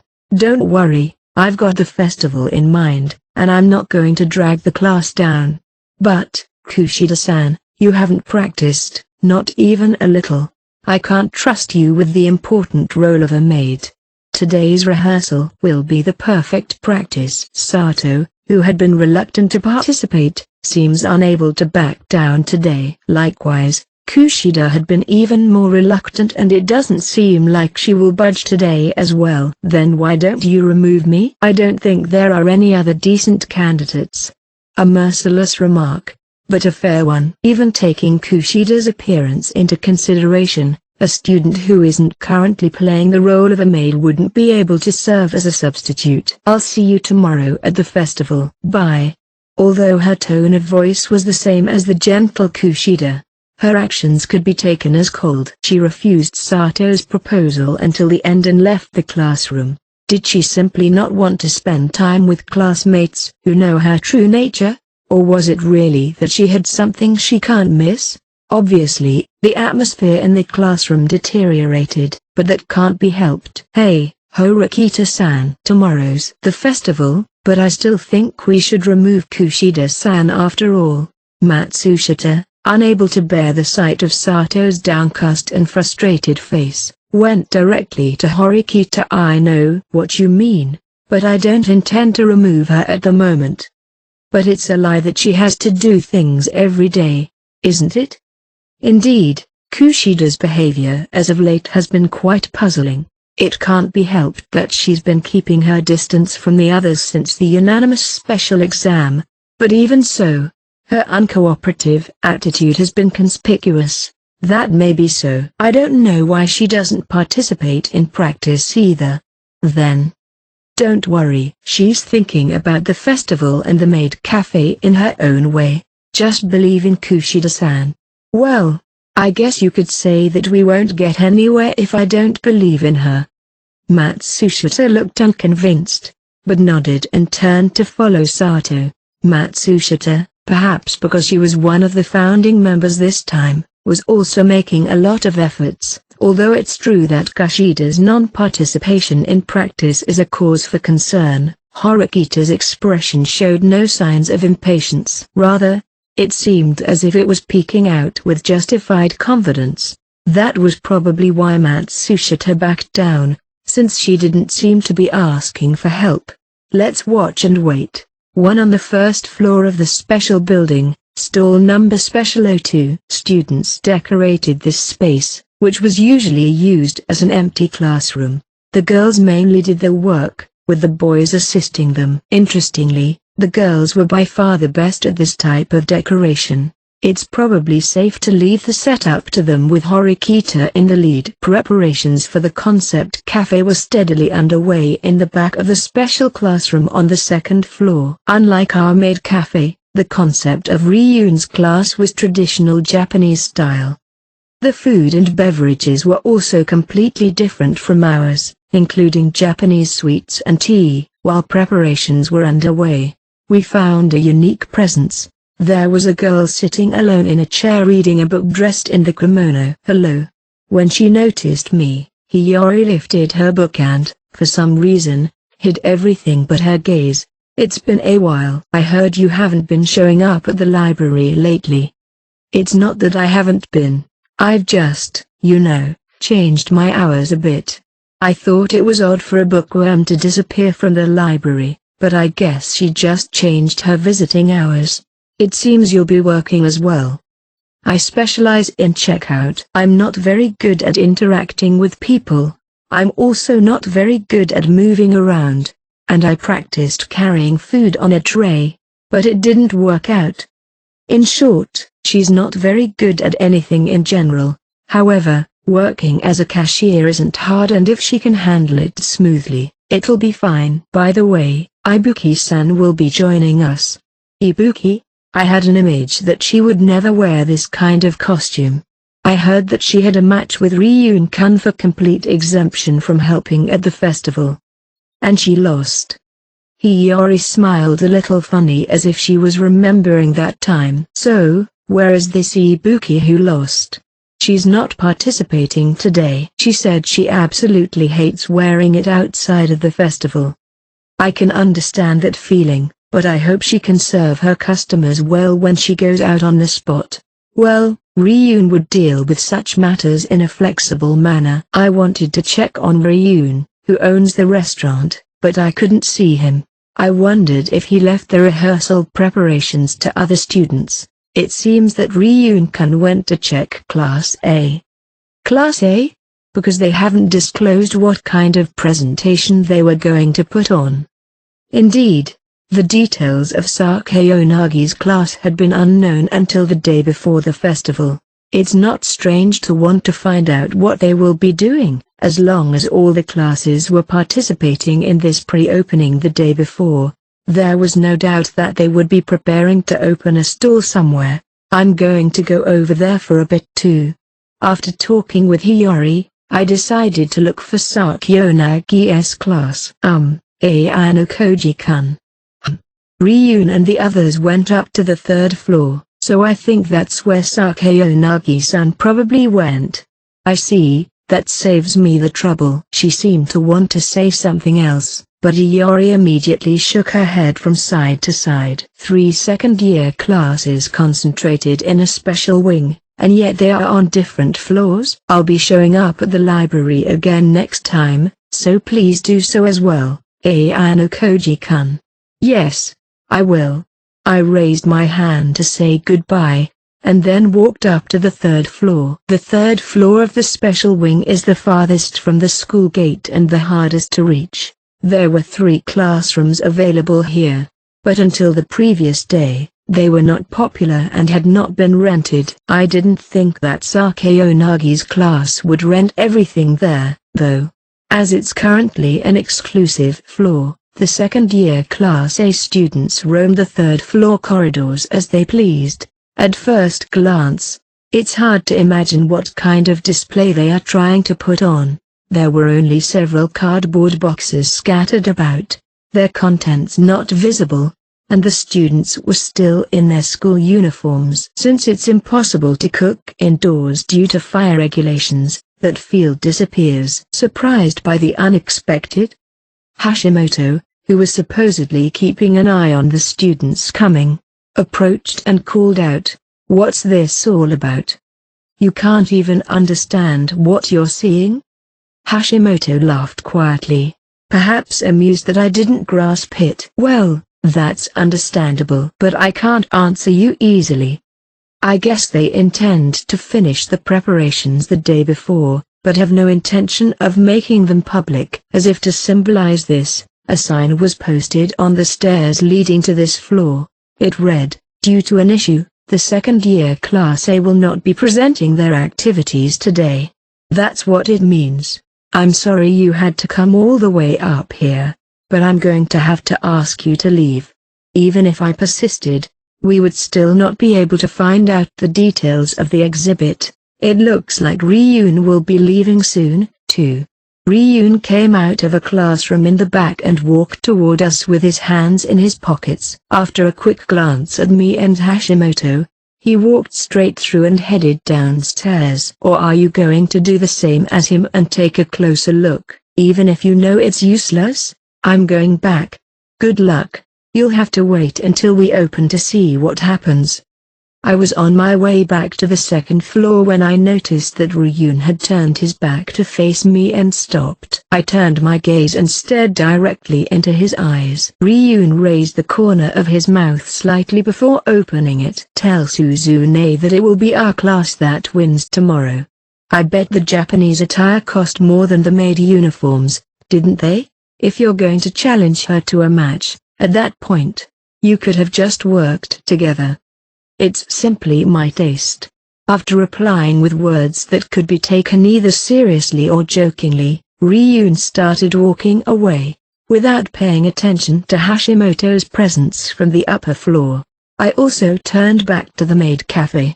Too surprisingly, many boys from other classes rushed to the restaurant as soon as it opened. There seemed to be more onlookers who wanted to catch a glimpse of the girls in cosplay rather than eating, which was fine with us. It would be good experience for the maids, who are not used to being the center of attention. Even Matsushita, who was usually very calm, moved a little stiffly and looked nervous. Sato and Michan's movements seemed to be much more sluggish than during practice. Immediately afterward, the sound of plastic bouncing on the floor spread throughout the classroom. It was caused by Michan slipping a glass of water on the tray. The person in question froze at the heavy event that seemed to split the air. In the midst of all this, it was Matsushita who immediately moved. "I am terribly sorry." After gently patting Michan on the shoulder with a calm tone, she instructed her to bring fresh water. Then she brought a rag to clean the floor. "You're doing very well, Matsushita-san. I can't believe it's your very first time as a maid." "Thank you." Horikita, who was standing by and watching, was also impressed by Matsushita's outstanding actions. "You're also participating tomorrow as a maid, right?" "Basically, as a manager. I'll also serve customers depending on their situation, but I'm honestly not sure." Unlike usual, Horikita answered somewhat timidly. "Well, No one thinks you're good at putting on a smile, so good luck," I said, turning to Horikita. I'm sure she's not worried about the service itself, but offering a smile can be a challenge. "You look pretty comfortable. It's almost like the work over here will be done by today. It's like 90% prep and 10% production, and all we have to do tomorrow is the paperwork." "Maybe I should reassign you to the stalls too." "Don't reassign me just because of a personal gripe." Horikita started to say something nasty, but quickly backed down because she wasn't serious. "For now, it looks like Matsushita-san will be fine, and I'll be leaving for a bit."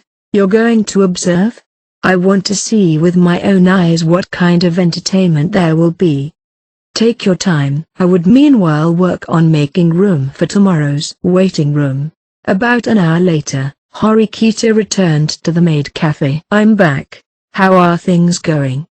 "There were a few minor mistakes, but now we're all settled in and getting used to everything. Thanks for the advance preparation. Without this rehearsal, we might have been in danger if we had just gone out and winged it." I knew that practicing without attendees was completely different from actually doing it with a third-party audience. Matsushita, who had been working at full capacity since the opening, rounded up and came up to me. "Good job, Matsushita-san. I'm honestly surprised how well you performed." "Thanks. Everyone's getting better. We should be able to start tomorrow in good shape," Matsushita said, though her expression was a little stiff. "What's wrong?" "I think there might be more sabotage. That's what I'm a little worried about." "Sabotage?" "When Ryun-kun's class came over to the maid cafe, I was afraid they'd bring Ishizaki-kun and the others over and say there were bugs in the cups or something." Horikita and I exchanged glances for a moment, then quickly turned our attention back to Matsushita. "Don't worry about that. It's not in their best interest to interfere in the practice stage. Besides, since there is a rule that students can't be guests in the activities, they can't do such a thing. Ryun can't use his usual tactics in the presence of so many eyes at the exhibit. There is no need to worry." Added to Horikita's explanation, the smile returned to Matsushita's face as she was almost simultaneously told by both of us that there isn't anything to worry about. Somehow, when the two of you say it, I feel a different sense of relief. She patted her chest in relief, as if she had been somewhat preoccupied. "You should take a break too." "I guess I'll do that." Matsushita started to walk away and left the classroom, wobbling slightly. "Did you notice that?" "Huh? No, it's nothing." Perhaps because it was a minor discomfort, Horikita, who was nearby, did not seem to notice anything in particular. "I hope I'm just imagining things." "So how did it go? What did the other classes put on?" "I don't know if there will be another festival next year, but I learned a lot." Horikita examined the completed room before leaving to check its condition. "It looks fine. In another hour, we'll start cleaning up, and you should take another look too." "I'll let you do that." With permission, I decided to parade around the entire school. Kay appeared as if she had been waiting for that moment and took me in arms. "Let's go together." "I'd rather not, but I don't think you're going to leave me." "I won't leave you. You're free to go with me. But remember that we are only scouting." "Yes. Yes." While Horikita responded seriously every time, Kay seemed to be at ease from start to finish. "Well, it's not every day you get a chance like this." In fact, even taking a look at the maid cafe, it seemed as if most of the others were enjoying the cultural festival in a normal way. 3 first-year students and some of the third-year students were putting on a number of performances that resembled festival stalls. Some of them involved technological intervention, such as target practice, ring toss, or dropping marbles on a handmade platform to win prizes at multiple goals. The collection of prizes made the scene look a bit like a festival hall. "Oh, it's Yukimura-kun and the others." Kay was the first to point and found Casey Sotomura, and the other boys busily preparing for the event, perhaps because they had practiced baking food in their dormitories. They seemed to be doing it with a certain degree of dexterity. Let's not interrupt them by talking to them carelessly. Shall we try our hand at ring toss? I'll try. Oh, that stuffed animal is kind of cute. I might want one. Kay shouted and pointed from behind a student who was experiencing it first. It was a cute prize, a colorful bear.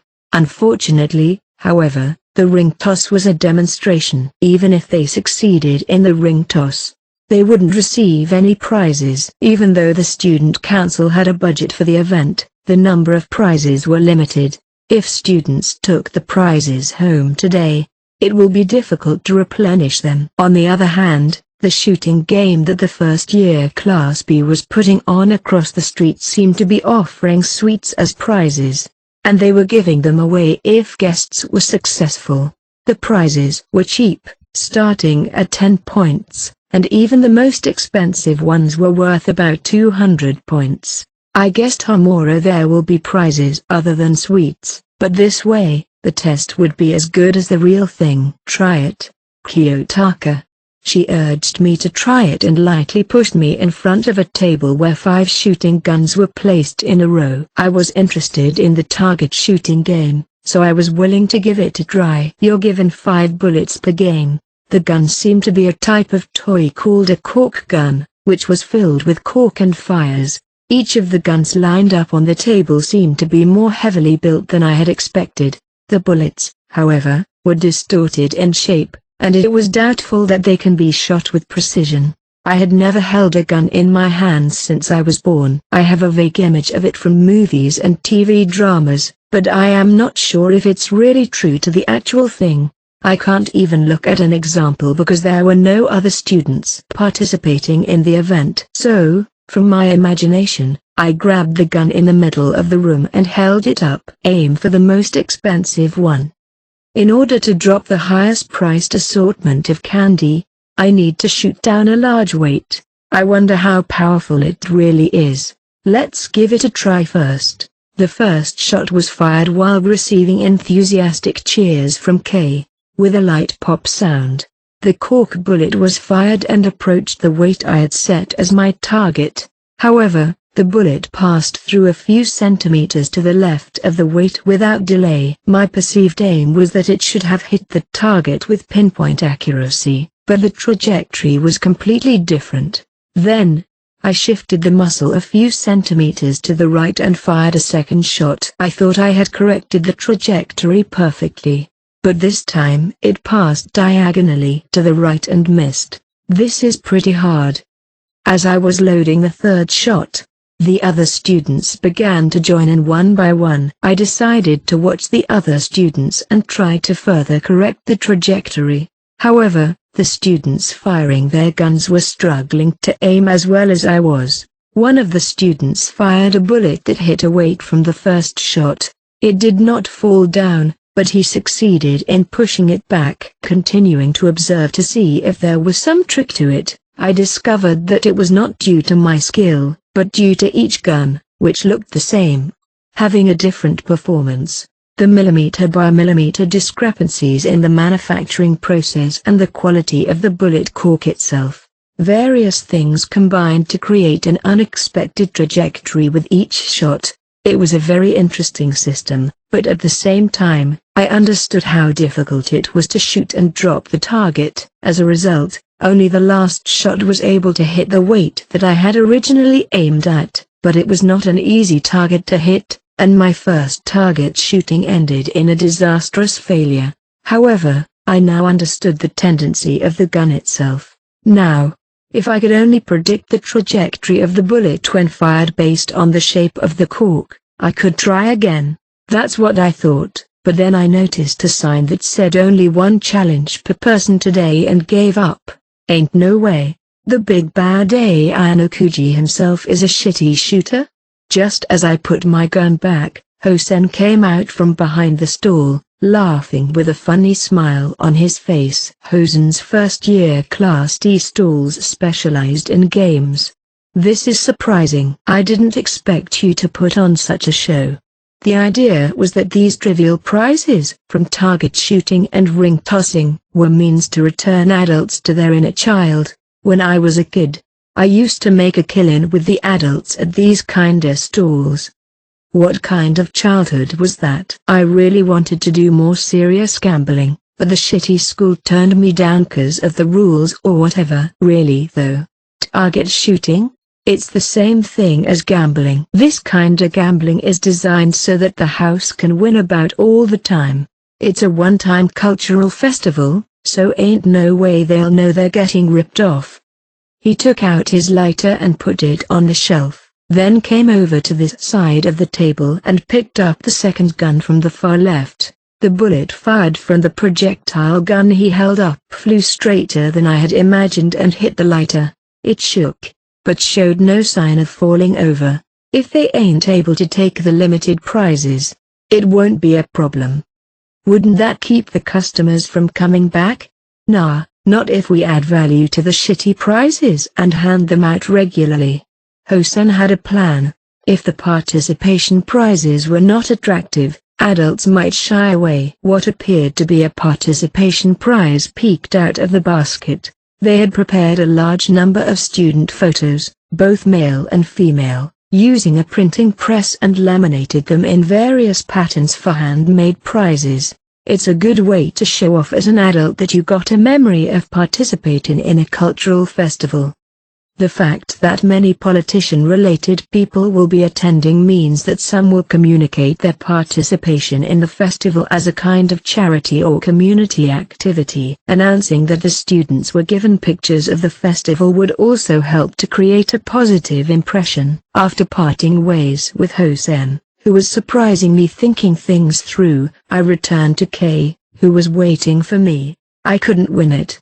Kay groaned happily and poked me in the stomach area with her elbow. You look pretty happy even though you didn't get any prizes. Because I got to see Kiyotaka's cuteness. I'm super satisfied as far as I'm concerned. What do you mean, cuteness? I had no good points at all during that time. I was happy that it wasn't like an anime, where you hit it on the first shot. I realized again that you can't do everything.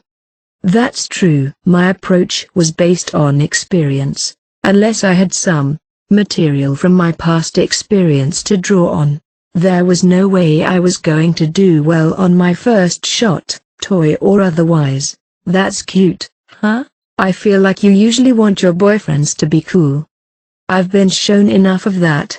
She didn't blame me, but rather, Kay's emotions seemed to take pleasure in the fact that I didn't take the prize. As I strolled around looking for other interesting offerings, I spotted Ishizaki. Yo, Ayano Koji. Looks like something kind of unusual is being put on. Yes, it is, isn't it? It's an idea of mine and Albert's, you know. Wow, how did an enforcer like you get permission from Ryun to do this? You couldn't even set up a birthday party. Kay stared at Ishizaki suspiciously. I wanted to make it happen. I made a proposal just like you told me to do, and I got kicked out of it. He held his abdomen as if he was remembering that moment. It was coincidentally on October 20th, the day of my and Ryun's birthdays. Ishizaki planned a birthday party for both of us. However, in order to make it happen, he needed to persuade Kay, and her condition was that Ryun must apologize directly to her for what he did on the rooftop and bow down to her. Naturally, Ryun did not accept Kay's harsh conditions. But I'll get my revenge next year. You'll just have to wait for me. No one's going to wait for you. So, what kind of booth are you putting up? Who cares? Do you care? Okay, you guys go ahead and give it a try. All that was provided was a desk and cardboard. The disposable chopsticks and cups on the table gave the impression of dining, but is it really? What is this? You'll just have to wait and see. Ishizaki then instructed Albert to take out tools from a cardboard box. They were a bag of protein and a bag of citric acid. Both are familiar to those who take them during muscle training and other activities. This is chocolate-flavored protein. Well, just take a light lick. 2 small bite-sized paper cups were prepared with Ishizaki's chocolate-flavored protein. I don't want it. Kay refused to drink it as soon as it was served. Oh, don't be like that. It's just protein. I've never had protein before, and I don't want to. I'm not trying to get muscular. You can't build muscle just by drinking protein shakes. Albert stepped forward and mumbled English. Huh? What? Don't worry about that. You can't build muscle by just drinking protein shakes. That's right. Since we're here, why don't you two give it a try? To be honest, I was a little curious to see what Ishizaki would do. I took the initiative, picked up a paper cup, and drank the protein. It may have been made by a different manufacturer than the one I used to drink, but it tasted a little like the old days. Well, I'll drink it for you then, just in case. It's bad. Kay, on the other hand, who drank protein for the first time, frowned as if it didn't taste good. Tastes bad? Well, it's not undrinkable, right? It's not undrinkable, but I don't really want to drink it. Well, you need a palate cleanser. Water was handed to me, perhaps to rinse out my mouth. By the time I finished drinking it, Ishizaki was ready to move on. Next. This way. With that, he prepared a citric acid drink, this time in another paper cup. Well, it's citric acid, I guess. I think I like this one better. We muttered our impressions of the citric acid drink to each other. Well, that's the last one. The two you just drank aren't bad, are they? I didn't like the protein. You're good, Karizawa. How about Ayano Koji? Yes, it wasn't bad at all. Hearing this, Ishizaki laughed happily. By the way, if you add citric acid to this chocolate-flavored protein, you get a very strange taste. He handed me the mixed protein and held it close to my mouth. It seemed like killing 2 birds with 1 stone, since both the protein intake and the citric acid intake are not bad. Now drink both of them at the same time. I'm kind of scared. Well, let's drink it. We tipped our paper cups and started drinking. But the moment I put it in my mouth, I involuntarily stiffened at the taste spreading from the surface of my tongue. Shit. Kay screamed next to me and spat it out on the spot. She then made a vomiting gesture while thrashing about, strongly appealing the others. That tastes like vomit. I remembered that taste too. When I was taught martial arts, I was hit with a powerful fist to the abdomen, and the stomach acid that rose from my body alongside the food I was digesting came up. The smell and taste that spread in my mouth. It was something close to that. Ha ha ha. Yes, that's funny. Not funny. Water. Pushing away Ishizaki, who was laughing exasperatingly, Kay drank from the water bottle. This is, how can I say this, certainly a mystery drink. Even the quintessential Ayano Koji is a bit taken back. Not only was it not tasty, but it honestly didn't taste edible. The tension plummeted. I'm going to surprise my customers tomorrow. For 500 points a cup, I'm going to offer them a magical experience. I'm amazed that Ryun allowed you to do this. I'm more surprised about that as well. He said, do whatever you want with your points. We're doing something else tomorrow. I see. So Ishizaki is just going to rent the extra space for himself. Then the expenses would be minimal. And, well, it's no wonder that about 10 guests would at least be curious about the experience. A fun date turned into the worst. After that, Kay just kept giving Ishizaki resentful glances until she left the place. Their relationship, which seemed to have improved a bit, may be back to square one. After finishing our reconnaissance while genuinely enjoying a few of the activities, I returned with Kay to the maid cafe. The classroom was filled with students, who seemed to be enjoying talking to the maids as they pleased. When one of the students occasionally deviated from the moral line and persistently called out to them, Sudo intervened, forcibly interrupted them, and asked them to leave the room. He suited the role of a bodyguard and was in charge of dealing with trouble. The 2-hour festival simulation would soon be over. I discussed with Horikita whether or not we needed to make any changes to the final staffing for tomorrow. As I, Sudo, and the other boys started cleaning up, Onodera showed up. "We're done here, too," Onodera said. "I wish I could have seen everyone's maid outfits." Onodera, who had been sent out to the outdoor stalls, made a disappointed sound as soon as she returned. "You wanted to see the maids? I like cute things too. Besides, I'm not the kind of person who looks good in a maid's uniform. My legs are too thick."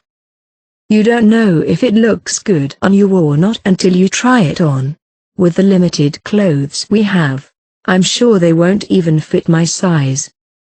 Onodera then replied with a wry smile, saying that it was impossible for her because of her commitment to swimming. Onodera has a well-trained body, including broad shoulders and legs that are more developed than most girls. If we were to provide her with a size-fit maid uniform, it would inevitably be made exclusively for Onodera. Sudo crouched down and moved his gaze closer to Onodera's thighs. "Wait. Hey Sudo-kun. They're the legs of a well-trained athlete." "Well, it's certainly a little different from what you'd call a maid." He placed his finger to his chin and said exactly what he thought. "I'm so embarrassed." Onodera blushed and ran out of the classroom like a rabbit. "What's with her?" As I watched the two of them interact, I could feel the obvious change in Onodera up close. The two of them were not only the same, but they were also very close to each other. However, Sudo didn't seem to have noticed this, perhaps because he had never shown any affection to Onodera before, or perhaps he had never even sensed the presence of affection before. It would be nice if both arrows were facing each other, but as it was, both arrows were going the opposite way. I haven't learned much about love, but I do know that the basic rule in these situations was to keep a warm eye on the people involved. However, that was why my curiosity and urge to see the result of a different pattern came over me. If I go against the rules, will they no longer make it as a couple? Don't you understand why Onodera behaved like that? The same feelings you have for Horikita, Onodera has for you. What? I said it in a slightly roundabout way, so Sudo didn't immediately understand. However, Sudo wasn't so rock-headed that he couldn't understand what I was saying at all. "Huh? Onodera? Me? Yeah. No, that ain't it." He seemed to have thought about it seriously, but denied that it could be true. This was also a natural reaction. Onodera might not have been interested in you at first, but you've been showing remarkable growth these days. It wouldn't be surprising if she became aware of you as a member of the opposite sex, right? Little by little, Sudo's face turned grim as he began to reorganize his thoughts. What the hell? Why me? Of course, there's no guarantee. If you want to know the truth, it might be important to observe Onodera carefully and try to understand her. But, hey, nothing else needed to be said to understand the situation. Right now, Sudo's feelings were strongly directed toward Horikita. That was why I wanted him to show me how he'll change from this unnecessary comment of mine. Will he move closer to Horikita or sway toward Onodera? Or will he change into an unexpected third party? No, I'm getting a little confused. I'm going to go cool off while I go see the food stalls. You'll have to think long and hard to come up with an answer. Kiyotaka-kun, was that okay? Yosuke, who was standing by, seemed to have heard my conversation. I don't think you should have interfered. Is that so? Well, I'm sorry if that was careless of me. I'm still learning how this works. I apologized to Yosuke with a blank expression on my face. A little while later, it was time for the preliminaries to end. Good work, everyone. That's all for today. If there are any reassignments for tomorrow's show, I'll call you from my cell phone by 9 p.m. After all the cleanup was done, all preparations for tomorrow were complete. The students were already on their way home for tomorrow's performance. Only 2 people remained in the classroom, me and Horikita. I've been thinking about it a lot, but it just doesn't feel right for you to be a maid, I said. I don't want to do it, but it would be nice to have more hands, wouldn't it? It would have been a little easier if your girlfriend had cooperated. I'm sorry, but it's out of my jurisdiction. I've left it to Kei's will. It seemed that Sato and the others, including me, had approached Kei, but she refused to wear the maid's uniform. I haven't heard what the reason was, but I guess it was because she didn't want to change clothes rather than because it was too much trouble or because she wasn't suited for customer service. Not everyone understood Kei's body and her past. I'm just kidding. It's not something you force anyone to wear. If you're unwilling to wear it, it won't make you look good to tomorrow's guests. Here, look through this. I've made some adjustments based on today's simulation. I handed the notebook to Horikita for a final check. Thank you. It looks like the schedule you've put together is going to be fine. Horikita looked up from her notebook. All festival participants are required to take a 1-hour break before the end of the festival after notifying their homeroom teacher. During this break, they are forbidden from assisting with any of the stalls and must coordinate their workers, whether they are busy or not. For in the middle of the street leading to Kiyaki Mall, a man and a woman were facing each other. The preliminary preparations for the festival had already begun and there were no students to be seen in this vicinity at all. We can finally talk, Yagami-kun. I didn't think you would barge in on us while we were preparing for the festival. I wouldn't have caught you otherwise. It seemed as if you were avoiding me. Even after making contact, Yagami forced Kushida to move to this location, refusing to discuss the situation on the spot. It's just a coincidence that we didn't meet. By the way, it seems you visited my room several times. Sorry, I was away. Both continued their dialogue without losing their smiles. If someone were to witness the two of them from the sidelines, the scene would appear to be one of friendly banter. Were you really away? Or were you using the answering machine to harass me? Staying away? Why would I do that? There seems to be some kind of misunderstanding. There's no misunderstanding. Irritated by Yagami's refusal to let her grasp the reality of the situation, Kushida stepped forward on her own. You cut me off because I was useless. That's all, isn't it? In a unanimous special examen, Yagami expected Kushida to expel Horikita and Ayano Koji, since she failed to live up to that expectation, and since there was no contact between them. It wasn't surprising for Kushida to judge as such. Do you remember that I contacted you on the night of the unanimous special exam? Yes, of course, I remember.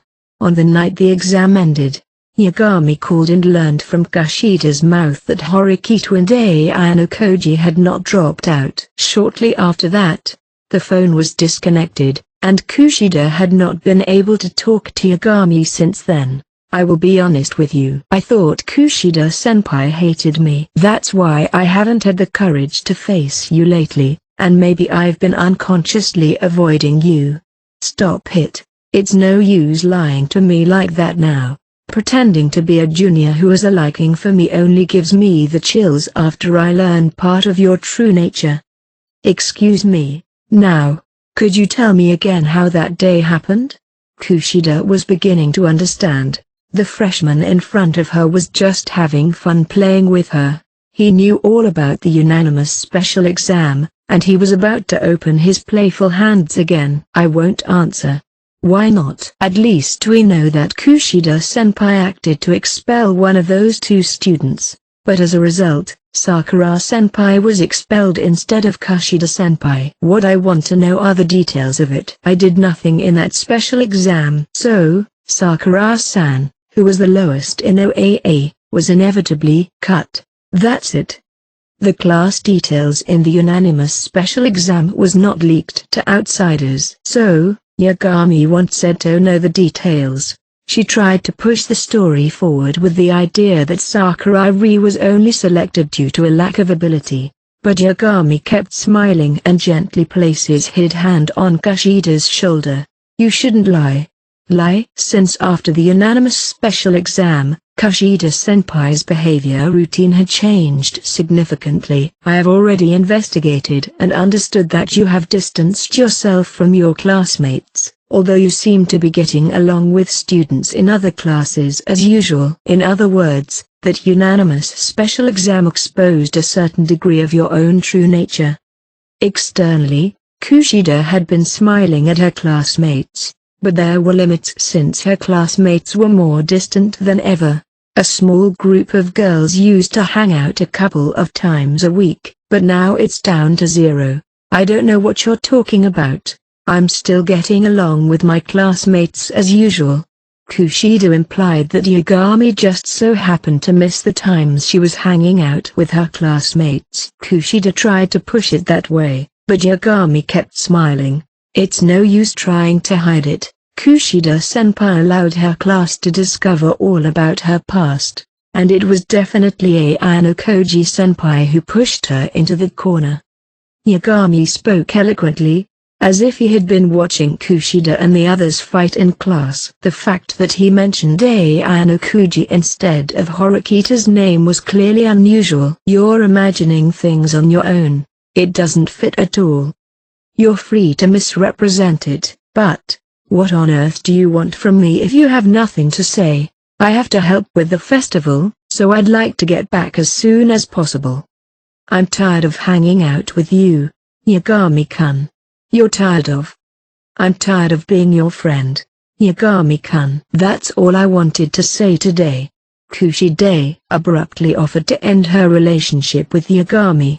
You want to end your relationship with me? I understand that feeling. Since Kushida-senpai's past and character are now known in the class, there is no point in pressing Horikita-senpai or Ayano Koji-senpai to be expelled now. I'm not going to correct every single thing anymore. If you want to interpret it as you see fit, go ahead. You're an interesting person, Kushida-senpai. What you just said was the truth. Besides, Kushida-senpai herself is beginning to think that it's okay to throw herself into this environment. So, she wants to end her backwards relationship with me and look forward. She wanted to look forward. Those words stuck in her mind. Aside from Ayano Koji-senpai, have you made peace with Horikita-senpai? I won't answer that either. By the looks of it, you've been heartbroken. I'm a little disappointed, Kushida-senpai. Kushida resisted the urge to retort, but anger welled up within her, and she continued hating Horikita as much as ever. I am. Oh, that's okay. You don't have to say anything else. I can tell by looking at you. His dismissive attitude lacked some of his former politeness. Kushida couldn't help but feel a little creeped out by this, but she couldn't afford to show any weakness here. Rather, she was clearly more tolerant than the average student, perhaps due to her repeated contact with unusual people like Ayano Koji, Ryun, or Omisawa. She was surprised and felt a sense of realization when acting tough. This is the end of us, Yagami-kun. We have nothing to do with each other, right? Rest assured, you're worried that I might go around exposing Kushida-senpai's past, right? That's why you came to check on me while giving me a warning, right? That's right. If Yagami-kun exposes me, rumors about me will go around the school. Then will you listen to what I have to say? I'll tell them everything about Yagami-kun, about how you used me to get Ayano Koji and Horikita expelled from school, about how you're a devil with a kind face. Yagami didn't know if this was a threat. Still, using the weapons she has now is the only way Kushida can defend herself. You have threatened back. Then I will keep that in mind. Are we done? Whether it works or not. Yagami broke off the conversation and walked away. I'm the leader of the first year Class B. I'm busy with various cultural festival stalls, so I'll see you then. Don't forget, Yagami-kun, that as long as you keep your promise, I will keep mine." Yagami smiled at last and disappeared out of sight with light steps. "I hope this is the end of it." While she held such wistful thinking, she also realized that it wasn't the end. So what should she do? Should I just wait with my fingers in my mouth, or should I set up and strike? No, I can't stop Yagami. Up until now, Kushida had challenged and lost to various opponents, including Horikita. She now realized that she was painfully alone. I realize that I am alone, but even so, the situation has changed drastically. The other side is definitely licking Kushida's chops. Not just on the surface, but from the bottom of their hearts. Even so, she prided herself on being able to read such things. Before I fight that guy, I have something to do. She knew that the problem that needed to be solved goes above just Yagami. She had no desire to go back to being a gentle honor student, but she must show a solid contribution to maintain a firm position in the class. Kushida Kikiyo knew how to survive by herself. 5 in the middle of the night, I received a phone call. "It's very unusual for you to call me, Sakeonagi." On the other end of the line, Sakeonagi let out a little chuckle. "Indeed, you may be right. May I have a few minutes of your time now? I wouldn't be answering if it wasn't convenient." "I see. Then let me cut right to the chase." "Ayano Koji-kun, you will attend the cultural festival as a matter of course, won't you? My father seems to be concerned that there may be people from the outside who will come to bring you back. The chairman of the board called me a little while ago. He told me that I should consider taking this time off from the main event again, but I politely declined. I probably would have attended the last sports festival, though, if not for the fact that I had to give Sakeonagi a break." "Aren't you afraid?" "No, that's a foolish question." "I'll change the question a bit. Are you perhaps assuming that the people involved will not move to recapture you?" "Otherwise," Sakeonagi said, "she doesn't see the point of me purposefully putting myself in harm's way. It's simply a question between actual harm and potential harm. There's other opportunities coming up, such as the school trip. If the harm would go away after these 2 festivals, I would act differently.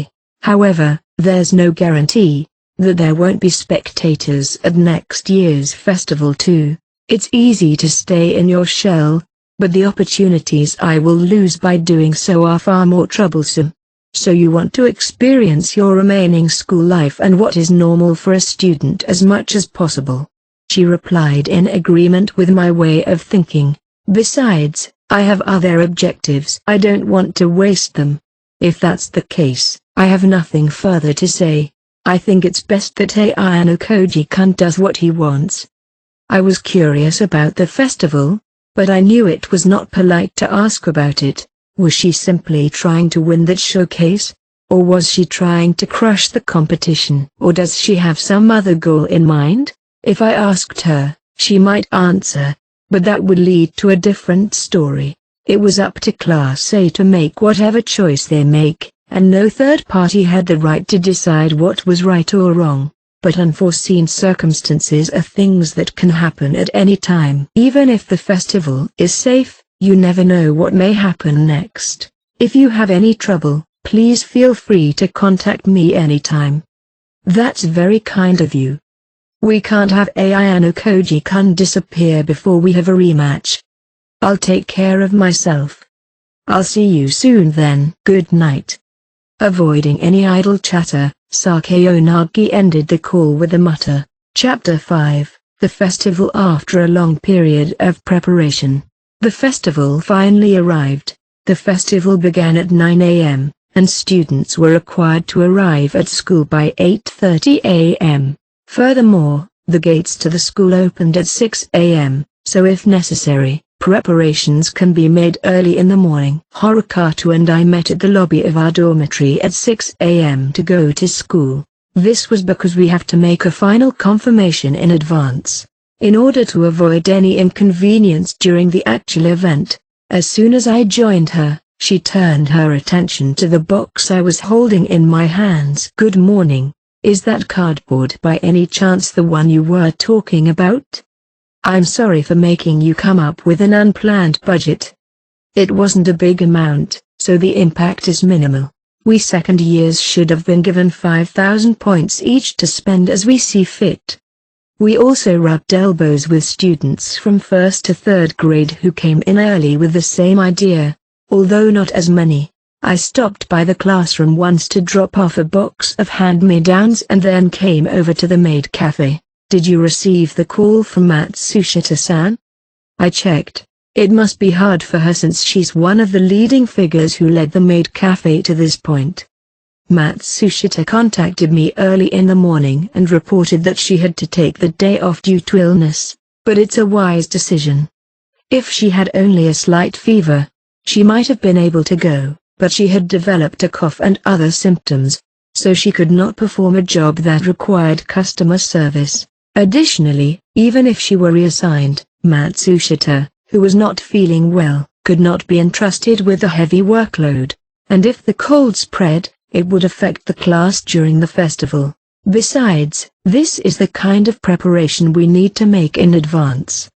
It's not enough to just reassign personnel, it is necessary to know where to fill in the missing personnel. Speaking of which, did you hear? It's rumored that Hasebe-san and Miyaki-kun may have been the ones who leaked the information about the maid cafe.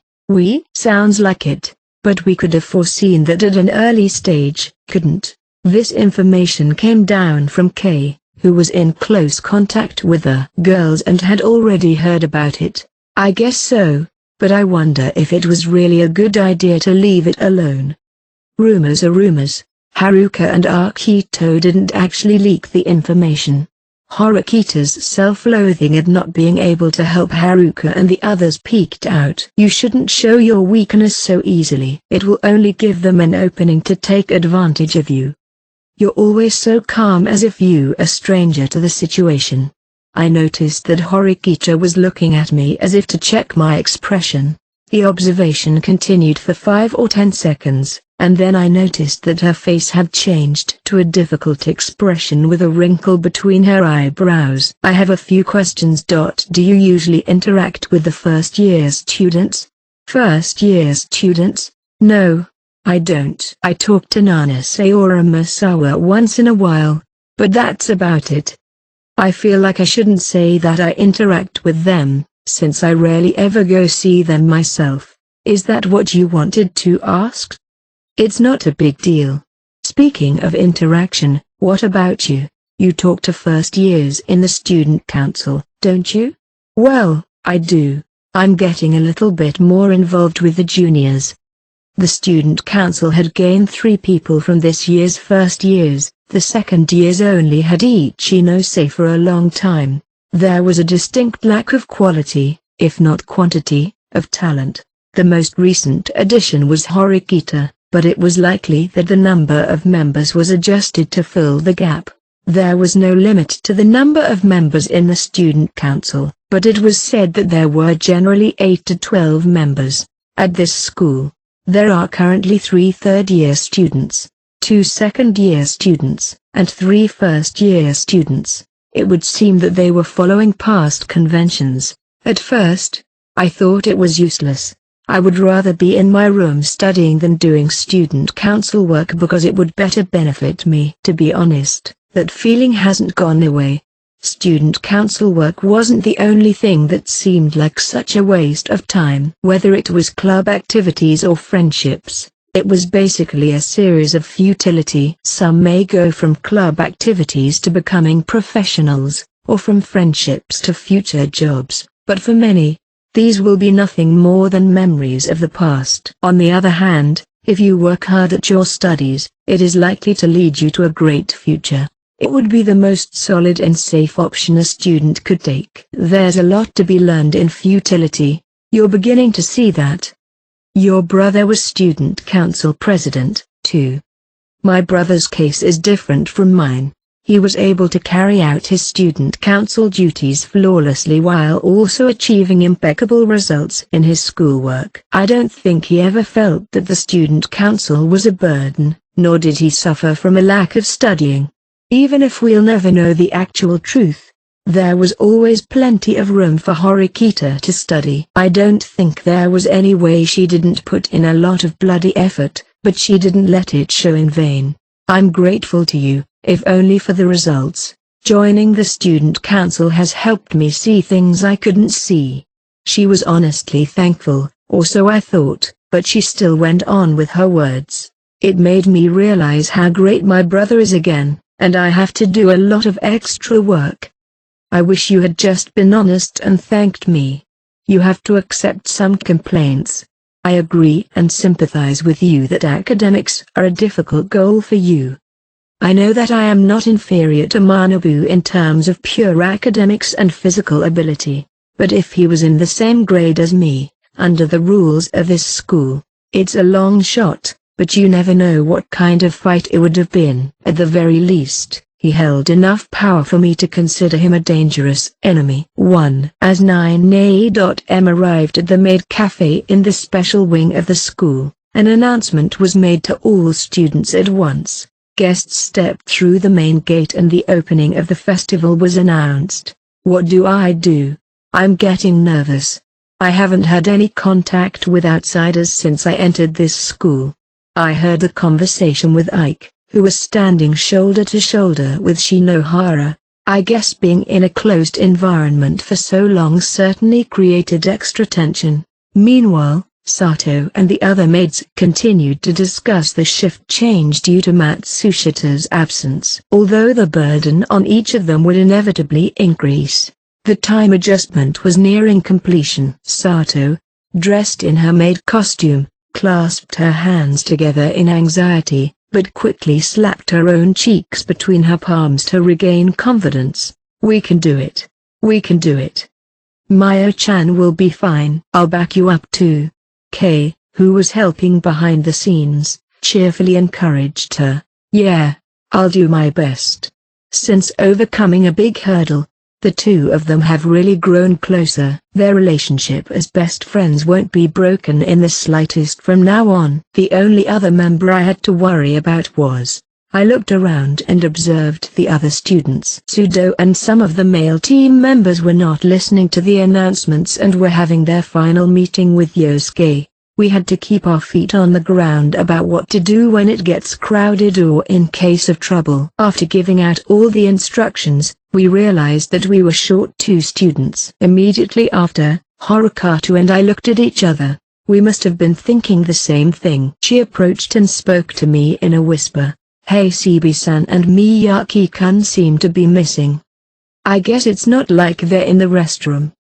The other students seemed to be too busy minding their own business to have noticed yet. I knew there was something going on at this festival, but if it's just simply slacking off, I guess I'm rather grateful. For Horikita, who had not calculated them as a force to be reckoned with from the start, there was no need to get worked up if they just didn't help out. However, if they were to sabotage the project, that will be a different story. But it also adds fuel to the fire because of the rumors. If you leak information and then skip the festival, well, that's enough blame, isn't it? I've been keeping an eye on it so far, thinking only time will tell, but I still think we should do something about it early on. We should at least dispel the rumors.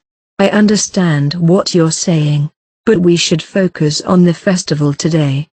Is that what you want?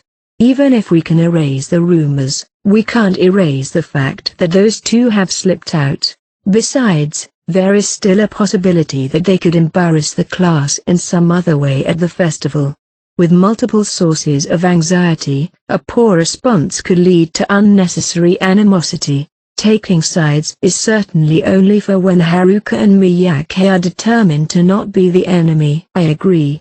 Horikita was a bit nervous, but she cleared her throat to get rid of her thoughts. I'm sure you'll be able to handle Heisebi-san and Miyaki-kun just fine. I replied with a glance, and decided to start greeting the guests. To welcome. Sato's cheerful voice echoed in the classroom, or rather the maid cafe. At the same time, the first guest to enter the store was a man who appeared to be in his 40s. A total of 6 maids waiting in the store responded all at once as they had been trained to do. "Let me show you to your seat."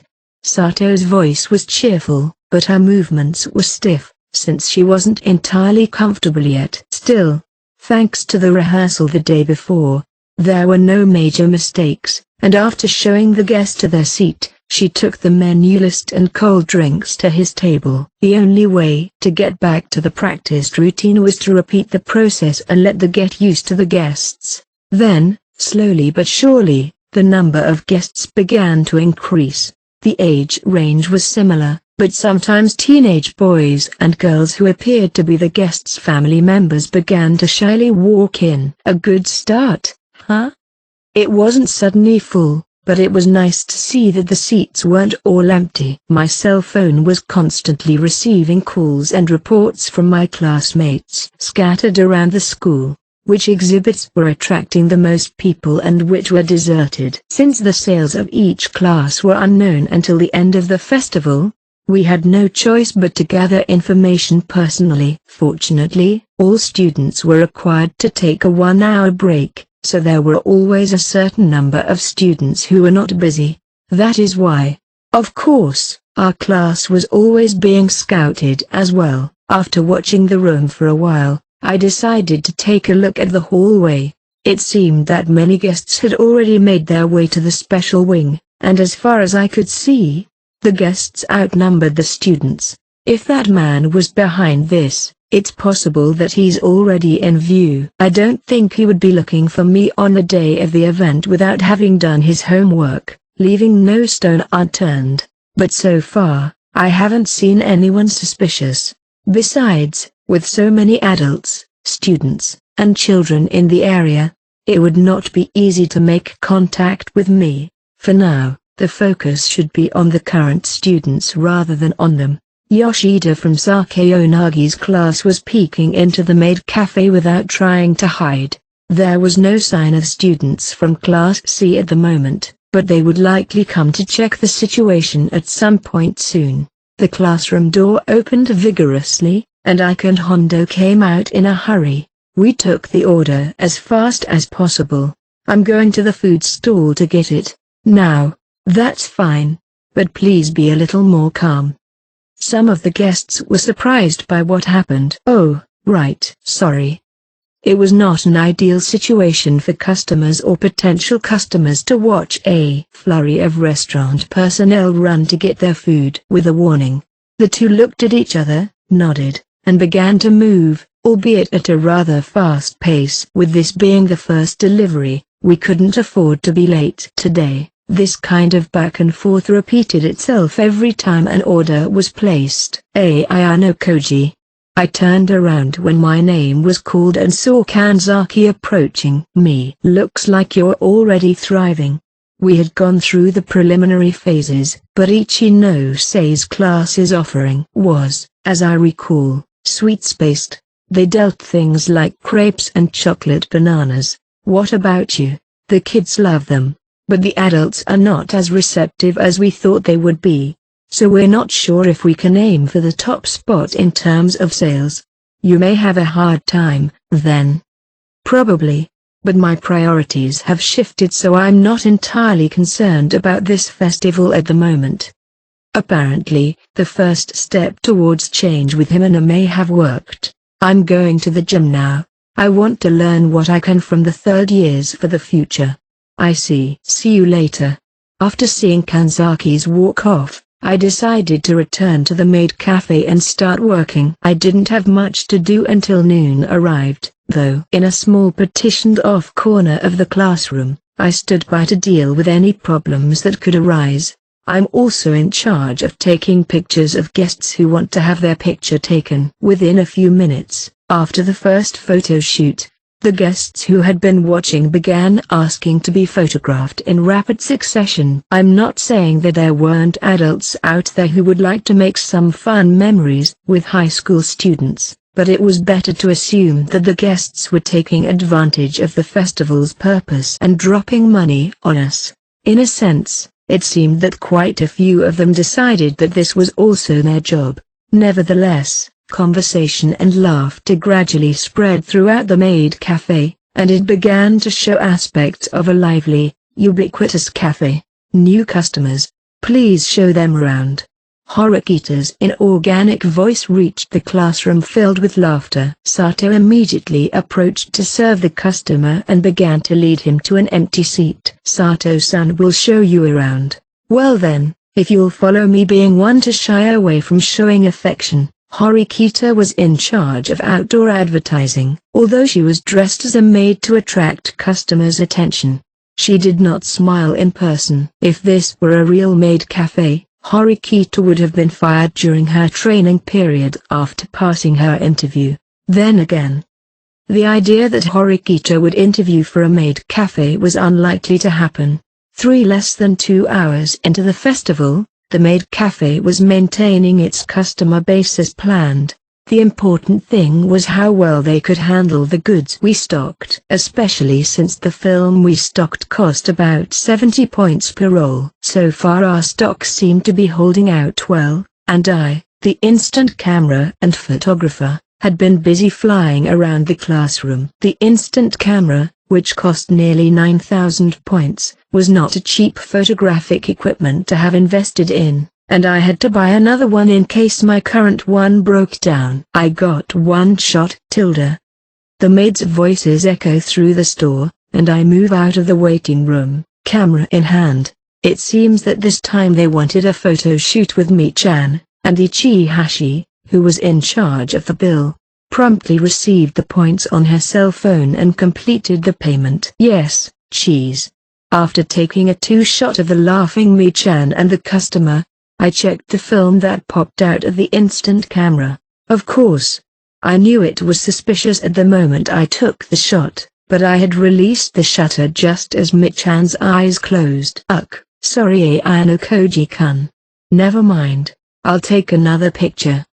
It was a souvenir shot, and while I didn't mind if the guest's expression was a little problematic, I couldn't give him one with the mistake in the maid's expression. This was not only a consideration for the guests, but also for the maids, such as Mi-chan. As a girl, there was no way she would accept a badly taken photo.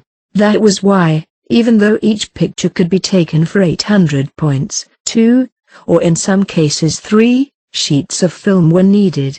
The second shoot went well, so I handed over the photos that were ready to be developed. After the shooting was over, I quickly went back to the waiting room. Well, I have been repeating this kind of thing endlessly since this morning, but still. This festival, with so many people connected to politics, was the perfect opportunity for that man. I knew that he would try some kind of trick to set me up, no matter how many people were around. This must have been the same for Chairman Sakayanagi. However, as noon approached, there was no sign of any change.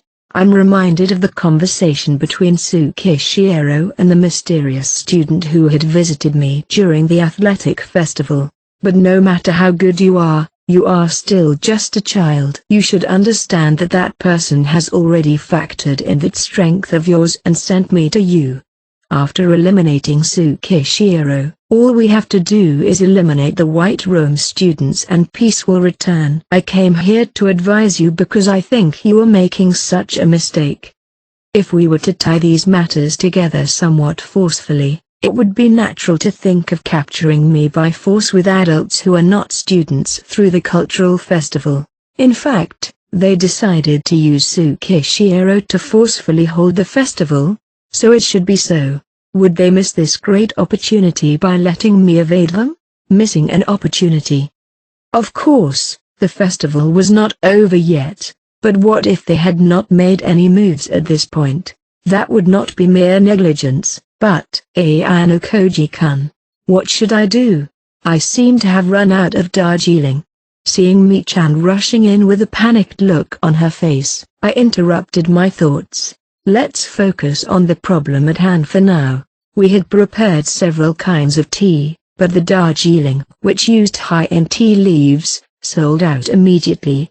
We had discussed and narrowed down our stock to the minimum number, but the sales were unexpectedly high. On the other hand, Inexpensive tea bags sold poorly. Since it was impossible to buy more on the day of the show, we could not restore our inventory now. Put a sellout sticker on all the menu boards right away. I'll write corrections on the signs that are posted outside. I grabbed a pen and immediately corrected the sign with the menu at the entrance of the restaurant. Both were cheap props from the bargain bin, but they would work. There we go.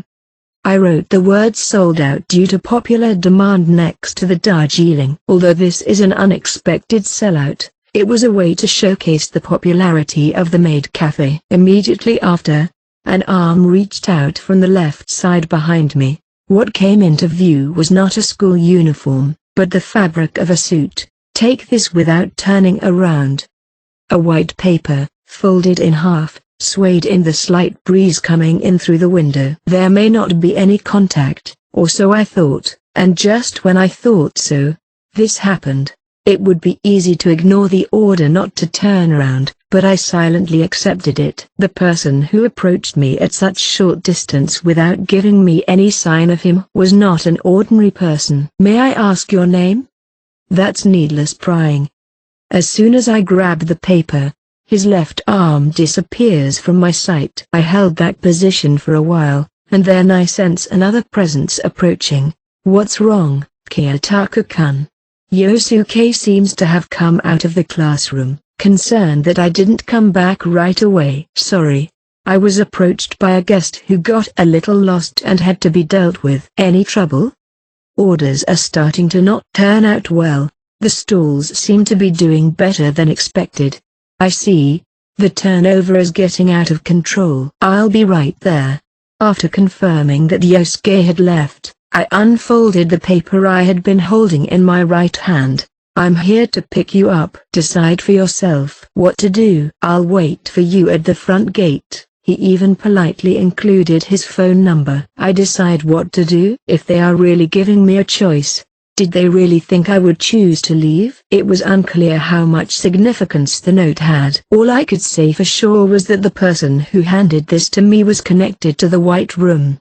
Have they decided that they can't use direct force and will leave it to my judgment? But the fact that no steps had been taken so far may have something to do with that sentence. Either way, there was no point in worrying about it. I rolled up the small piece of paper, put it in my mouth, and swallowed it. Paper originally comes from a plant, and its main ingredient is cellulose. It has no enzymes to break it down, so it cannot be digested and gets ejected as it is. It is not a problem if a third party picks up this note, but it can be a disadvantage to have it in my possession. If it was a festival where you were stuck in a bad situation, it was better to do this quickly and easily because there was no further issues. 3 hours had passed since the festival began. It was noon, and new guests were arriving to replace the families who had gone to the school first thing in the morning. After receiving a report from Ike and the others, who had gone out to scout the area, I was walking near the entrance when I heard a voice saying, "There it is." Ike pointed to where several girls from Ryun's class were shouting. We, the second-year C class, are currently competing with the second-year B class for sales at the Concept Cafe. If we lose, someone might be held responsible and expelled from school. The air was clearly alien to the many students who basically continued to serve their customers with smiles and cheerfulness. A large number of guests stopped in their tracks at the sight of the saddened faces and raised voices. "Please, can we ask for your cooperation? Please help us." One after another, they handed out the flyers they seemed to have been producing. I approached a boy of junior high school age who seemed to have received one of them and asked him if I could take a quick look at it. On it, offerings for a kimono concept cafe on the second floor of the special wing were detailed, but it didn't mention the menu or any other price. Instead, it put the confrontation front and center, strongly emphasizing that this was a battle they absolutely could not lose. Now what? This is bad, right? The girl's earnest appeals couldn't have been left unspoken. In all likelihood, Ryun was probably threatening his classmates with expulsion. Is he seriously trying to get someone expelled, that Ryun guy? I doubt it. If a forced expulsion is a penalty, that means he threatened to expel them without their consent. It would be a problem. In fact, if the student who was threatened told the school, Ryun's position would be jeopardized, and a sharp drop in class points would be inevitable. Then that means he's lying. Let's go there now and make them stop. Impossible. His classmates strongly fear the chance he's telling the truth. Besides, if you listen to their words out loud, all they've said is that they might be expelled from school. So there was no material to determine that he was lying to the guests as well. The fact that they don't just settle for a fair confrontation is typical of Ryun, who comes up with one bold strategy after another. It was safe to assume that they were working more towards beating us than to be among the top 4. If we lose, they'll take away 1 million private points, right? Oh no. I would love to tell the head holding Ike not to worry, but it was important to show the public that he was seriously frightened. The importance of the confrontation became more clear. What do you want to do? If they want to do this, we'll just fight back with a similar strategy. You mean threaten to expel someone too? No, not that way. We're going to show them that we're also putting all of our effort into the concept cafe competition as a second-year B class. We are ready for that. What? And what do you mean ready? Open the cardboard box I brought for you. I had Hondo and Tonomura take the box down to the ground and remove the duct tape. Out of it came a bunch of flyers. It's a flyer just like theirs. I was planning to put up flyers to drive the guests to the event if necessary. They beat me to it, but I'm sure it'll be effective nonetheless.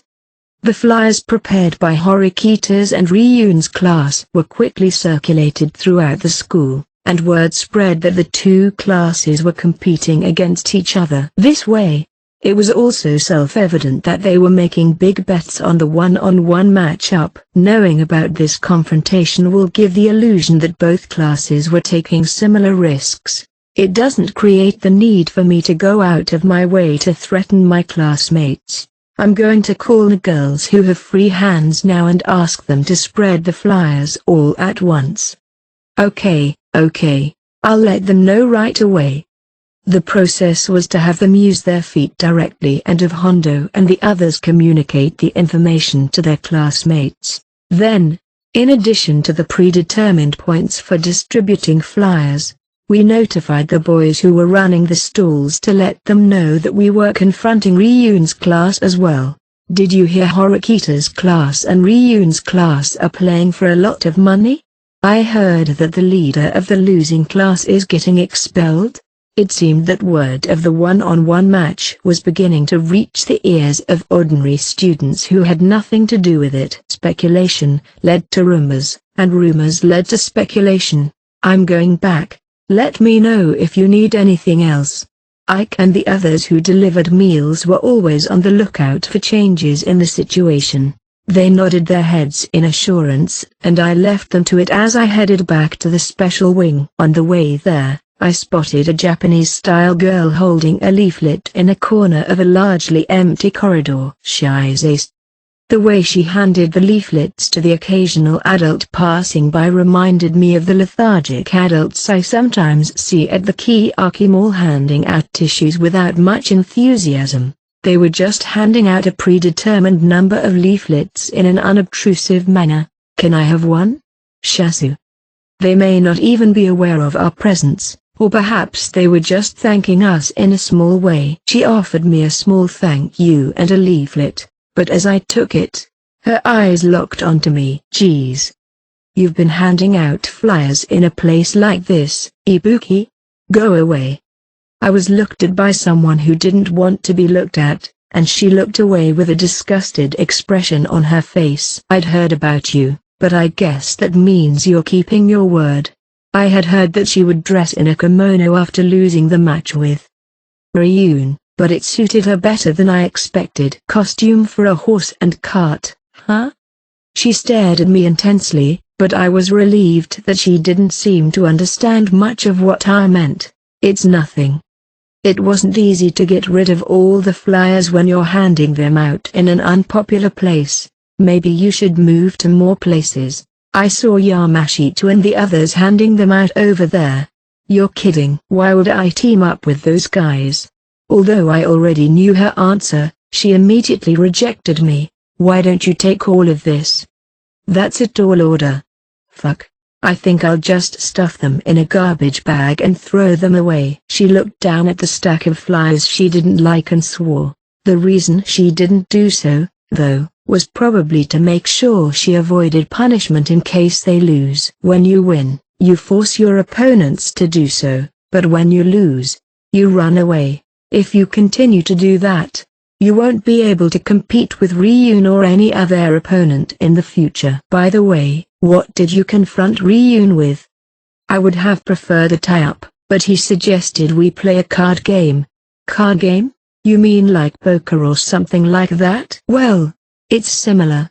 The content of the game itself was not important, but the fact that it was a suggestion from Ryun was what caught my attention. Maybe Ibuki was successfully entrapped. Regardless, at least Ibuki wasn't getting in my way anymore. I'll spread the word later about what you've been working so hard to promote here. Don't spread it. I'll kick your ass. I quickly dodged a sharp kick as her costume shook. Damn it. Oh, by the way, the greeting at the cafe is welcome home, master. Try it out. I'll say it if you'll take my kick to your face. I think I'll have to pass. She raised her leg slightly to threaten me, so I shrugged and left. By the time I returned to the maid cafe, the somewhat relaxed atmosphere that had prevailed earlier in the day was gone, and the largest crowd of the day had begun to form a line. Horikita joined the lineup, guiding the visitors. It looks like you've started handing out the flyers without any problems, she said. Yes, from this point on, yours and Ryun's class should start to outpace the others. Everything is going according to your plan, isn't it?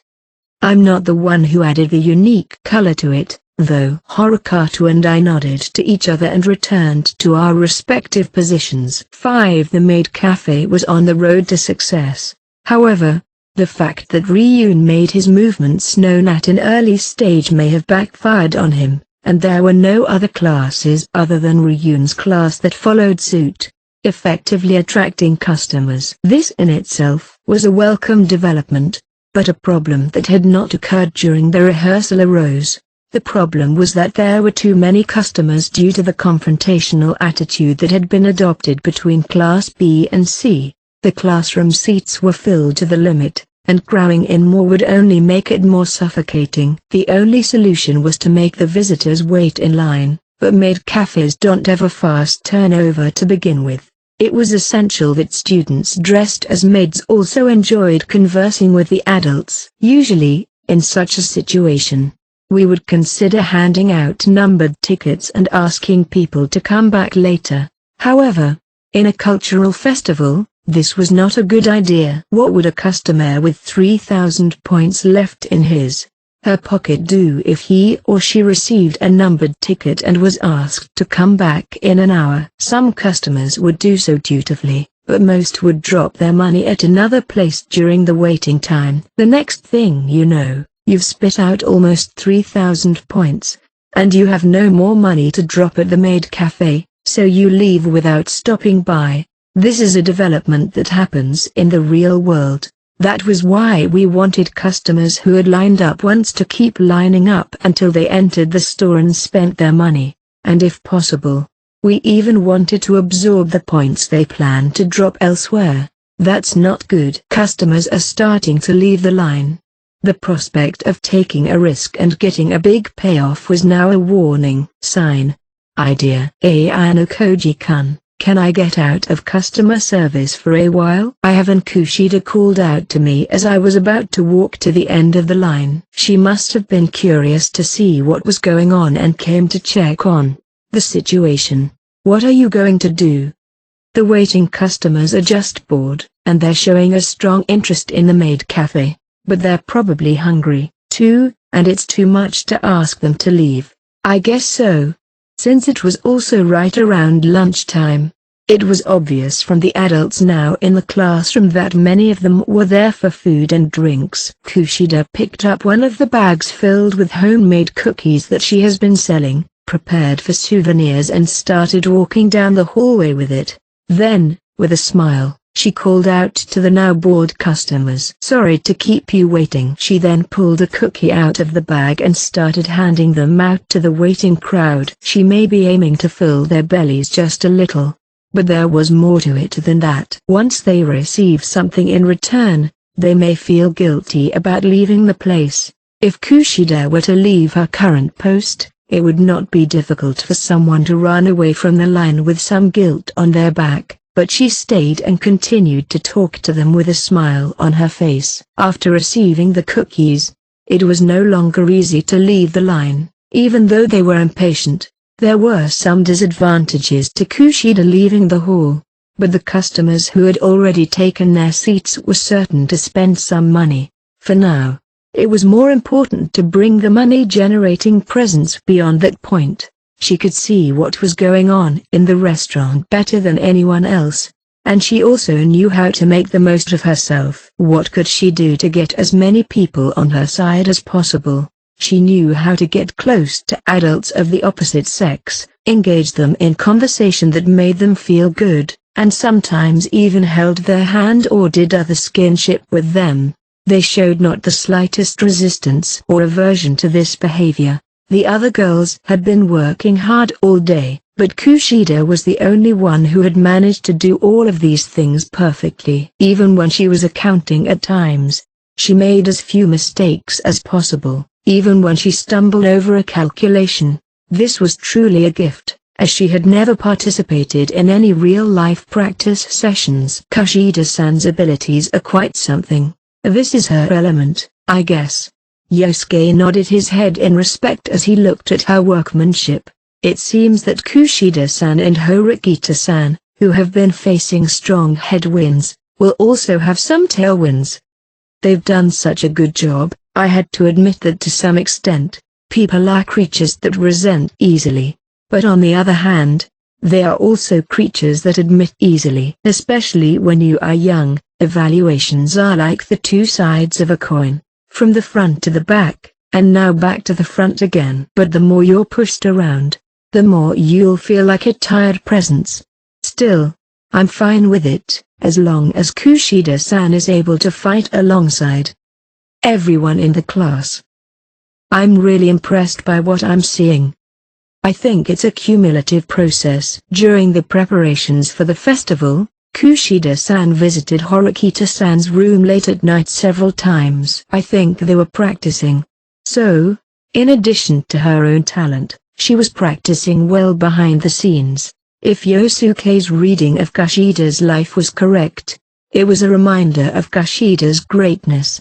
It would also confirm Horikita's confidence that Kushida was in good hands. We then went back to the waiting room and spent about 30 minutes pulling the camera around. Ayano Koji-kun, where is Kushida-san?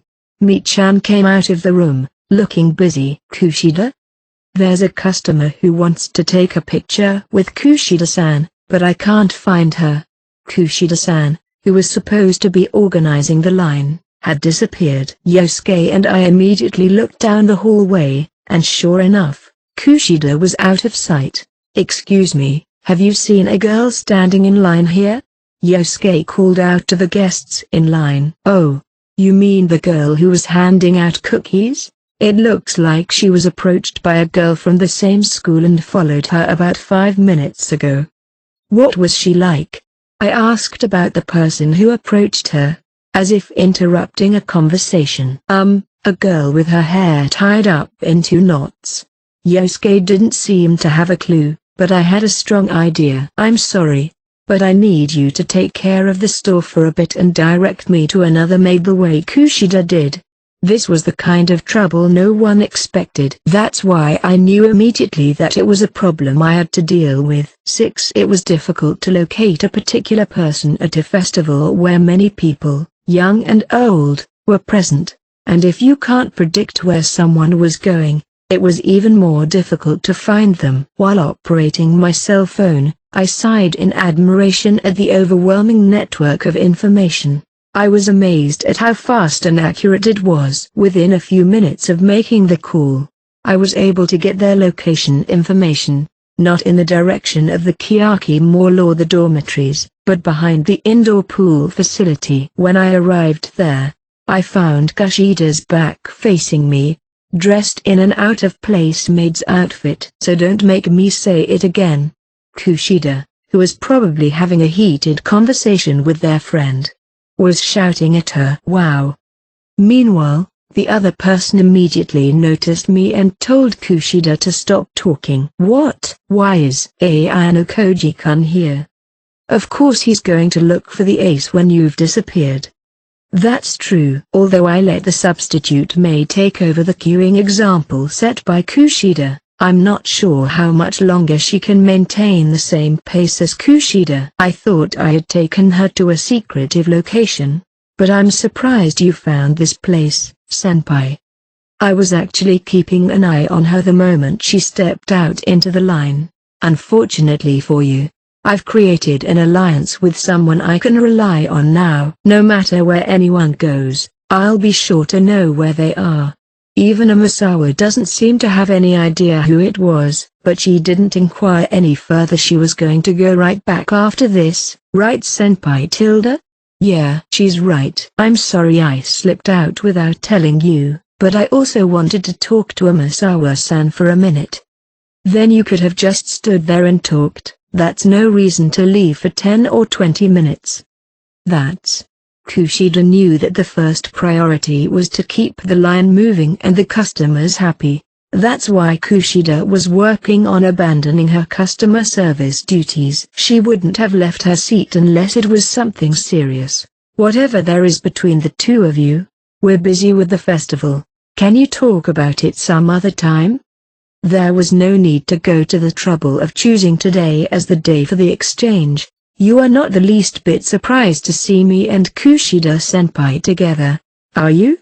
Did you know about our history? No. I really didn't know that they had ever had any deep connection before, but today, with this timely contact, I understand everything. Even information that seemed unnecessary was derived in my head on its own. Why was Kushida so adamant about expelling me from the school in a unanimous special exam, and why did she take a reckless gamble, if a student from the White Room was behind it and forced her to do it? It was not unreasonable. I also began to see why she was acting as she was at the festival, where she would be easily traced. Kushida's behavior also matched up with her behavior after school. When she headed somewhere after declining invitations from her classmates to join them. Kushida-senpai will pay you back later, so can you give me a little time? Amasawa in front of me still didn't realize that I was vague about my answer. Sorry Ayano Koji-kun, could you please excuse me? I'll be back as soon as I can. I also really need to talk to Amasawa-san. I see what you mean, but it's not going to happen. This is enough, Amasawa. Senpai's eyes are so naughty, aren't they? You're looking at me like I'm naked or something. Amasawa pressed the tip of her finger against her lips in a seductive manner, but the tone wasn't sexual. It was an action to hide her wariness that I can see right through her. Kushida, you have a weakness regarding your past with Amasawa and one other person. That's why you forced the class to get into an uproar so that Horikito and I would be expelled from the unanimous special exam. Or maybe they were working on something before that. Eh? I must have been right on target. Unable to confirm or deny, Kushida simply looked surprised. Let's stop now, senpai. This is a time for me and Kushida-senpai. I'm sorry, but it doesn't work that way. Kushida is a necessary part of the class, even before her work as a maid. What do you mean by that? You may be right, but I'm not so sure about the other one. As she replied, Amasawa's demeanor changed for the first time. Without warning, Amasawa, with an eerie smile on her face, grabbed Kushida's wrist tightly. What? She then pulled her close and stood behind Kushida with her right hand locked in place and forcefully closed Kushida's mouth with her left hand. "Perhaps you have an idea who the other student is, senpai?"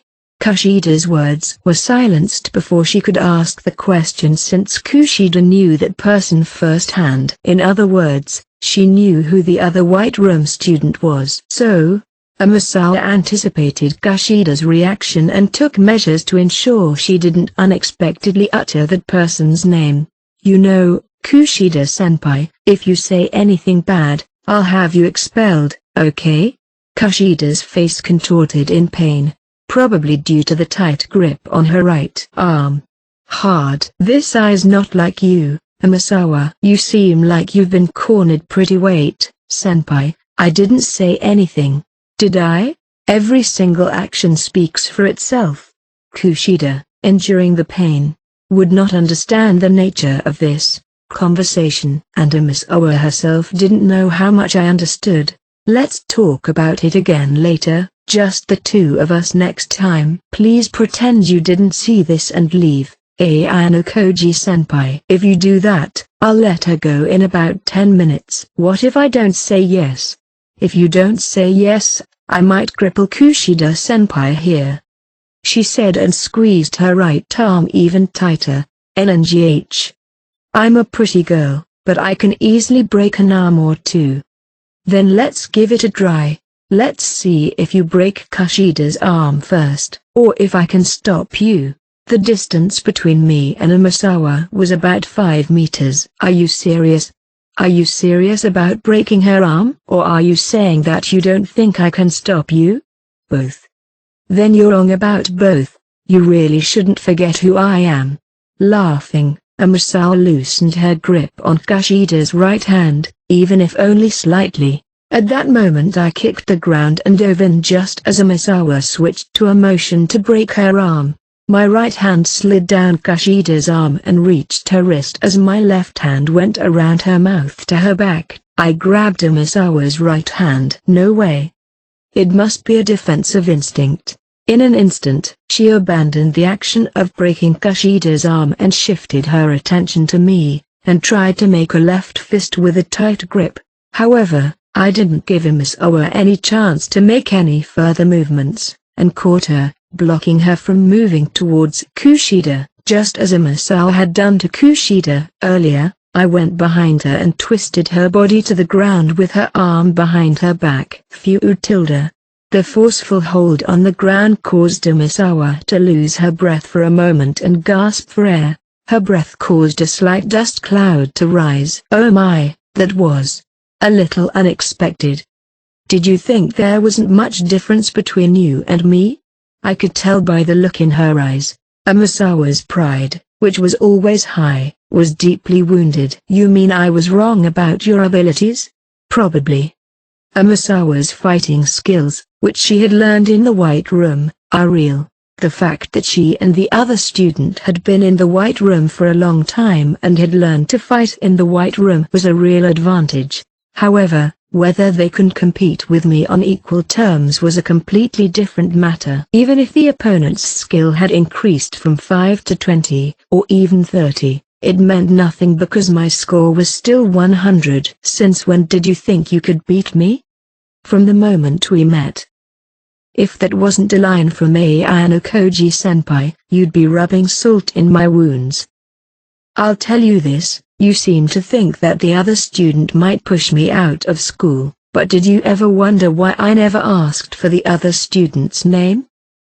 The smile slowly faded from Amasawa. Up until now, I had never willingly sought out a White Room student on my own. That's because I didn't think they would be a match for me from the start. You're serious, aren't you, senpai? It's not you who doesn't understand that, right, Amasawa? If you had only half-heartedly practiced martial arts, you would not have had any real feeling for it yet. But Amasawa was different. Even so, in less than 10 seconds of total movement, the match had already been decided by a wide margin. You and student should have challenged me at an early stage. You shouldn't have gone around and involved the people around you in the fun. So, you understood why I contacted Kushida-senpai. It all connected just now, and now the unexpected is about to happen. The unexpected? After 3 p.m., keep an eye on the student council chambers. You are not to be seen in front of anyone. Then you'll have all the answers. Seeing Imasawa's strength slowly slipping away, I released the restraints. There was no need for any more forceful techniques. We've wasted a lot of time. Let's go back to the maid cafe. Is it okay leaving her? Imasawa stood up, but there was no emotion in her face. It's okay, you don't have to worry about your past being exposed. I started to walk away and Kushida rushed after me. How could Ayano Koji-kun know that? Don't worry about it, but you can trust me. Who is Ayano Koji-kun? That question would be inevitable if you had witnessed the conversation and fight with Imasawa earlier. I don't know anything about fighting, but I can tell you you're not normal. It's not uncommon for classmates to learn martial arts. Horikito and Ibuki, even Ryun and Akito should be strong in fights, even if they are self-taught. It's not like boys and girls can compete with each other from the start. I would explain that it was only overwhelming due to the gender difference. Whether Kushida would be convinced by that is another matter. I'll have to get back soon and help them get in line. Please go back yourself. Yeah, sure. Kushida replied, bowing her head as if she had made up her mind to do something. Thank you for helping me. An unexpected thank you from Kushida. Of course. Kushida was easily more down-to-earth than most people on the external front. She was the type of person for whom expressing gratitude itself was easy enough to do. You don't think I'm sincerely grateful, but that's fine. I just felt like saying so, even if it's a lie. It's not a big deal.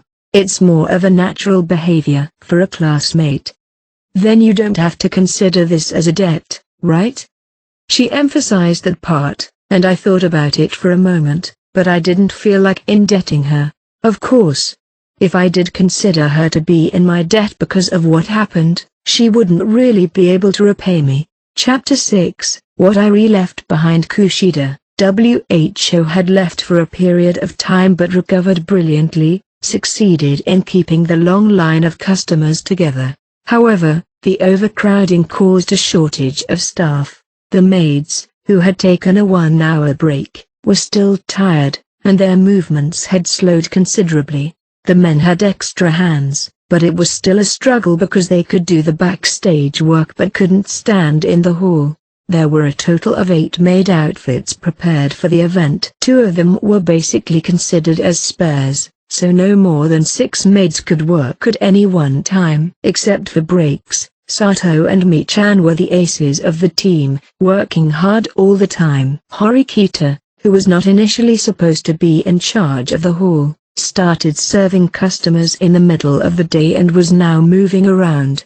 The remaining 3 were Ishikura, who had substituted for Kushida, Matsushita, as well as Inokashira, who specialized in handing out flyers. Kushida was working in the hallway to keep people from leaving. So in effect there were only 4 people running the hall. Normally, additional staff should be brought in, but there was no one to fill the position. It wasn't enough to say that any girl would do. This wasn't a matter of looks or charm. It was also largely a matter of consent. Sonoda and others approached some of the girls, but the embarrassment of wearing a maid's uniform and the rigors of the work led them not to volunteer for the job. Ayano Koji-kun, the waiting customers may have grown bored. I don't think we can keep them tied up like this forever. In between, Kushida peeked into the room from the hallway and called out to me. Horikita, who was serving customers, though mainly carrying food, in this emergency situation, also saw Kushida and approached her. What's going on at the end of the line? We told them that they would have to wait for a long time, and while some of them will wait, most of them will leave.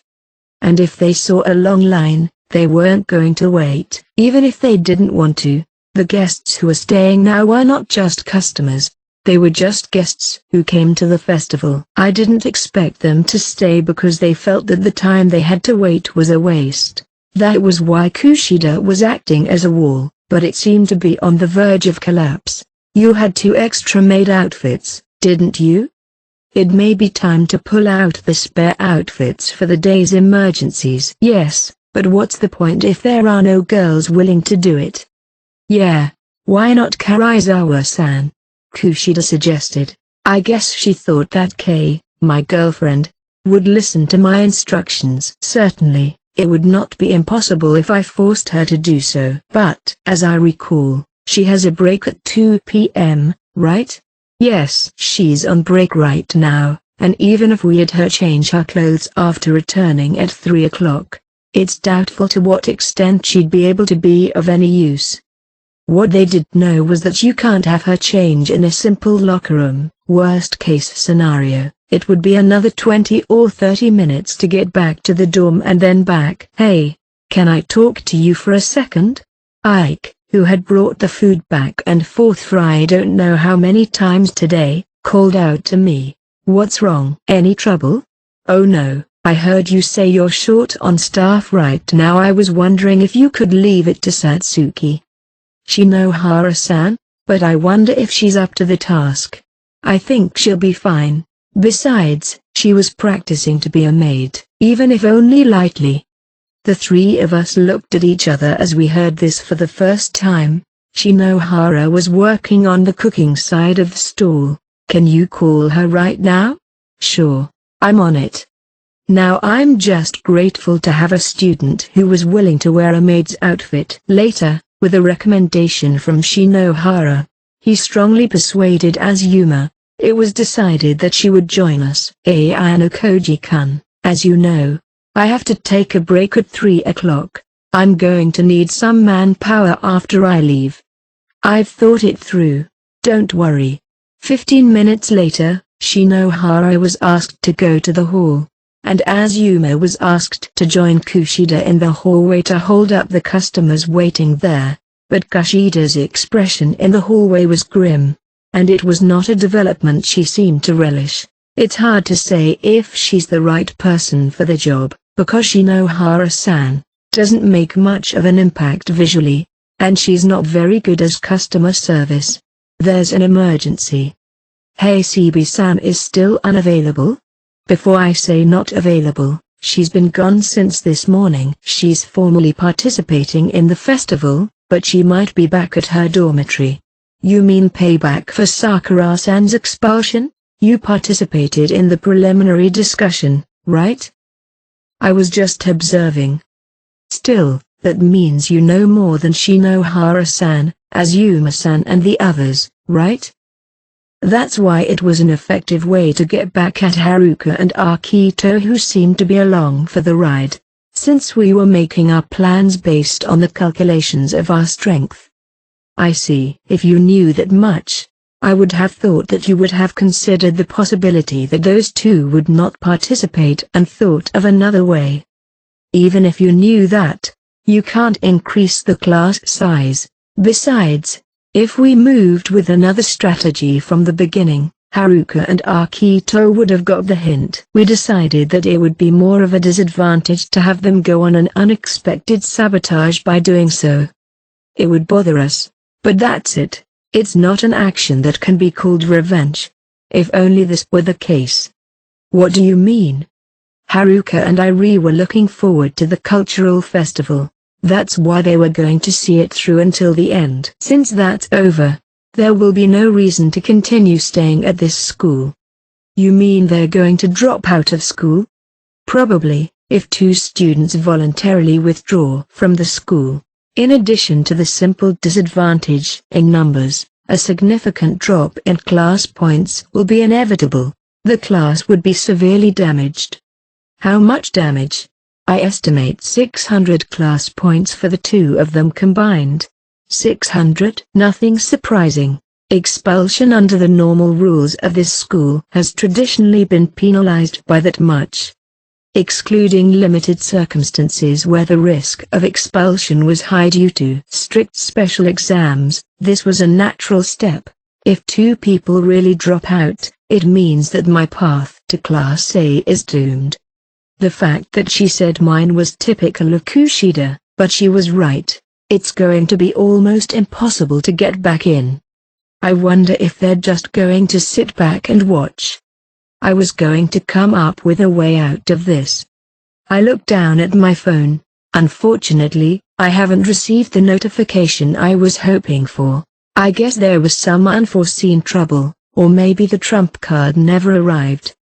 Haruka's strategy of sabotaging the festival, or rather voluntarily leaving school, was basically like an unstoppable ultimatum. No matter how many countermeasures were devised, there was no way to prevent it completely. If Haruka herself had intended to stay at the school and repeatedly sabotaged the festival in desperation, as Kushida had done before, she could have used the special exam rules to force the students to leave. It was not difficult to derive a strategy that would go above and beyond the smallest of tricks. But Haruka did not take an unreasonable strategy. She knew that her skills were not as good as mine, so she chose the most efficient strategy. Are you sure you want to continue like this?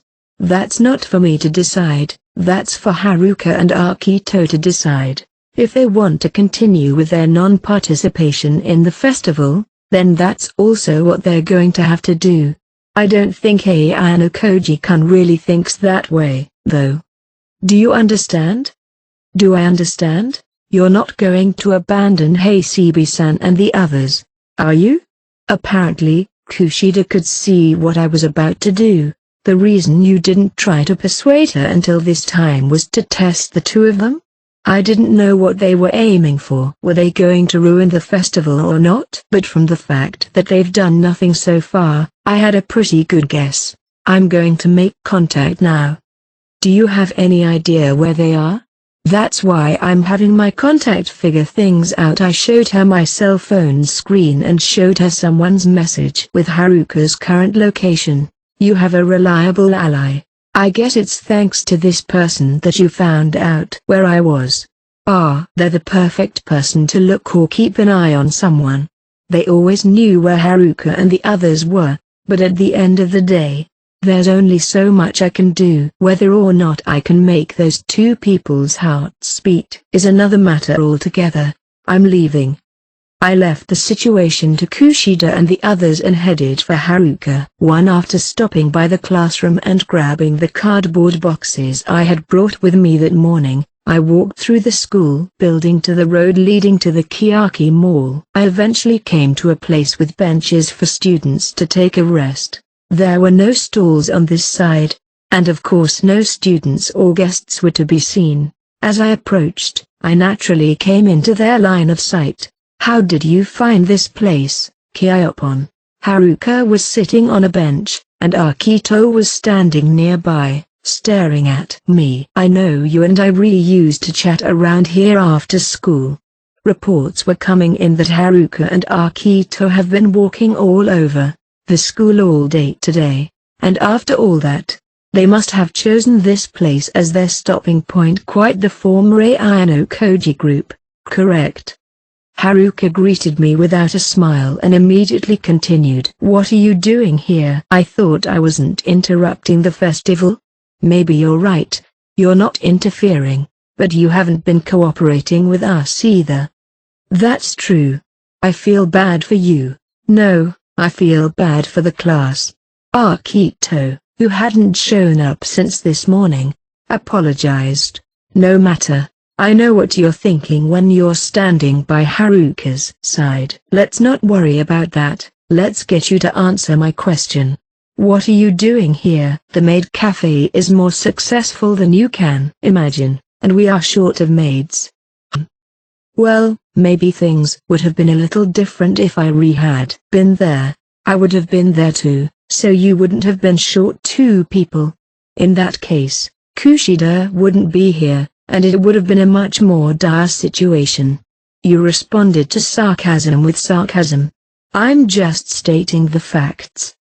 In Haruka's contentious style, words tended to be exchanged. It was obvious that this was a way to irritate me. Can you lend me your hand for the last hour? You know the answer to that. Persuasion is pointless. Yes, it is. If there was a condition, it would be that I bring back Irie. Of course, that was impossible. Well, let's just hear what I have to say. I'm sure you're wondering what this is all about. I put the cardboard box in my hands on the ground. I want you to open this box. Haruka only raised her eyebrows in suspicion. What are you trying to do now? I'm sorry, but I don't want to get involved in anything strange. With that, Haruka pulled out an envelope from her pocket. The white envelope was handwritten with the words, "Withdrawal letter." You're not surprised, are you? I knew there was a good chance you would quit after the festival. And you're planning to go out with her, aren't you, Akito? Akito also pulled out an envelope marked with the same withdrawal form. That's great, Kyoppon. I guess that's why you were able to expel Irie with apathy.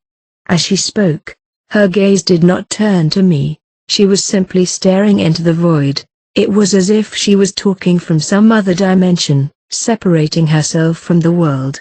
This is the festival that Irie was looking forward to. The cultural festival was supposed to be a big stage for her to change herself and take a big step forward. She closed her eyes in frustration and slammed her fist on the spot she sat. I decided to see it through to the end. I decided to watch the whole thing on her behalf. I did indeed expel Irie. I also used my heterosexual feelings to handle the situation. I'm not going to say I wasn't at fault for that. She needed me. And Kyoppon needed the Ayano group. How do you think she feels like now that the person she loved expelled her from school? Have you ever thought about it? What would that type of person look like? What would she be thinking about? Tell me exactly what she'd be thinking. I don't understand. Haruka's emotions were pushed forward, perhaps annoyed at my lack of understanding.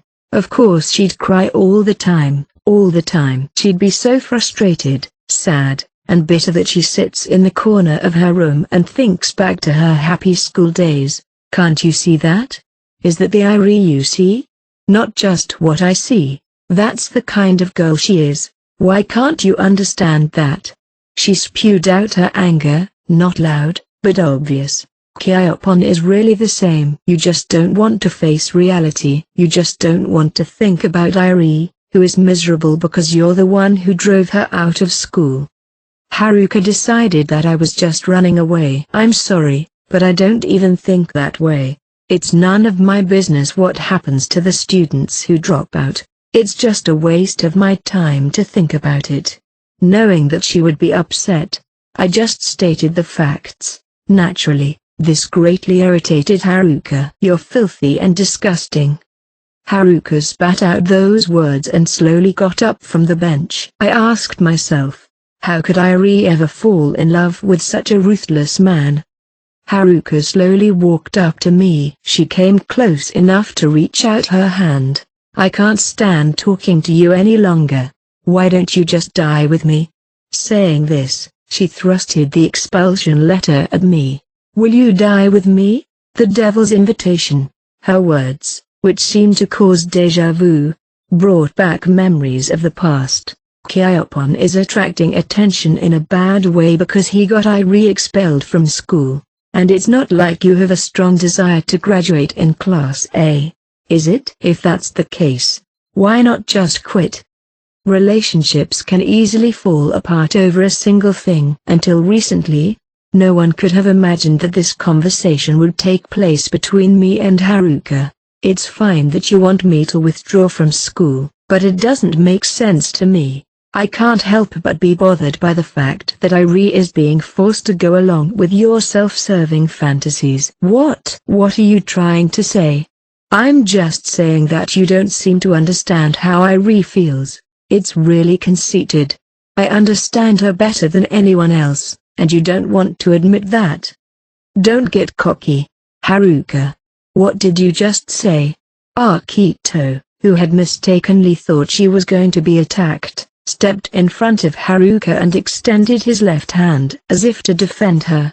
I was just a little surprised. I'm fine, so move aside, Akito. Haruka could not sense the danger that Akito instinctively sensed. Still wary of me, Akito lowered his left hand and stepped back a little. What do you mean, conceited? What are you talking about, Kaiopon? I'm just saying that you shouldn't speculate on Irie's feelings and give convenient answers on her behalf. Only Irie knows what she's thinking and what she really feels. It's Kaiopon who doesn't understand. Do you think she didn't mind being expelled? Surely she must have despaired at that moment. But how do you know how she feels now? You can understand if you just imagine it for a moment. No, you can't. In your mind, Irie must be having a hard time right now. What about it? The hard part isn't that Irie was expelled. It's the disappearance of an existence that was convenient for you. You wanted to be there for Irie, who is inferior to you, and play the role of a protector.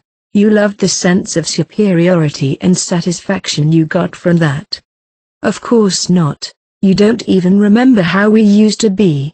She strongly denied it, but I could see a slight wavering in his eyes. I'm thinking about how she feels right now. Are you really thinking about her? I'm thinking about her a lot. In an exchange that could be described as a parallel line, only Haruka's heart wavers violently. I don't know what the truth is. There's no way to confirm such a thing directly with the person in question in this situation. There's certainly no way to find out for sure in person. But here's a hint. Here's a cardboard box. This is most likely what you need right now. What? I don't get it. That's not what I need. Even if this is the last message that Irie left you? What? Haruka, who had been all bullish up until now, opened her eyes in shock with Akito standing behind her. No way. Kaiopon prepared this box, didn't he? On the day that Irie's expulsion was decided, she went through the steps to ship a package to me. I think it was because she realized what she had to do in that limited time. Haruka's gaze fell to the cardboard box at her feet. If you look at the sender, you can tell that I didn't prepare this for you, can't you? Haruka crouched down and looked at the slip attached to the cardboard. There was my name on it as the recipient and the name of the online store as the sender. I myself did not know about this until I received and searched it. I noticed that Haruka was reaching out and trying hard to roll up the edges of the duct tape with her fingertips. After several attempts, she finally succeeded in peeling it off. Then the cardboard box was opened. Inside was a maid's uniform. This is... Haruka must have known what it meant. I was supposed to wear it. Irie and I were supposed to wear it together. Why? She realized that there was a possibility that you would stop and not participate in the festival. That's why this was supposed to be delivered to you, to prevent that from happening, wasn't it? Aai? Haruka muttered, looking down at the uniform. At least I can sense Irie's strong feelings from this message. It doesn't seem like she's just sad. How about you, Haruka? Irie. Haruka took out the maid's uniform from the cardboard box and hugged it to her chest. She sobbed with tears welling up in her eyes. I wanted to do the festival with her. I wanted to push her shyness back and see her unveil it to Kaiopon. It's not extravagant at all, but I lamented over the scenery I was supposed to be able to see in the near future. I hope Haruka will now understand and look forward to the future. But this is different. Wiping her tears with the sleeve of her uniform, Haruka stood up and denied it. No? It's not something she prepared for me because she wants me to participate in the festival. I'm not sure how much I can change things so easily. She was just frustrated. She sent it to Kaiopon with resentment, saying that I really could have worn it to the festival. I'm sure that's how it must have been.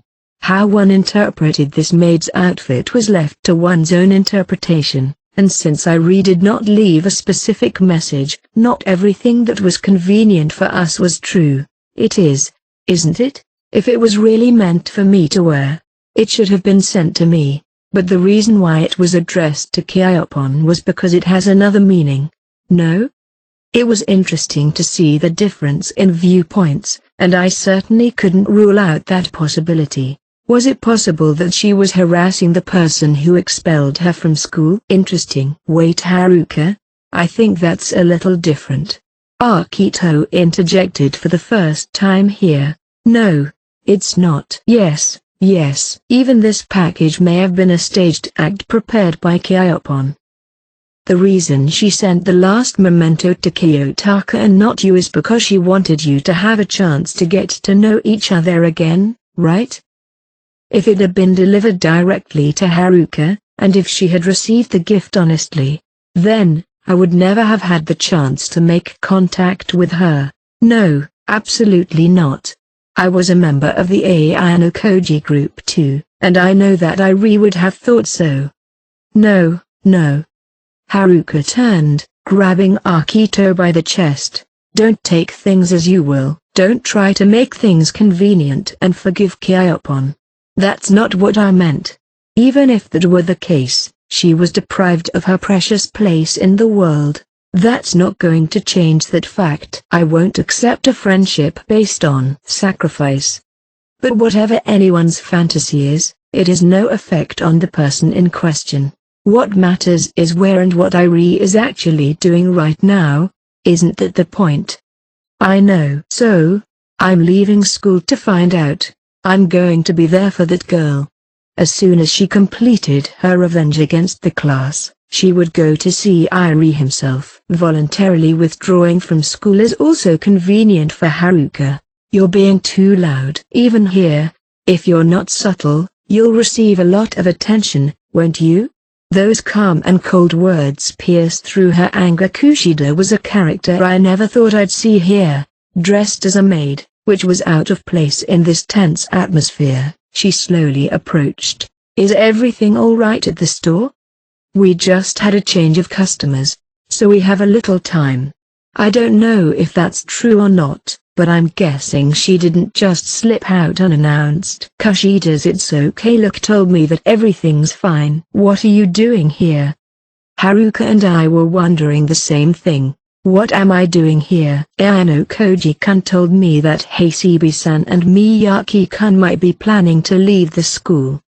Haruka's gaze turned toward me for a moment, but then quickly turned back to Kushida. Kushida-san was the cause. If you had been against the expulsion from the beginning, you would have. Sorry, but I don't regret my choice at the time now. That incident was a stain on me, but at the same time, it was an opportunity for me to open a new path. I'm going to tell the class that not leaving behind Kushida-san was a mistake. If you want to leave the school, do whatever you want. Kushida-san yourself said that the only way left for you was to graduate in Class A. That's the only reason why you keep putting up with an uncomfortable class that you don't get along with. So, I'm going to take that away from you. Maybe your revenge against me will work, but is that what's important? I don't think Sakura-san would want that. Don't say the same thing as Kiyopon. What do any of you know about Irie? I don't know, but I do know that she's a lot less shy than you think. What? It seemed to me that this was just a figure of speech, but I wondered if there was any basis for it. The fact that she showed up here also raised a question. Sakura-san was weak. That's why she was expelled. How can you say that? It's the same with you. You were greatly embarrassed and lost. It's true that I lost too. I admit that I was weak, but it is also true that Sakura-san was the same. No, she was weaker than me, and that's why she was expelled. In fact, Horikita decided that Kushida would be a better and more useful ally than Irie, and at the festival, she lived up to those expectations and played an active role. Of course, there was no question that Irie would have been more popular if she had been able to attend the festival. However, excellent customer service skills and the ability to talk with adults you don't know don't come overnight. This was an area that Irie could not fill. Prior to that, Kushida performed well on the second semester midterm exam, placing in the top half of the class. So far, this is a matter that can be said to have definitely contributed. That girl was definitely weak. That's why I wanted to protect her. Wanted to protect her? You're being very high and mighty, aren't you? So, I'm not the only one who thinks she'll always be weak. You've got to be kidding me. I'm not kidding. Kushida was not bothered by Haruka's verbal abuse. Perhaps it was because of her experience, but she clearly had a toughness that set her apart from the average student. Ayano Koji-kun, can you take a look at this? Kushida took his eyes off Haruka and turned them to me. Every day I sought the secrets of others. I was hungry for secrets. I have always believed that it would make me more valuable, and Sakura-san is no exception to that. Whoever the subject was, if there was an opportunity available to Kushida, it was covered. People can pay attention to what they were interested in, but it was difficult to pay attention to what they were not interested in. It took an extraordinary amount of mental strength to keep it up for a long period of time. I thought maybe there was a use for the secret she had after she left school. Then I found it. Kushida took out her cell phone and showed me a screen. I took the phone and scrolled through the details. This is... I was wondering if Ayano Koji-kun might be aware of this fact. I'm impressed. How did you find it? Ayano Koji-kun used to do a lot of work on this, didn't you? So maybe that's how? It had been more than a year, and that was before the Ayano Koji group was formed. Haruka looked at me with concern, partly because of the talk about Irie. You're wondering, aren't you? And it's a story about your precious Sakura-san. Kushida saw through Haruka and flicked her phone off as if to provoke her. What? Kushida turned off her phone screen and approached Haruka with it in her hand. I'm a bad person most of the time, but Hasebe-san is similar. She just finds pleasure in finding someone weaker than herself and helping them. Essentially, you're not worried about Sakura-san, you just miss having someone to take care of, don't you? Oddly enough, she said the same things I did. Haruka's eyes squirmed uncomfortably at this unexpected turn of events. So you're just like your family? Family? I felt caught off guard by this unexpected comment, but Haruka stopped her. Stop it. Don't mention it. Why not? If you're leaving school already, who cares who I tell what you told me? It means you won't have to keep secrets anymore. Come to think of it, Kushida knew more about Haruka than I do. You're not wrong. I wanted to protect Irie. I wanted to be there for her. Even if it was for my own purposes. I understand how you feel, but I can't accept that Hasebe-san is right. That's why you couldn't even make one decent friend before high school. Am I wrong? Well, that's okay. If I keep wasting my time talking about it, it's going to interfere with the operation of the maid cafe. Why don't you just leave school like this without knowing anything? There's no point in knowing the truth now, is there? Stopping in her tracks, Kushida turned her back to Haruka. Wait a minute. What's this about Irie? You want to know? Frustrated that she had been taken advantage of, she forcefully closed the distance and grabbed Kushida's shoulder. San, that girl can't do anything without me. She needed help. You don't understand. She's much more mature than you think, Hasebe.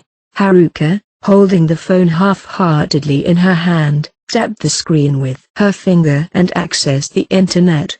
There was someone's social networking account. It was a convenient application that allowed you to send your thoughts to the whole world by tweeting. Since this school does not allow students to reveal their identities, they were basically restricted, and there were probably almost no students who use this app. However, those who do not belong to this school can use it as much as they want. The name of the account was Shizuku, another name Sakura Irie went by when she used to secretly be active as a gravure idol. After an incident, Irie deleted her account, but Kushida found that it had recently been restored. The account had only been created a few days ago but already had over 1,000 followers. Lies. This is Irie's? Credit to Kushida, who was no stranger to gathering information about her classmates. There's no guarantee that girl made this kind of thing. It's bound to be an imposter fabricated by Ayano Koji-kun or Kushida-san anyway. Do you still think it's us after you read the actual text? I've decided to resume my idle activities after a long hiatus. New account, first tweet. She had given up on her idle activities, but now, she repeatedly posted what only she herself could write. I decided to do what I could do, to become the person I want to be, to show my best friend that I am not ashamed of myself after she graduates. It's true what I said about you being protective. Irene may indeed have been a handful, but she started growing at an incredible rate after she was expelled from school. I finally auditioned yesterday. I was so nervous, but I'm so happy. This is... Haruka gasped. The social networking site carried her comments upon passing the third round of auditions. The reason I decided to go into show business is because I wanted to make my voice heard. I'm bitter and sad, but I want to look forward. I am looking forward. So don't you lose too. Of course, it is possible to create a false account using Shizuku's name.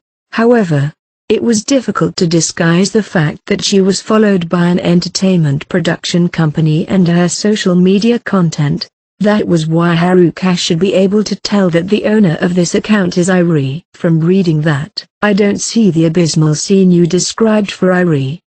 You were overprotective and assumed you were above it all, weren't you? But she opened up a new path by dropping out of school. She didn't stand still.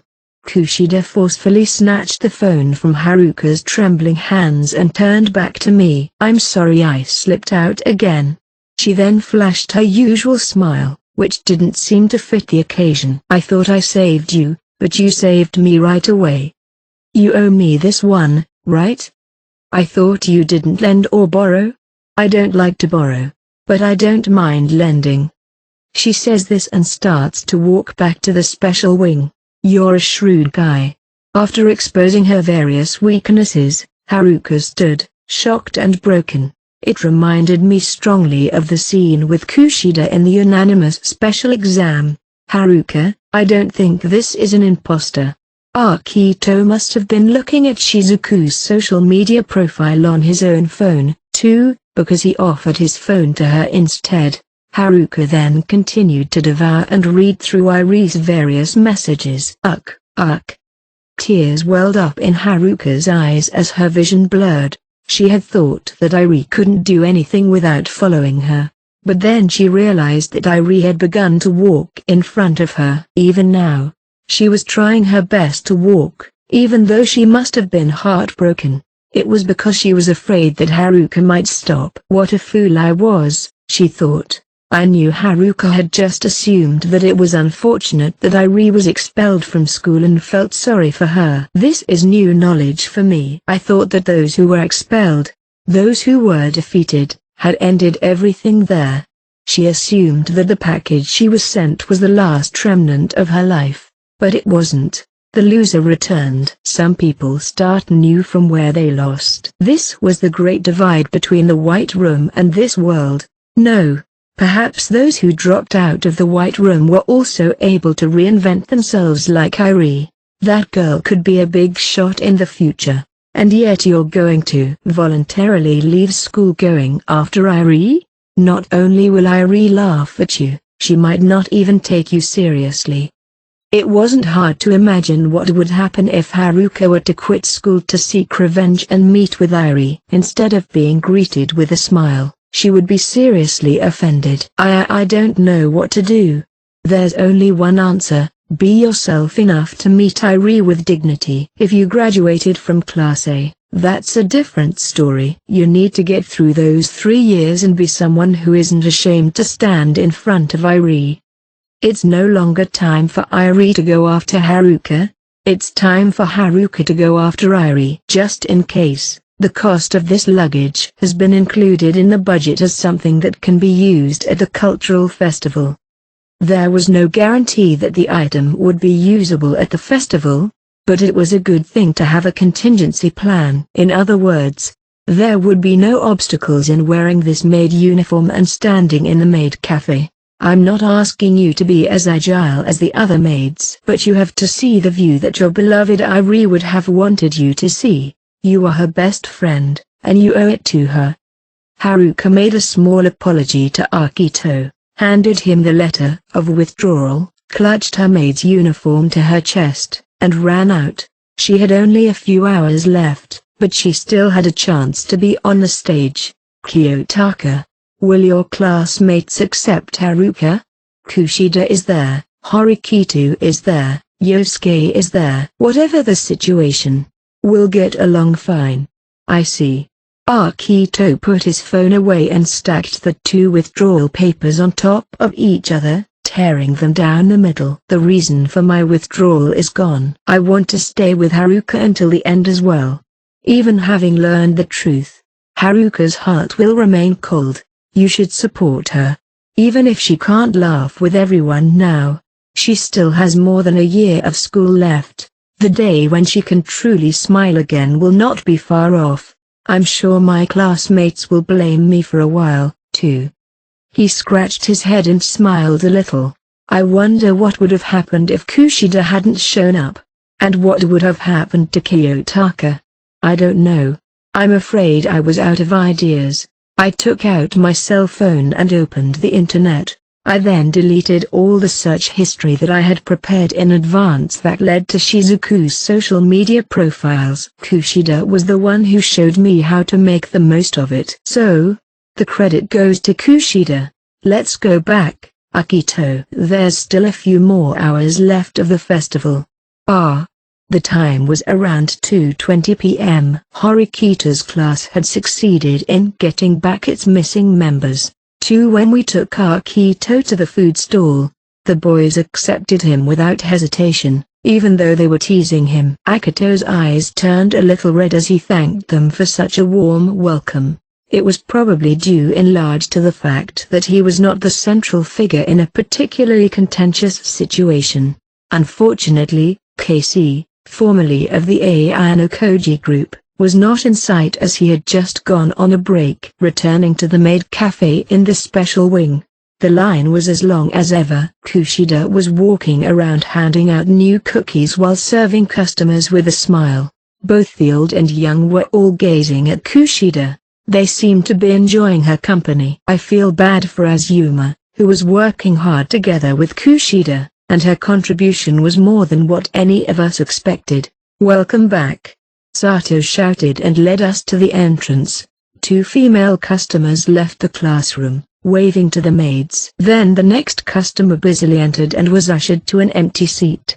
The seats and chairs originally provided in this classroom were thinned out for the sake of the scenery, but now they have been brought in and reshaped in between to increase the number of customers. The seats were originally intended to be more spacious and relaxing, but now they have no choice because they had to make it to the end of the remaining hours of the day. "It looks like they're here." Kushida's words were heard from the corridor, and I waited for her to come to work. Ha, ha, ha, it's difficult to run. Haruka had arrived, out of breath, shoulders shifting up and down violently. The maids were momentarily distracted by Haruka's presence, but that wasn't their point now. They immediately shifted their minds to what they had to do. No one asked why she was here. "Hey Sibi-san, where did you change your clothes?" "The women's restroom." It was hard. "Of course." Kushida, in angel mode because she was in front of so many people, greeted Haruka with a wry smile. "What's their situation? Ask Horikita-san about that. I've got my hands full with the lineup." Horikita, dressed in a maid's outfit, called out to Haruka and entered the waiting room. "Welcome." First of all, she said a few words of welcome and then gently patted Haruka's stiff-looking back. "I thought you wouldn't show your face today, but you've made up your mind, haven't you?" Haruka nodded and replied as she calmed her breathing, though not fully recovered. "You aren't playing the role of a maid right. You haven't even practiced. I don't expect you to be as agile as Sato-san and the others, but right now I'm in a tough situation." It was inevitable that they would suddenly be thrown into the toughest of battles. A real war. You're here to contribute to the festival. Can I trust in that? Don't worry. I won't do anything to ruin everyone's hard work. I know you won't believe. No, I believe you. Without hesitation, Horikito expressed her trust in Haruka's words. Why? I can tell by the look in your eyes. Ayano Koji-kun must have talked you into it, didn't he? Hey. And Kushida-san. I didn't expect her to come to me dressed as a maid. Kushida-san? I wonder when she left her post? Horikito seemed to be unaware of her absence, perhaps because she was busy in the hall. Anyway, I'm going to make you forget your grudge against me until after the festival, even if you don't want to.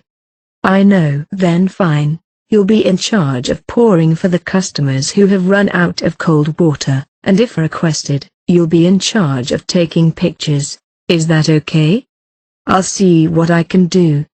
Now that she had come this far, Haruka was a carp on the chopping block. She was not allowed to make such naive statements as, I want to do it, or, I don't want to do it. I have to take a mandatory break at 3 o'clock, so I'll leave everything after that to Ayano Koji-kun. Take care of her. The best I can do is to take good pictures. I've already taken dozens of pictures today. I'm getting the hang of it. Haruka nodded, looked at me once, and took a deep breath. Then, with a pitcher of water and a slice of lemon, she left the waiting room and began to walk around the store. She politely bowed her head as she introduced herself to each of us. Of course, it wasn't smooth, and she was clearly out of practice compared to the other maids. But on the contrary, she was warmly looked at by the adults. Furthermore, Haruka had an attractive side as a woman, and even if they couldn't see her inner self, they subconsciously developed a liking for her. Before we think about winning or losing, I guess we, as a class, can finally breathe a sigh of relief. Yes. Ayano Koji-kun. Hey CB-san, take 3 pictures of us. Thank you very much. Sato's voice reached the waiting room, and I quickly got my camera ready. Horikito must be ready to make one last spurt with the remaining time before the break. See you later. After Horikito left the waiting room, I looked at the board in the room. The board was designed to show at a glance who had been nominated for the most photos, and Kushida was the one who had taken the most photos during our absence, with 56. As for Horikito, she took only 11 pictures, perhaps because she was not very sociable. If it were only about appearance, I think Kushida would win, but I guess that was not what was important. It's firstly charm, and secondly looks. Even if Haruka tries to catch up from here, I don't think she'll be able to surpass this record. While standing in front of Haruka with my camera, I heard from the hallway that another order had come for a photo with Kushida. Okay Haruka, let's get a shot. Yeah. Haruka's expression was stiff, perhaps because she was still reluctant to face me. I looked through the lens for a chance to take a picture, but she wouldn't give me one. Shall I switch with Yosuke? Wait, it's okay. Haruka raised her hand. It wasn't a full smile, but it was a good enough expression for a picture, so I released the shutter. One was taken alone. The other 2 were 2-shot photos with the guests. 3. It was getting close to 3 p.m. I left the maid cafe to prepare for my final move. No one knew exactly how much we needed to sell in order to win first place. Of course, it would be possible to win first place for sure if one could sell more than half of the private points in circulation, but that was almost impossible due to the way the system worked. In other words, it was important to earn as much money as possible until the moment the festival was over. The students' concept cafes were well received by both Horikito's and Ryun's classes. The one-on-one competition stunned many of the guests, and they were able to visit one or both classes to take part in the battle. What seemed to be a deadlocked and competitive situation took a new turn when the guests came to the Japanese concept cafe to see how the other side was doing. A long line of customers were waiting to enter the cafe. This one is just as busy as the other one. The place was even busier than I had imagined, and I didn't have time to talk to the students in Ryun's class. I couldn't judge everything just from observing the scene, but I suspected there was little difference in the amount of points they were earning. It was formidable enough to aim for the top, but still, there was no absolute guarantee. Sorry for calling you all the way here, Chabashira-sensei. I called Chabashira-sensei, who would have been using her points for a non-second year class on campus. Have you finished using your private points? There are 80 points left. I'd say I've used them up. What about it? There wasn't much time left, and she seemed to have firmly finished her contribution to the festival as a teacher. In other words, you're free for the rest of the day? Yes, that's right. Now all we have to do is wait for the end of the cultural festival. What the hell is this? She showed her confusion, not understanding why she was summoned here. The Kimono Cafe was just a backdrop. I will not say that it was thriving or that Horikita's class could lose. I left it up to Chabashira-sensei to see the momentum and interpret it as she saw fit. Actually, I'd like to ask Chabashira-sensei for her cooperation for the next hour or so. No, wait, Ayano Koji, cooperation? I don't understand what you're talking about. Teachers were to contribute to the festival by spending points in the school. That was the only role they had been given today. We want Chabashira-sensei to be our maid in order to make sales at the maid cafe. I told her the strategy to make it to the victory board. But what? This may have been the dumbest strategy I had ever come up with in my life. You want me to turn into a maid? I want you to listen very carefully to what you're saying right now. Did I not just tell you? I'm just going to do what I can to win. Why should I be the maid? I'm the homeroom teacher. I can't be obligated to one particular class. That's not true. The rule this time is that school teachers are to be treated as if they were guests of honor. Homeroom teachers are not allowed to use points in their grade level. Those are the only two rules that have been imposed. There is also no rule that only students may participate in the presentation. In extreme cases, they should be free to have guests of honor serve them. It would be unusual, but that problem could be resolved if the guest consents. This was not a prohibited activity under the rules. It would be a clear violation if the person were to purchase goods from a convenience store, kiyaki mall, or any other place other than the points of sale available at the festival, using personal expenses. However, in terms of human resources, there was no need to apply for such a permit, and it was free. Chabashira-sensei seemed to be at a loss for words, as if her mind was not fully comprehensive of what she needed to do. Shall I explain it more clearly? Assuming there was a student carrying a heavy load, they are dizzy. A guest passing by offered to help and carried the luggage on his shoulders to the desired location. Is this a violation? It's not a violation. Exactly. Other people can be substituted for the students. Second year Class A asks second year Class D for help, and Class D readily agrees. Would there be a problem if we loaned the students out? The reasons for loaning them out were varied.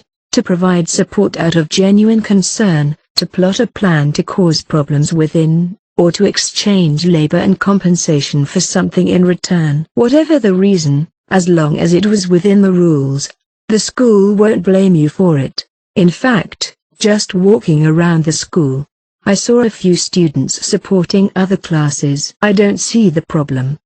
It's the same thing. A teacher's willingness to cooperate isn't, in itself, a violation of the rules. No, it doesn't. It's still considered lending a hand for the class you're in.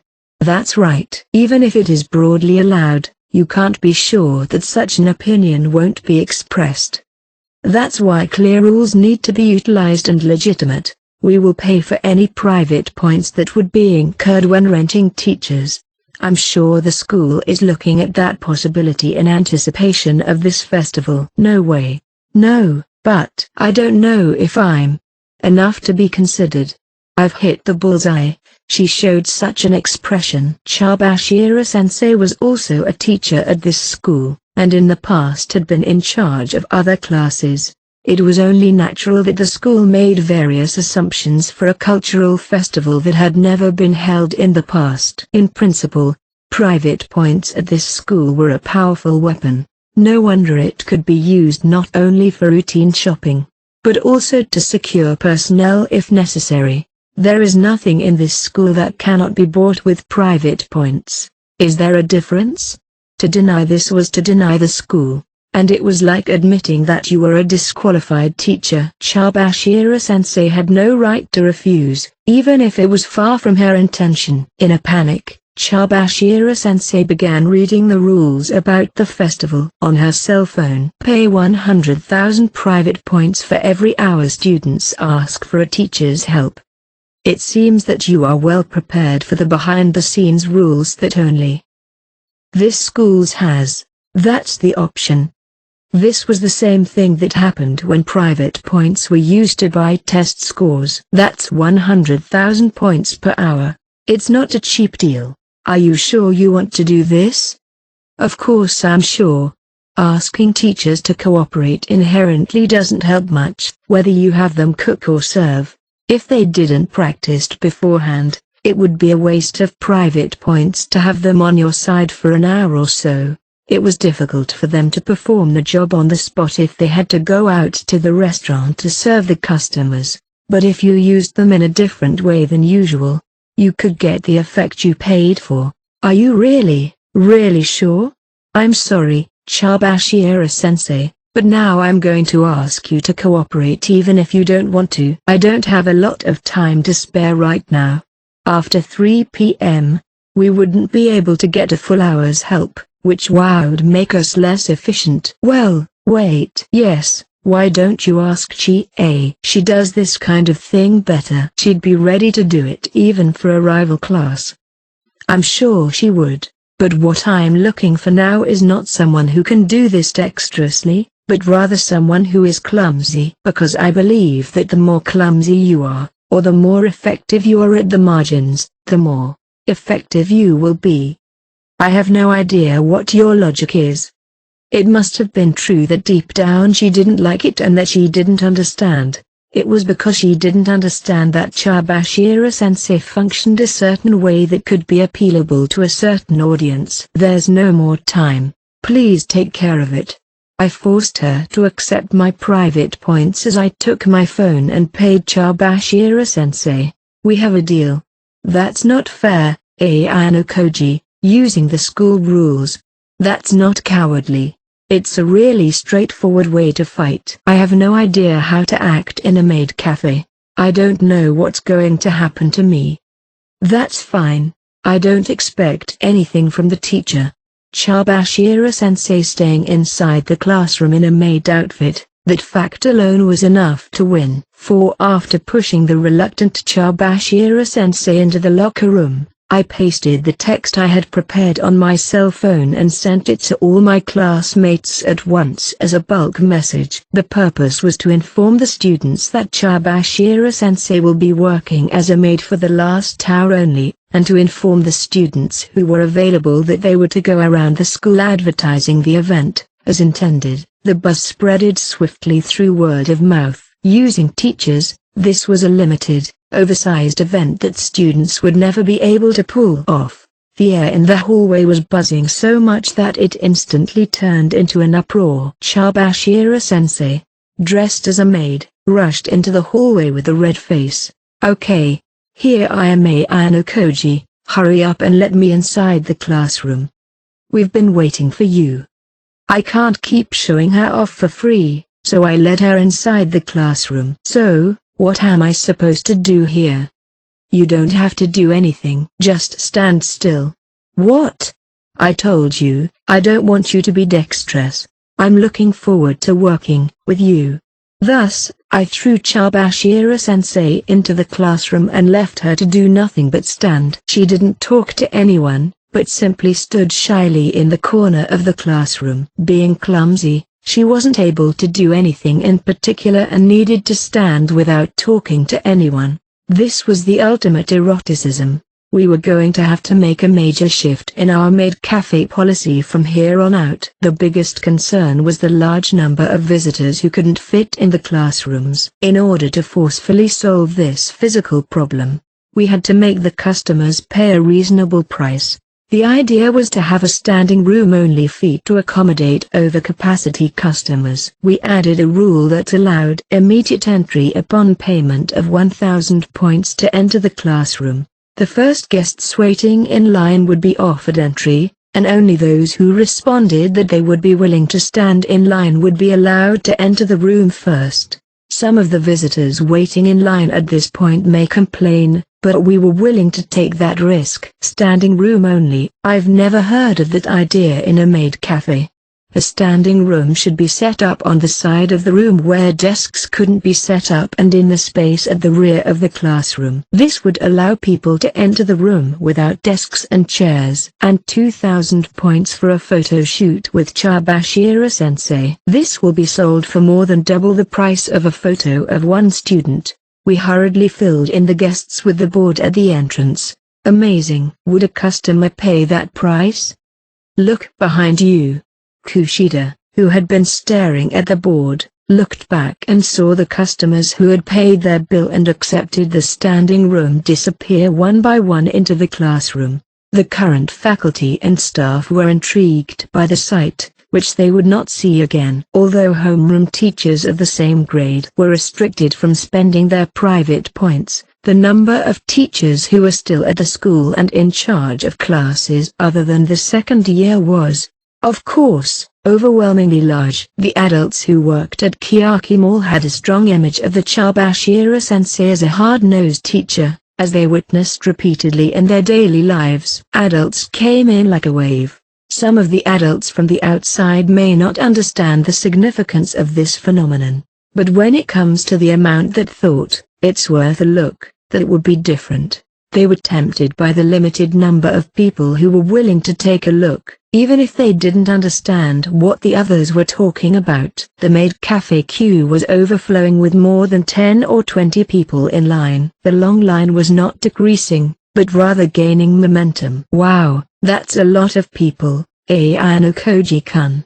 A stunned Kushida pulled back at the hordes of adults pouring in. Yeah, I guess so. To be honest, I didn't think it would be this big either. How long have you been thinking about this crazy thing? About 2 weeks ago. I had it in mind as a hidden gem for the festival. What would have happened if we had started earlier? Certainly the lasting effect could have been 2 or 3 hours, but another problem arises because if you have more time to spare, other classes can do similar imitations. Oh, I see. They have less than an hour left, so even if they wanted to imitate us, they couldn't. If you put on a show using faculty members from both this class and another class, the effect would be diminished. If we're going to put on a show, we only have this last hour where we can also put on a premiere. The fact that Kushida and the others had spread the word about the maid cafe in a positive light also helped. I see. No wonder I couldn't win. I realized once again how great Ayano Koji-kun is. He's a nuisance to have as an enemy. Your eyes aren't smiling, Kushida. I guess it's because I was half glad we were classmates and half pissed off. She said half and half, but I thought the latter was a higher percentage. Don't push me. Get in line here. Please don't push.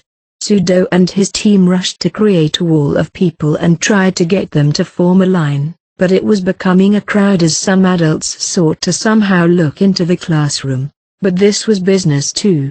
The inside was thoroughly concealed and the windows were locked, so the only way to forcefully see inside was to break a window pane. Of course, no adult would do such a thing, so we forced them to form a line. While this was going on, there was no end to the number of people who wanted to take pictures of Chabashira-sensei. Both the standing room only customers, who had entered the store, and those who had already been in the store raised their hands one after the other and asked to be photographed. She might be the top individual salesperson in the final hour. She hasn't even done anything. I can't let any more people in. The second slot is filled up. Michan's voice echoed like a scream, and we were informed that the spaces had been filled. That's it, huh? It's a shame that the number of customers hasn't decreased at all yet, and there's no sign of them leaving, Kushida said, wondering if she should be satisfied with the standing room-only crowd they were able to bring in. Not yet. The customers who are left now are in line because they have money. I'm not going to let them leave. Maybe we need to carry the tables out or something? But I can't bring the tables with all the dishes and stuff. It would take a lot of work to carry them out. It was obvious that there was no longer any space in the classroom for guests. We can use this location to make the most out of the third slot. A third space? I turned to all the customers in line and said, I'm sorry, but the restaurant is full and no more rooms are available. After announcing this to them, I got a series of looks from disgruntled adults. However, those of you who have at least 1 point on hand at this time may view the room from this location by paying the full amount of your point balance. This location was the hallway where the lines were formed for the maid cafe. By opening the door, the obstruction was removed. And by opening the window, the classroom was pseudo-extended. Whoa, you're using the hallway? Yes. But the full amount could be small, sure, but it might still be hundreds of points. You mean whoever has money and will pay it? It seemed that she couldn't believe that there were many guests who would pay the full amount for her, despite how much Chabashira-sensei was in demand. No problem. I don't know if it's worth paying a lot of money, but there isn't much time left. Even if there were nearly 1,000 points left over, there would be a big question as to where and how they could be used. Oh, I see. I thought you were going to return the remaining points after the festival is over. They've been notified to use them up as much as possible. They'd rather spend all their points than to lose them here. It's not an exaggeration to say that 1 point or 10,000 points are worth the same to the adults who are given them. In fact, the more points they had, the more they'd think that they had to spend them here. Furthermore, many of the adults who have had to wait this long still remain. Please wait there while we go to the checkout in order. I gave the order and sent a few people to collect the sales. Then I lined up the adults in the hallway and directed them to a position where they could all see into the classroom. Now all we need to do is open the curtains that we have been using to hide the classroom. Doing so completed the third space. The curtains opened all at once and Chabashira-sensei was surprised to see them. For Chabashira-sensei, it was a kind of public execution, but since we paid the school for it, there was no need to feel bad. Oh, I see. A teacher who had just previously gossiped about Chabashira-sensei's transformation sounded impressed. The sight of a familiar, single, and never before seen dress on a colleague must have been a powerful stimulant. Thus, the public presentation of Chabashira-sensei continued until 4 p.m.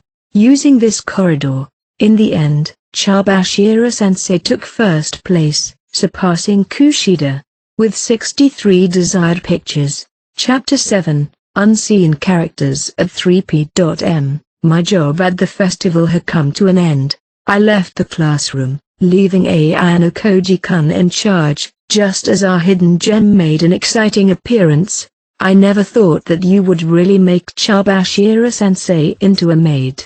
Ayano Koji-kun and I had discussed all the preparations in advance for this festival. I had heard that Chabashira-sensei would be used for the last hour of the show, but I was skeptical that it would be possible. However, not only did he make it happen, but she was creating a tremendous effect.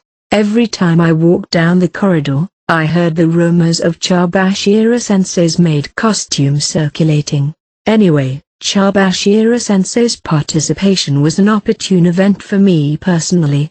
The large amount of attention drawn to the special wing would inevitably draw people away from other places. After sending them a message on my cell phone and making sure it was read, I decided to head to the student council room. The reason for this was that I wanted to go over the notes again. Of course, I could have asked Yagami-kun on the day of the student council meeting, but that would have made it impossible for me to calmly observe the notes. He was a person who may end up being a reason for Ayano Koji-kun to leave school. He seemed to have a connection with Amasawa-san and was extremely physically dangerous. Besides, if it was Yagami-kun, asking him to show me the notes again would let him know I'm suspicious of him. No, if you assumed that he was the culprit, it was better to assume that he had already thought so. Anyway, in order to be sure without being found, it was necessary to aim for a time when no one was around. The student council was closed for a while due to the circumstances of student council president Nagumo. This meant that the opportunity to spy on the proceedings had been restricted, but conversely, the unnecessary dispersing of the members had been done naturally. I thought the timing of the festival would be the best time to take advantage of this opportunity. I reported to Chabashira-sensei in the morning that I had most likely left my notebook in the student council room, and she gave me permission to go to the staff room during break time to get the key and pick it up. Even if I stepped into the student council room now and was seen, I would still have a good reason. I quickly changed out of my maid's uniform into my school uniform and headed for the staff room. 50 minutes to go. Huh? I exhaled as I walked by the student council office and looked at the clock in the hallway. Today has been a busy day. It wasn't over yet, but my shift of the day was done. Due to the requirement that I must take a break for an hour, the festival will end as soon as my break is over. I was really busy from the morning, putting on my maid's uniform and working without a break. I changed back into my uniform and walked to the student council office and quietly inserted the key into the door. The student council room was empty today, as the members of the student council were busy with the festival. This meant that it would not be difficult to go over the notes again and take a picture of the writing on my phone. That's what I thought, but then I turned and my phone trembled in my pocket from an incoming call. I was startled to see the name of the caller. Yagami Takuya. Why could he be calling me at this time? Feeling that this was a scary coincidence, I answered the call. Hello? Horikita-senpai. Yagami-kun's voice, which should be over the phone, directly reached my ears from a small distance away. The person I least wanted to see right now turned to me and waved with a smile. I felt chills all over my body, as if my heart had been directly doused with cold water. Did I startle you? With that he stepped closer to my side as he hung up his cell phone. Yagami-kun, why are you here? What do you mean, senpai? Didn't you notice that I called from nearby? I was so focused on other things that maybe I wasn't able to see him. It was as if Yagami-kun was trying to figure out how upset or flustered I was. By the way, why are you in such an deserted place, senpai? Isn't it time to make the final push as the festival enters its climax? I'm on break, so my role in the festival is over. I just wanted to be alone for a little while. A break at 3 p.m.? You chose an unusual time, didn't you? Unusual? Perhaps. I had never experienced a festival of this type before, so I had no criteria to judge. However, since the rule was that all participants must take a 1-hour break, there must be a certain percentage of students like me who chose to take a break at 3 p.m. My train of thought failed to come up with an immediate answer, and I fell silent for a few seconds. Then I realized, Yagami-kun's words, unusual time, were neither true nor false. It was merely an attempt to find out whether I had chosen 3 p.m. as my break time without any intention, or whether I had chosen it purposely. In fact, I was too upset to respond immediately. No matter how I responded afterwards, I may have already fallen into the trap. No, not yet. There was an option here to go through with it since I have delayed my response. The uncomfortable phrase unusual time could only be heard once. Why is Yagami-kun here? I found Horikita-senpai with a grim face, so I was curious and followed. You, girl. Excuse me? Whatever the reason, I'm not impressed with you following I thought I called out to you properly, but I guess you didn't hear me in there. Bustle. On my way here, I was definitely thinking, but that wouldn't stop me from noticing if he called out to me. I couldn't help but feel that I was being swayed in the same way as before, but there may be no real meaning to this whole sequence of events. Besides, he could have called out to me any number of times before coming here. Or maybe he did not follow me, but it was in the vicinity around me. From the beginning, all of this assumed that Yagami-kun was the person I have been following who wrote well. If it's irrelevant, I guess I'll have to apologize later for being so skeptical. Are you allowed to leave the festival? I've done what I had to do. It's not a break, but I have free time because there is no rule that says you can't take a break for more than an hour. Was it still just a coincidence? No, don't get that idea. If it turns out to be a coincidence later, then there is no problem. But if it wasn't a coincidence, then I'm in trouble now. What do you want in the student council room? It's locked and I don't think anyone is in there. Yagami-kun asked, looking at the door of the student council room as if he anticipated my arrival. I'm looking for something. I borrowed the key from the staff room, so it's no problem. You're looking for something? If that's the case, I can help you find it. Calmness and impatience began to compete in my mind. I can't clearly determine if his statement was only well-meaning or if he had malicious intent. It's not like I need your help. It's so important that you went to the trouble of looking for it in the middle of a cultural festival, isn't it? It sounded like a statement that stripped me naked and saw through my thoughts. It's a notebook. I bought it some time ago and I'm having trouble finding it. It's not good for my mental health to think that someone else might pick it up and read it. I almost gave up on it, but it still bothers me. The only place I haven't looked through is the student council office. There was no point in spending any more time here. I told Yagami-kun the lie that I had told the teachers. Then I'll help with the search. It will be twice as efficient to search with 2 people rather than 1, won't it? Yes, that's right. I slowly unlocked the door and opened it. I stopped moving to step into the student council room, one step ahead of Yagami-kun, who was standing right beside me. Horikita-senpai, do we need 2 people to search the student council room for a forgotten item? Is there something else you're after? Eh? Under the circumstances, I dared to fight back. I tried to refuse your help because I honestly felt a little scared. You're scared? Why? Don't you understand? I have no idea. We're in an empty student council room. Before, you said you called out to me, but I didn't notice. It was as if I was being followed while we were alone. Do you know what that means for a girl? This was where I set him up. Not in terms of Horikita Suzune as an individual, but in terms of social gender differences. I could get rid of him in an absolute way, regardless of whether he was persistent or not. Oh dear, I see. I'm sorry, I hadn't thought of that at all. I see. This made it impossible to bypass the student council room and also made it impossible to wait in the hallway. It would be too creepy to do that. I'm sorry. I certainly think my behavior was wrong. Yagami-kun bowed deeply. But, at the risk of sounding rude, may I just say one thing? I'm sorry? He kept his head bowed and did not raise it, so what was he going to say at this point? The true purpose of Horikita-senpai's visit to the student council room.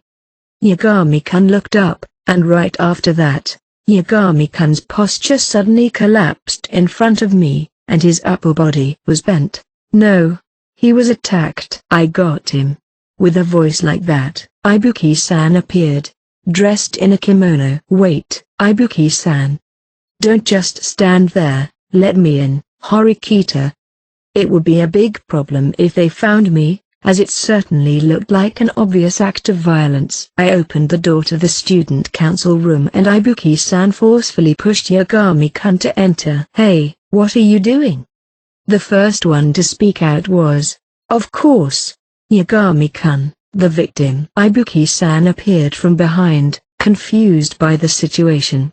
Having detained Yagami-kun, you've been saved again by my exploits, Horikita. Saved? I didn't ask anything of you. You told me to be very careful with this guy, and you were being pressed by this guy. It's normal to think there's something going on.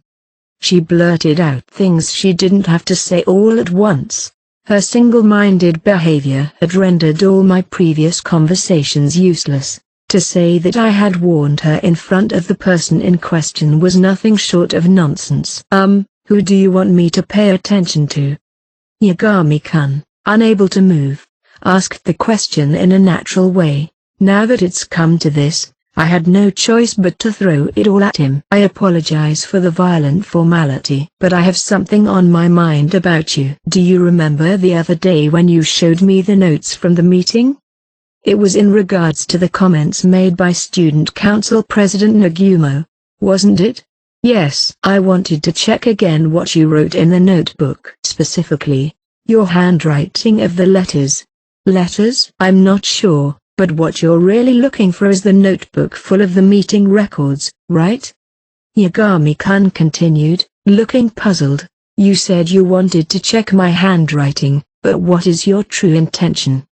I continued my explanation, although I was curious about what he was about to say before Ibuki-san appeared. I explained how a piece of paper was inserted into my tent during the special uninhabited island exam. Yagami-kun listened silently while being restrained, wanting to know who the sender of that paper was.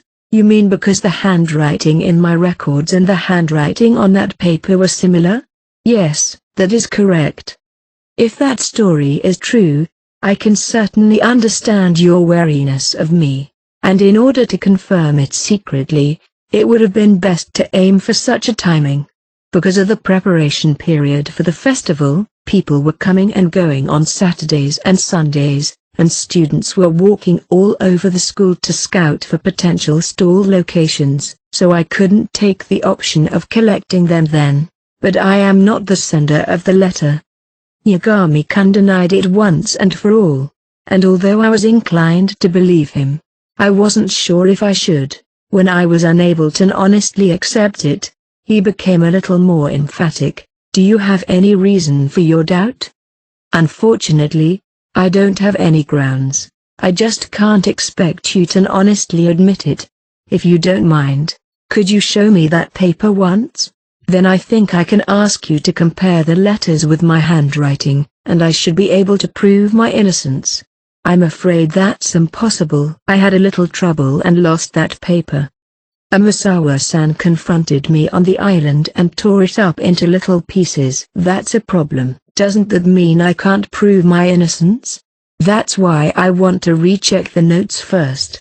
Even if you reconfirm them, you can't be certain of their consistency with your memory, can you? Rather, Horikita-senpai now strongly suspects me. If that is the case, the possibility of being made the culprit because of a blurry memory is not small at all. The odds are clearly stacked against me. You may be right. I didn't want it to be Yagami-kun, but I strongly felt that I found the culprit. I could understand his concern about the developments that would take place. It's not right for me to be suspected. But anyway, can you let go of my hand? Either way, I think it would be a welcome thing for both of you to back off before it's too late. How are you going to excuse yourself if Student Council President Nagumo sees a scene like this later?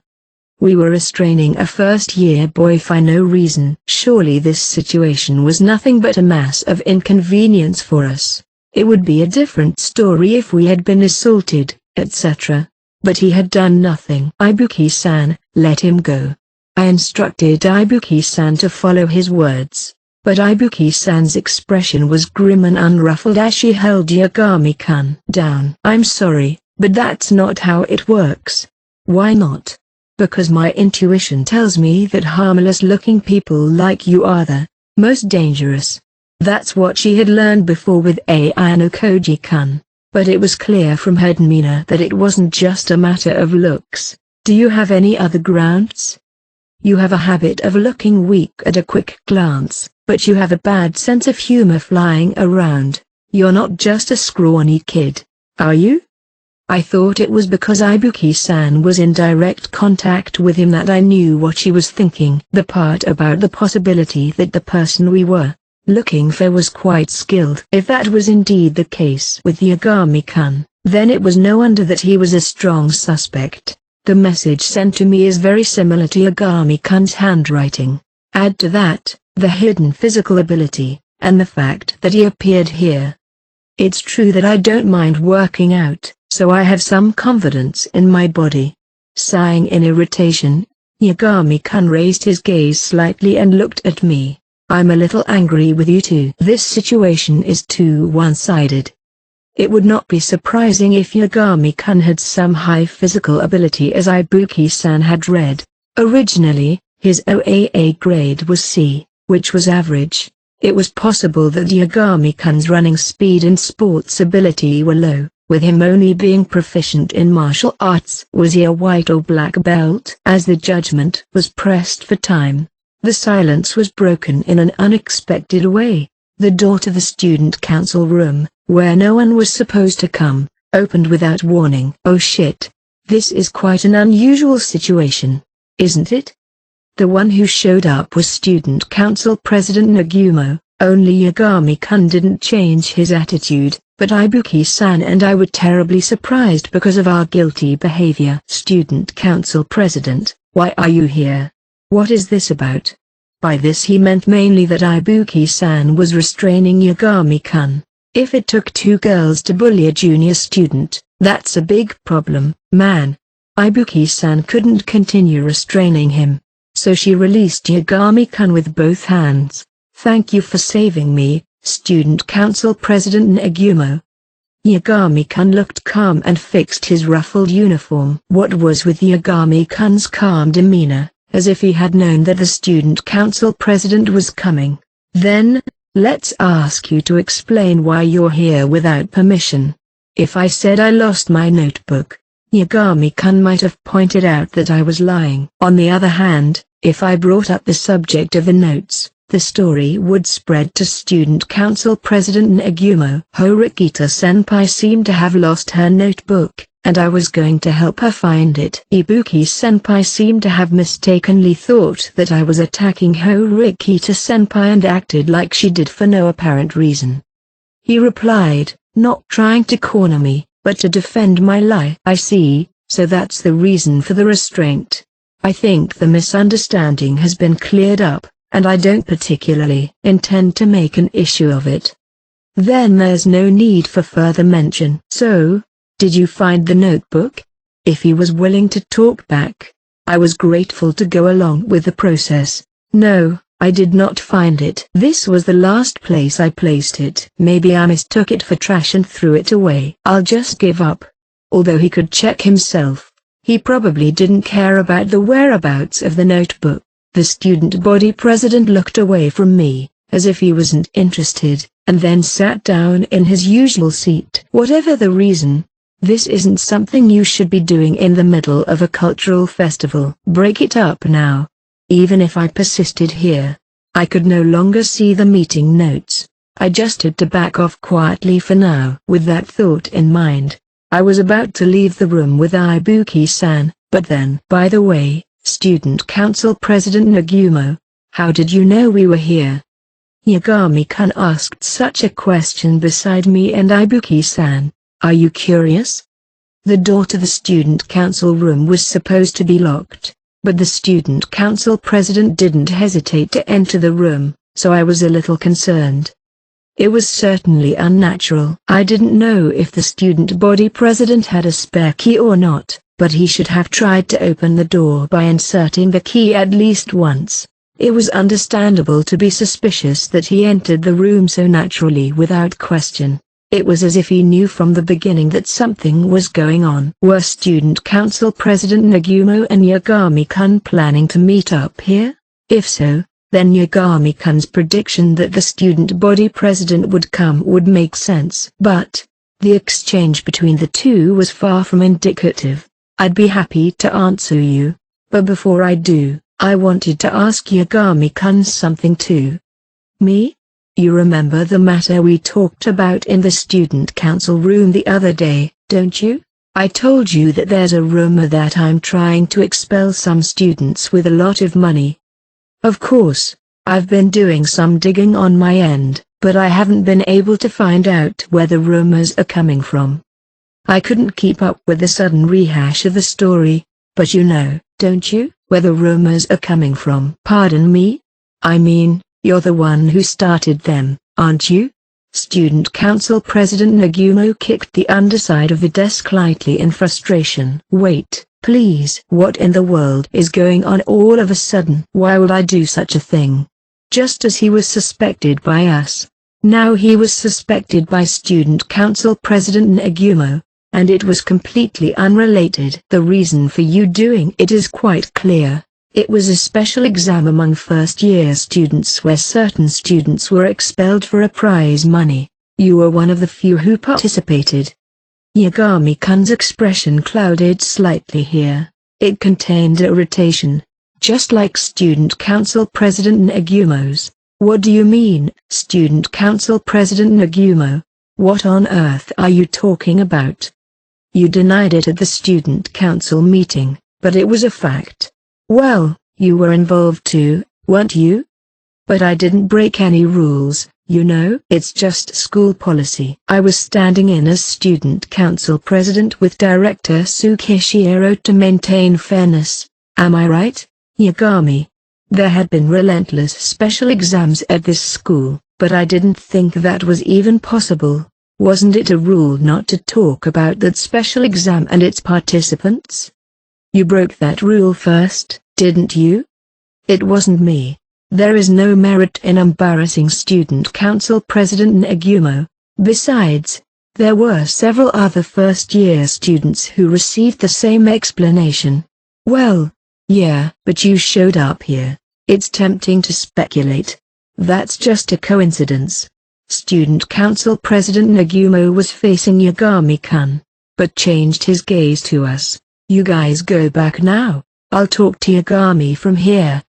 I did not know about that matter, but please allow me to speak.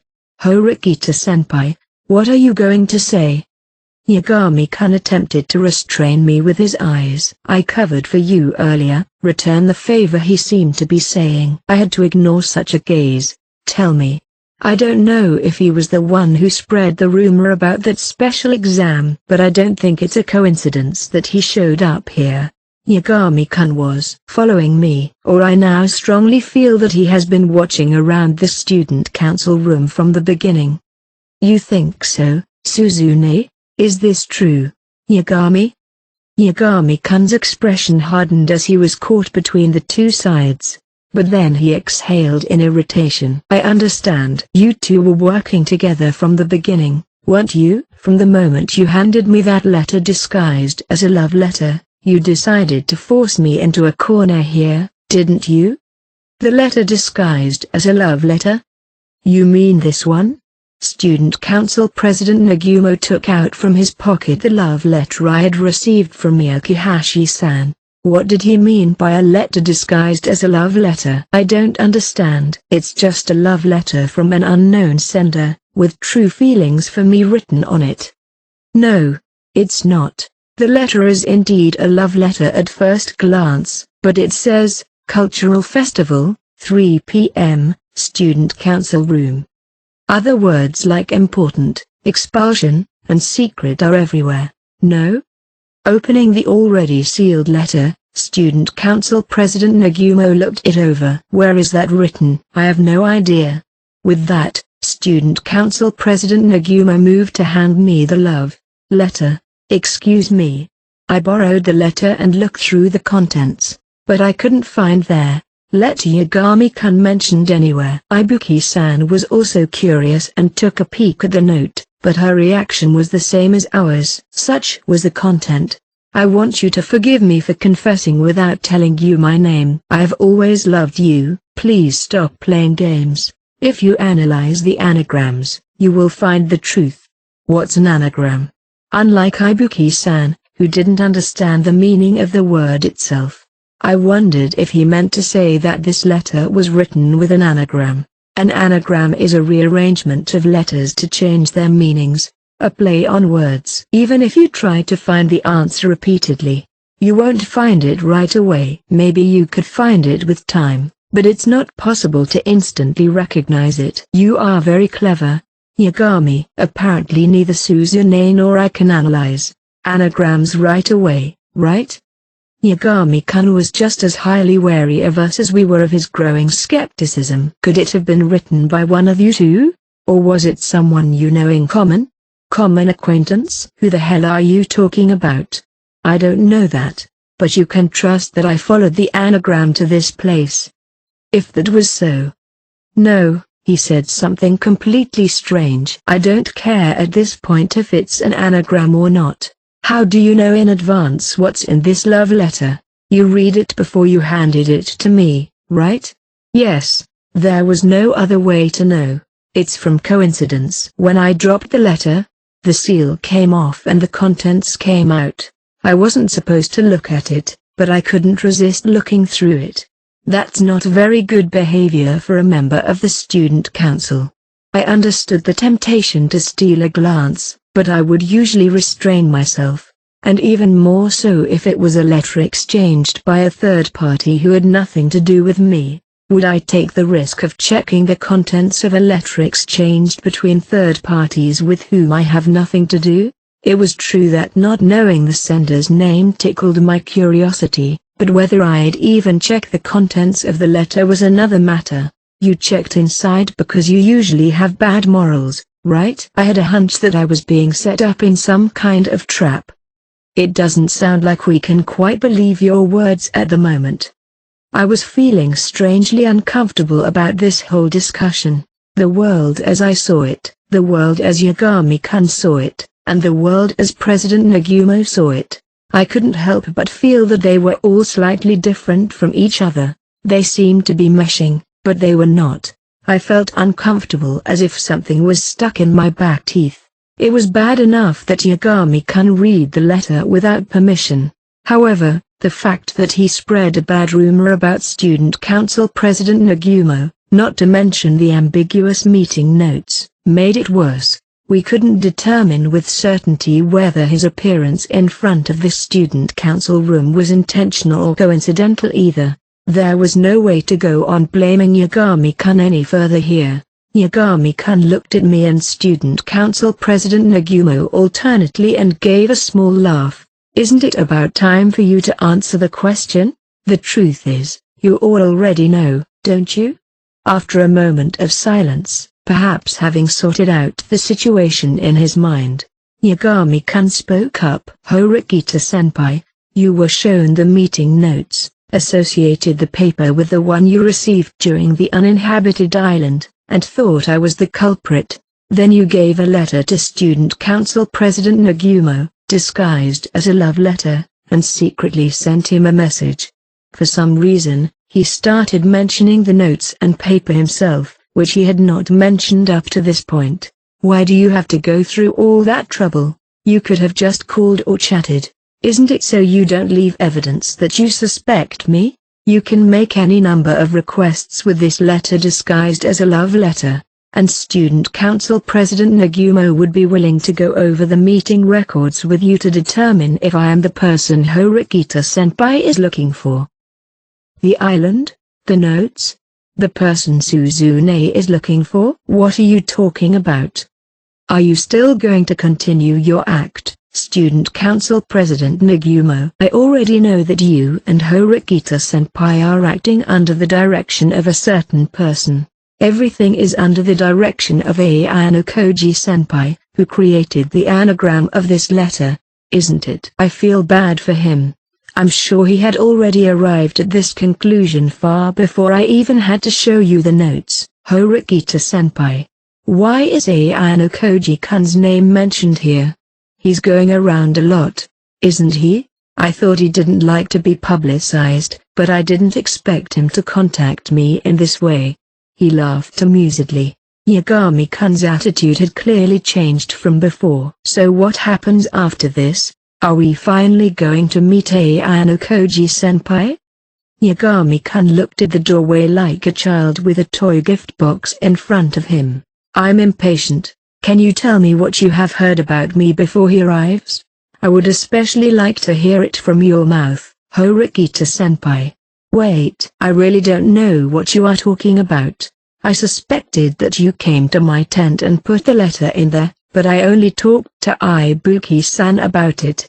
Even when I told him the truth, Yagami-kun did not seem to believe me. Explain it to me so I can understand. Yagami. Phew, I'm getting tired of your quicksand, Student Council President Nagumo. You were going to meet up with Ayano Koji-senpai here along with Horikita-senpai through the letter, and he was going to talk to me. He must have thought it was dangerous to meet with me alone. Yeah, it was a wise decision. Sorry to interrupt your heated mood, Yagami, but I'll tell you why I came to the Student Council room. Student Council President Nagumo pulled out his cell phone and turned the screen toward us. A phone number was displayed, as if there was an incoming call from someone. Looks like you've arrived. Come in. The other end of the phone hung up. Ha ha ha. I knew Ayano Koji-senpai was here. I'm so happy. Yagami-kun laughed loudly and opened his arms to welcome the slowly opening door. It seems I'm a little unexpected. With these words, a person who went beyond my expectations entered the room. The first to react was not me, Student Council President Nagumo, or Yagami-kun, but Ibuki-san. What? Ryun? What are you doing here? Ryun-kun was not the only one who showed up. Two of his classmates also showed up. Oh, you look pretty good in that outfit, Ibuki. What do you think, Kinoshita? Honestly, I think you look cute with your little bow. What? Wait, Komiya? And even Kinoshita is. And to top it off, Sakagami-sensei and Mashima-sensei also showed up later in the student council room. What is this? The most stunned person was Yagami-kun, who was mouthing something incomprehensible. I came to the student council room to talk to Ryun and the others. Isn't that right? Yeah. That was the plan, but were you in the middle of taking them in? Yagami-kun looking at them also had a grim look on his face, as if he did not understand the current situation. Student Council President Nagumo stood up and forced the letter onto Yagami-kun's chest. Anagrams masquerading as love letters, secret notes. This doesn't make any sense to me. Yagami. This can't be true. What's going on? Ryun-kun approached Yagami-kun, who could not hide his confusion. Then he pointed his finger and said, "This is the one you guys were talking about, right?" Ryun-kun asked Komiya-kun and the others standing discreetly behind him, confirming something. Both of them nodded strongly with nervous looks on their faces. "Yes, sir, I'm sure of it. Yes, I'm sure." Ryun-kun heard this and, with a wan smile on his face, as usual, moved even closer to Yagami-kun. He was so close that he could reach Yagami-kun if he stretched out his arm. "I'm going to have a long talk with you, aren't I?" "About what?" Ryun-kun laughed, extended his right arm, and suddenly grabbed Yagami-kun by the bangs. "Ryun." Mashima-sensei scolded him for his violent behavior, but he showed no sign of paying attention. "Yo, what's your name again?" "Yagami. Yagami Takuya, Ryun-senpai." Ryun-san pulled up his hair and his face changed to one of anguish. "So you're Yagami. I heard you're the one who took care of Komiya and Kinoshita." "What do you mean?" "I don't understand." "Don't play dumb." "Komiya and Kinoshita reminded me just the other day. The reason they got seriously injured during the desert island test was because you violently attacked them. Severe injuries on a deserted island. I knew that they were seriously injured with broken bones, but that was an accident caused by carelessness, as I recalled." "Me? What in the world is going on?"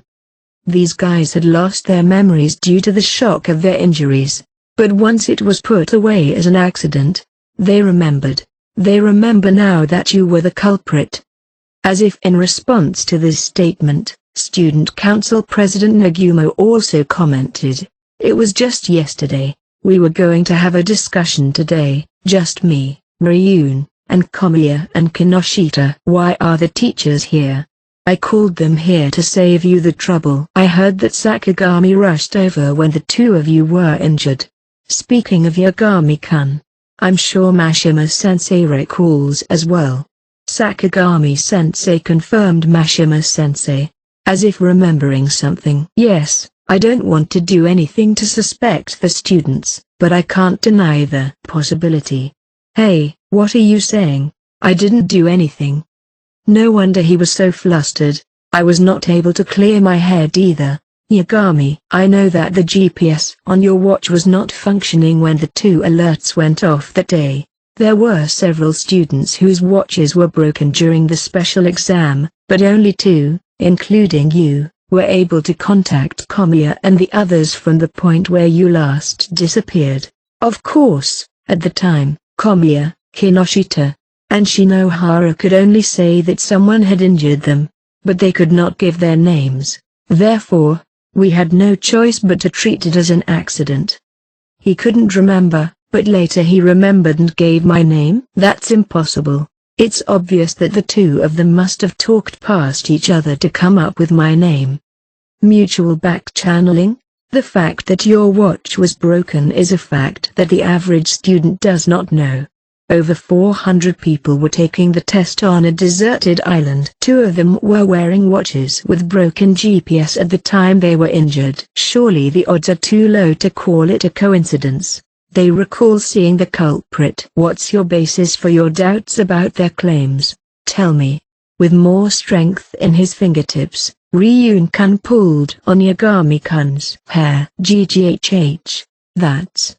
No one could have seen me. I must have done it perfectly well. That's what you think, right? Well, wait a minute. I didn't do anything. Do you think I'm capable of such a terrible thing? Yagami-kun was not a big man. To the casual observer, it would seem strange. But Ryun-kun didn't trust Yagami-kun's words at all. I've learned from the past that the ones who look harmless are the most troublesome. Isn't that right, Ibuki? No doubt, this guy is strong. He can at least seriously injure Komiya and the others without them noticing. Normally, I'd have you suffer an equal or greater injury to avenge our enemy, but unfortunately, we're in front of Sensei. I'll give you a break. What awaits you is nothing but expulsion. If the facts were confirmed and it was proven that Yagami-kun caused serious injury to Komiya-kun and the others, that it would be more than a suspension. Expulsion was inevitable, even with no extenuating circumstances. Yagami-kun tilted his face down as Ryun-kun removed his hand from his. So, what are you doing here, Suzune? I had some research to do on Yagami-kun too. Oh? What's that?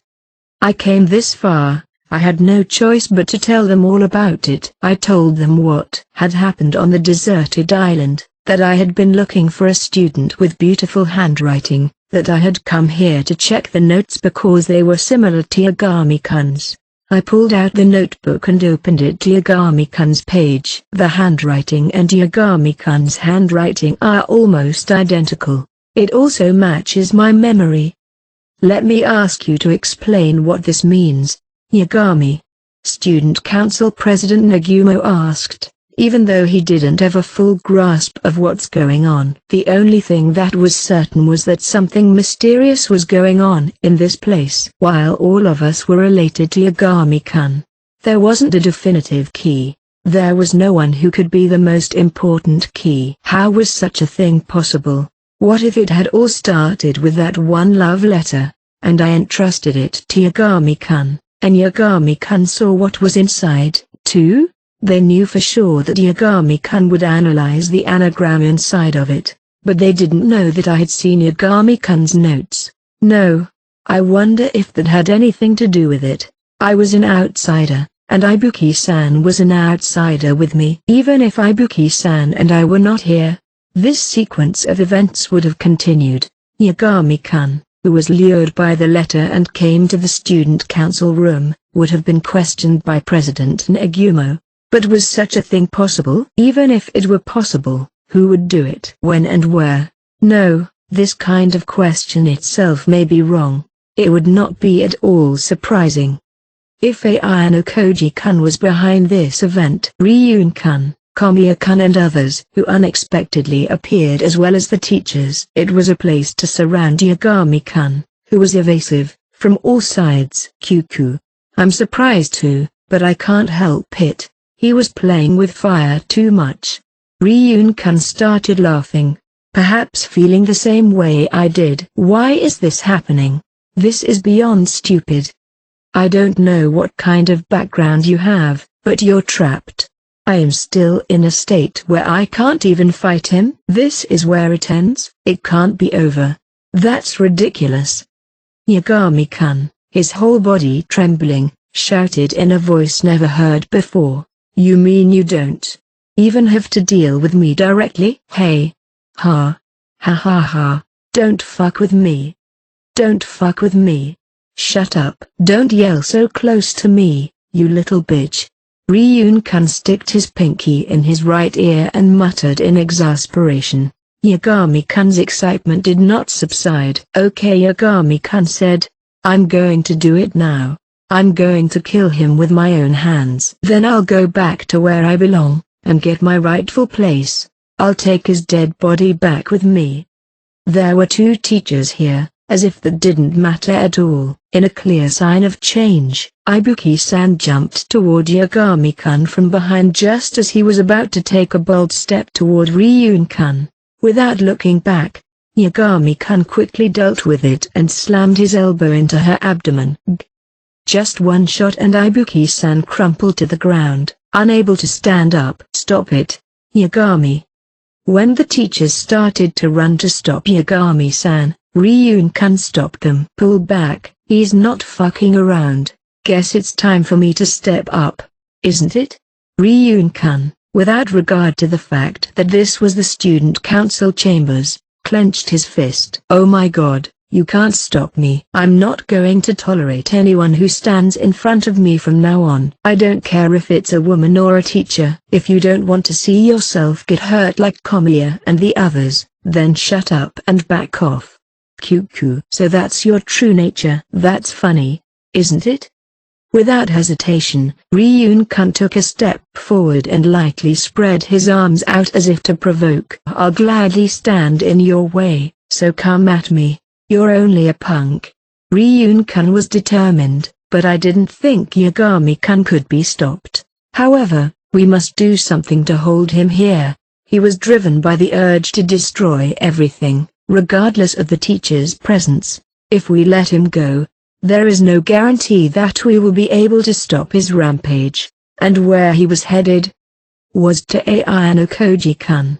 If something like this happened in the middle of a cultural festival, a warning won't do. Stop it, Yagami. And Ryun, too. If you cause a commotion here, it will be a serious penalty. My expulsion is 100% inevitable. If that's the case, there's no reason to stop it, right Mashima? Yagami-kun called him out without even addressing him as sensei, and discarded him. Still, Mashima-sensei, as a teacher, stepped in between Yagami-kun and Ryun-kun. Get lost. He kicked Mashima-sensei in the face, and when he staggered over, he slammed his fist into his face. Sakagami-sensei witnessed it up close and took a frightened step away. Ryun-kun, excited at the start of a perfect fight, was just about to jump on Yagami-sensei. Let's stop now, Takuya. The door to the student council room opened, revealing a Masawa-san with red, swollen eyes. Why are you here? Yagami-kun stopped moving in a situation where no one's words were likely to reach him. What's it going to take for you to get any more out of control? Do you think that it will make them accept you? They're already done with no. It's not. The instructors are waiting for me. I'm going to be the best. Who are the instructors? I wondered. At least I could guess that they were not the teachers of this school. I was just going to close out the cultural festival today in an interesting way by exposing that guy's past, but he's done something absurd. Takuya, I knew you were going to do that. Get out of my way. I'm going to make Ayano Koji regret it. I'll make it so funny you won't stop laughing. If you insist on going to Ayano Koji-senpai, I'll stop you before you do. You've never beaten me once. Don't make me laugh. Maybe I can't beat you with force, but I'll give it a try. I knew you were devoted to Ayano Koji, but I didn't know you were that stupid. I just learned that a frog in a well doesn't know the ocean. It's just like that story we learned about before. Don't you remember? Masao had a sad look in her eyes. Yagami-kun seemed to falter for a moment, before returning to his murderous gaze. Then it's time for you to die. There is no reason for you to be alive. Just as Amasawa-san was about to make up her mind, we heard multiple footsteps coming from the other side of the hallway. 5 adults steeped into the student council room with blank expressions on their faces.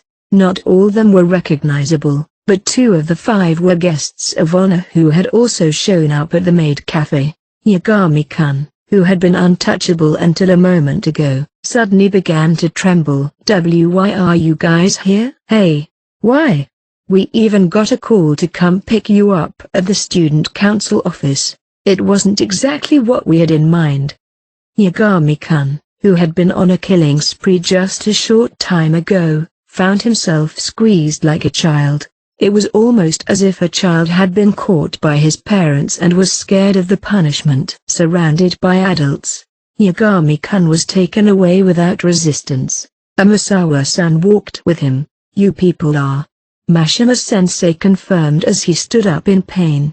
We are related to Yagami and Amasawa. We will settle this situation, so please go ahead and get treated. Please do not tell anyone about what happened here, not even the teachers and students. Rest assured that we will pass everything on to Chairman Sakeonagi. I understand. With Sakagami-sensei's help, Mashima-sensei left the student council room. The room, which had been so noisy, was suddenly enveloped in silence. Get up, Ibuki, let's pull out. Come on, at least give me a hand. Ryun-kun gave instructions to Komiya-kun with his chin to Ibuki-san, who still could not stand up, and then lent her a hand and left the room. Only me and student council president Nagumo were left in the student council room. So much for this. A lot of things have gone wrong, but I guess we've settled the matter once and for all.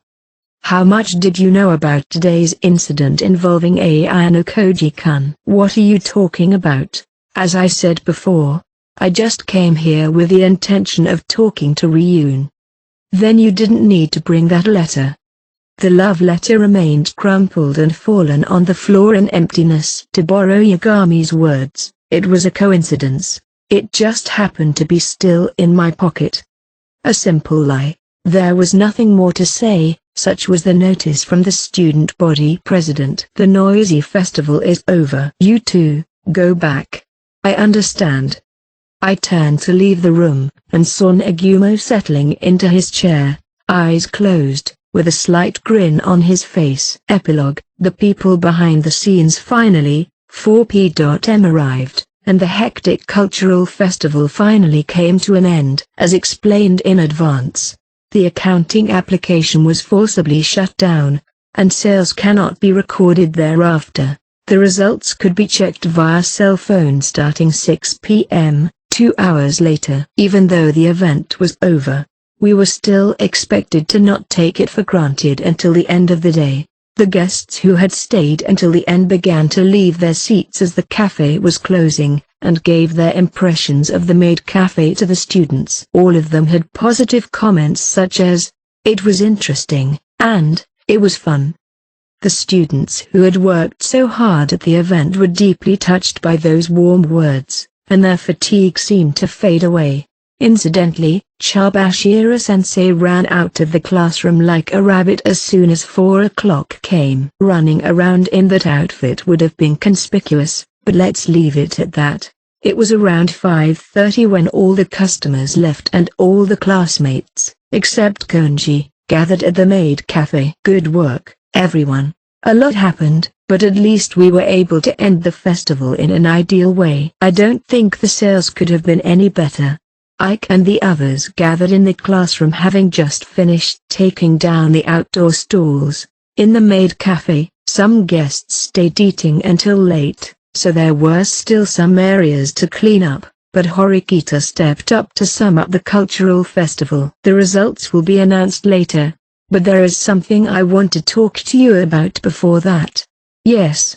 There were 37 students in the classroom. Akito and Haruka also remained behind, although not prompted by Horikita. Haruka, who was the star of the show, stepped forward. I would like to be the first to tell you I have not forgiven everyone here. Haruka mumbled in the silence of the classroom as she opened her speech. Some of the students, expecting her to start with an apology, looked at each other, feeling more bewilderment than anger. They didn't seem to blame her. Everyone understood. They had grown up to be able to feel the pain of losing a friend, a best friend. But the person I can't forgive the most is myself. I assumed that everyone who left the school would be unhappy. Yamauchi-kun, who disappeared last year, and Irie. At the mention of Yamauchi's name, Sudo, Ike, and the others seemed to be thinking back. I had assumed that it was best for Irie to stay at this school. I assumed that was the happiest thing to do. That's why I hated all of them and wanted to take revenge. Haruka clutched the skirt of her school uniform tightly as she expressed her frustration. After this festival ended, I was going to leave school. It was a fact that she didn't have to tell, but she didn't want to hide it. So she confessed. I think some of the students had foreseen this, but the majority of them were tight-lipped. I was going to go along with Haruka too. At this point, Akito, too, could not remain silent and told the truth with Haruka. If we had dropped out, our class would not have reached Class A. It's the easiest and the most powerful way to get revenge. No tricks would be needed. Just leaving school was enough to make us lose a large number of class points. But if you give me a chance, please let me stay in this class. You've had a change of heart, haven't you? That girl is trying to spread her wings in the outside world. Kushida-san told me about it. At this point, Kushida's name was mentioned, and everyone's eyes were drawn to her. The majority of them didn't understand what was going on, so Kushida opened her mouth as if to add something. Sakura-san, she seems to be working hard to become an idol. You can find her on SNS, so maybe you can ask Hasebe-san to show you later. Some students were surprised, others thought it was a good idea, but the common perception that emerged was the fact that Irie had taken a new step forward. Irie will grow a lot. Probably more than I thought she would. So I want to be able to graduate in Class A and go see her. I want to be able to show myself without embarrassment. The class learned that this was why she chose to stay at this school. You made a good decision, Hasebe-san. I'm going to accept punishment for the trouble I caused. I'm just as guilty. I didn't help with most of the festival and caused trouble for the class. Horikita stepped forward before the other students could say anything else. Skipping the festival is a problematic behavior, but fortunately, it doesn't violate any rules. Konji-kun hasn't shown up once since this morning, so it's the same thing. Horikita approached Haruka with a look of dismay and relief on her face. If you are going to be punished, it will only be by remaining classmates with me. Can you face that reality? I wonder what Haruka thought of the reflection in Horikita's eyes. I'm going to try my best. Yes, from now on, you can think of me as your regular Hasebe-san, okay?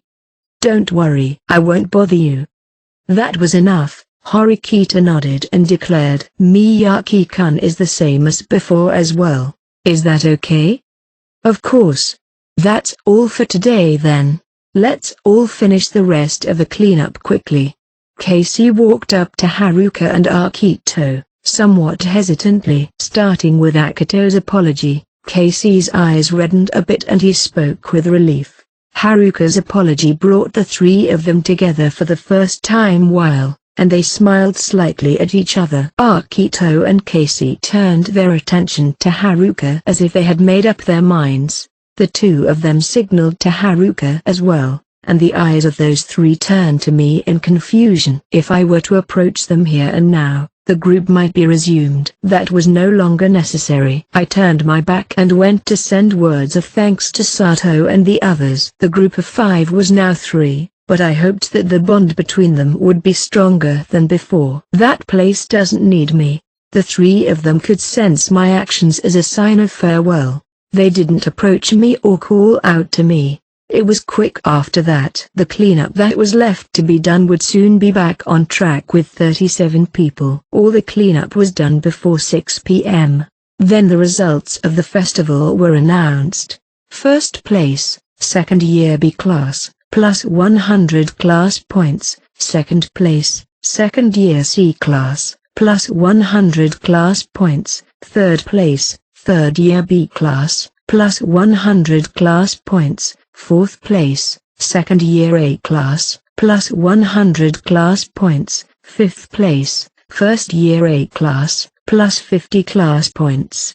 Sixth place, third year C class, plus 50 class points. Seventh place, second year D class, plus 50 class points. Eighth place, first year C class, plus 50 class points.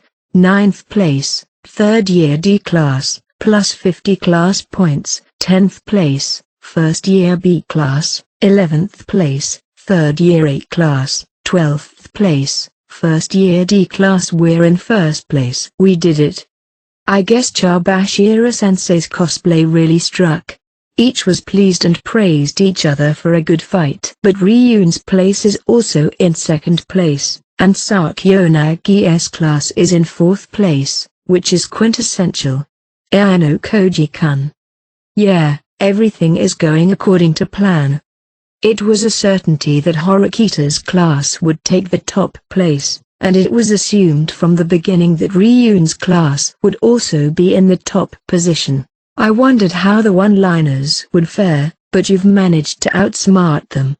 But there was also something unexpected. Sakayonagi came in fourth.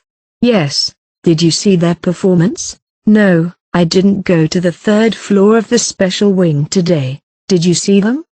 Class A was selling brochures and stuff about the school for a low price. They didn't have any other food, drink, or other offerings. I wonder what kind of tricks they used. The clue is probably at the bottom of the list. First year Class D, Hosen-kun's class, right? What about it? If they were the bottom of the class as a result of a struggle, fine, but that's unthinkable. The class's entertainment, which was mainly a reenactment of the festival, was quite successful. I thought it was one of the top classes. Did you think that was lower than the third year A class? The 11th ranked class is third year Class A. They were priced out of the competition from the start. It was only about entertaining to please the guests, right? It was confirmed that the haunted house and other activities could be played for 100 points. On the other hand, the shooting and other stalls that Hosen had set up were priced appropriately. The top class got 100 points for this festival. It means that behind the scenes, Hosen might have gotten something else. Conceivably. You mean private points? Doesn't this remind you of last year's Desert Island test? There was an agreement between Ryun and Katsuragi to receive private points in exchange for letting them earn class points. It would not surprise me if something similar happened between Sakayonagi and Hosenita. It's not impossible. Or maybe they signed a similar contract to replace it. The accounting was done through a cell phone. It would be a viable enough strategy if Hosen and his friends had received cell phones from the second year A class for accounting purposes and donated all sales. If they were also providing funds to Hosen's class for the festival, it would make sense for the size of the festival to grow. But she did, he said, because if you notice, she's taking the choice to win. Either way, it meant that Sakayonagi won't be easily satisfied. It was clear that they were steadily producing results, even though they appeared to have abandoned the game. The meeting was then dismissed, but Horikita called some members of the group to the Class B classroom. There were the three maid cafe planners, with the exception of Matsushita, who was absent due to illness. Actually, I have something I have to apologize to you guys for. What? Apologize for what? What is it? It had been a tough day, but there had been no particular occasion in which Horikita had shown any fault, since Sato and the others had absolutely nothing in mind. They tilted their heads curiously. You remember how Ryun-kun leaked the maid cafe and how it spread throughout the school, don't you? Yeah, that was a bit of a panic, wasn't it? Actually, it was already decided from the beginning that he would leak their maid cafe. The story stemmed from my suggestion to somehow join hands in order to cooperate with each other and win the top positions at the festival. What do you mean, the leak was set in stone? What do you mean? It was all planned. Ryun-kun and I would work together, he would betray us and make the maid cafe's performance known. What? No way. Of course they would be surprised. Horikita and I were the only ones in the class who knew about this. So you also had a bet where the winner gets private points? That was Ryun-kun's idea. I was a little nervous when he suddenly said it. Hashimoto and the others, who had been looking forward to the result of the bet, must have been decisive in the betting. Yes, Sakayonagi-san heard a lot of information from third parties. I'm sure that Hashimoto-kun and other spies must have told her about this as well. The two classes were supposed to cooperate with each other, but they got into a dispute, and Ryun-kun unilaterally betrayed them. Then what about the 1 million points you'd get if you won first place? I'm sorry, but we've also confirmed that in fact, no matter who won, no points will be handed over to either of them. He was willing to do it himself, but I think he's a bit chilled by now. I kept this fact a secret from our classmates, including Kei, with the exception of Horikita, and no one in Ryun's class, except Ryun and Katsuragi, had heard about it. Even close associates such as Ishizaki and Albert were no exception. That was why I could only take it as a sign that Ryun was serious about keeping the agreement. One of their strategies was to put up a Japanese-style concept cafe as a rival. Besides appealing to the public that we were enemies, it was also to keep other rivals out. Rivalry. The higher the excitement, the more responsibility and money down the drain for the adults. If they knew that there was a battle they couldn't lose, it would be natural to want to let the ones who have the better shoulder win. On the other hand, other classes and grades were not in a fight to the death. Of course, many classes wanted class points, but the heat was a notch or two lower than the Horikita vs. Ryun battle. I'm really sorry I even kept quiet to you guys, even though I was trying to win. Horikita was always feeling guilty because she wanted to reveal the plan as soon as possible. I'm sure the three of them could tell that she was sincerely sorry. It's okay. We were first in the results, hey? Not particularly blaming us, Sato happily confirmed to Michan and Mizuno. Well, you know, if you do well, I guess I don't mind so much. Yes, if I had been told beforehand, it might have shown on my face. Michan replied honestly, I'm not even sure I'm confident enough to act. Good for you, Horikita. Yes, it's a weight off my shoulders. You guys can tell Matsushita-san about this. And as soon as the private points are transferred to us, we'll pay you all. We did it. The three of them high-fived each other. Was Chabashira-sensei becoming a maid also discussed from the beginning? That was probably the biggest surprise. That was amazing. We were on top of the scores within an hour. I know you have a lot to talk about, but we're going to end today off. Thank you so much. The class found a strategy in the suggestion of a maid cafe and was able to win first place. I was grateful that other uncalculated factors also worked positively. After seeing the three of them off, only Horikita and I were left in the classroom. A slightly stronger wind came through the open window and shook the curtains. Are you sure you're okay with it? Most of the plan was your own idea. You could have claimed more credit, you know, staging the confrontation and making Charbashira-sensei the maid. It was undeniably your ability that contributed to the first place. It was only possible because of Horikita's stand as leader. If it had been you in the past, you wouldn't have included me in this scheme, would you? In the empty classroom, Horikita muttered without looking at me. I guess so. You don't deny it, do you? It's a fact, so it can't be helped. You knew it too, that's why you asked me, right? Well, yeah, that's probably true. It's not that I, Ryun, and Katsuragi couldn't have forced the issue by ourselves, but when I made this proposal, I told Horikita at the same time without hesitation. I wasn't sure if she could play the role or not, but it was not something that could be done without the leader. If the proposal had been completely rejected, I would have been fine with it. I wouldn't hesitate to consider deceiving my colleagues if it's an effective means to win. When it's time to proceed, I will proceed, even if it's at a risk. Do you understand? The idea of creating strategies herself became more ingrained in Horikita's body. For it, maybe now I can understand. I think I'm starting to see it, little by little. It may not be a very strong feeling yet, but she was definitely getting a feel. That's enough for today. The sun will be setting soon.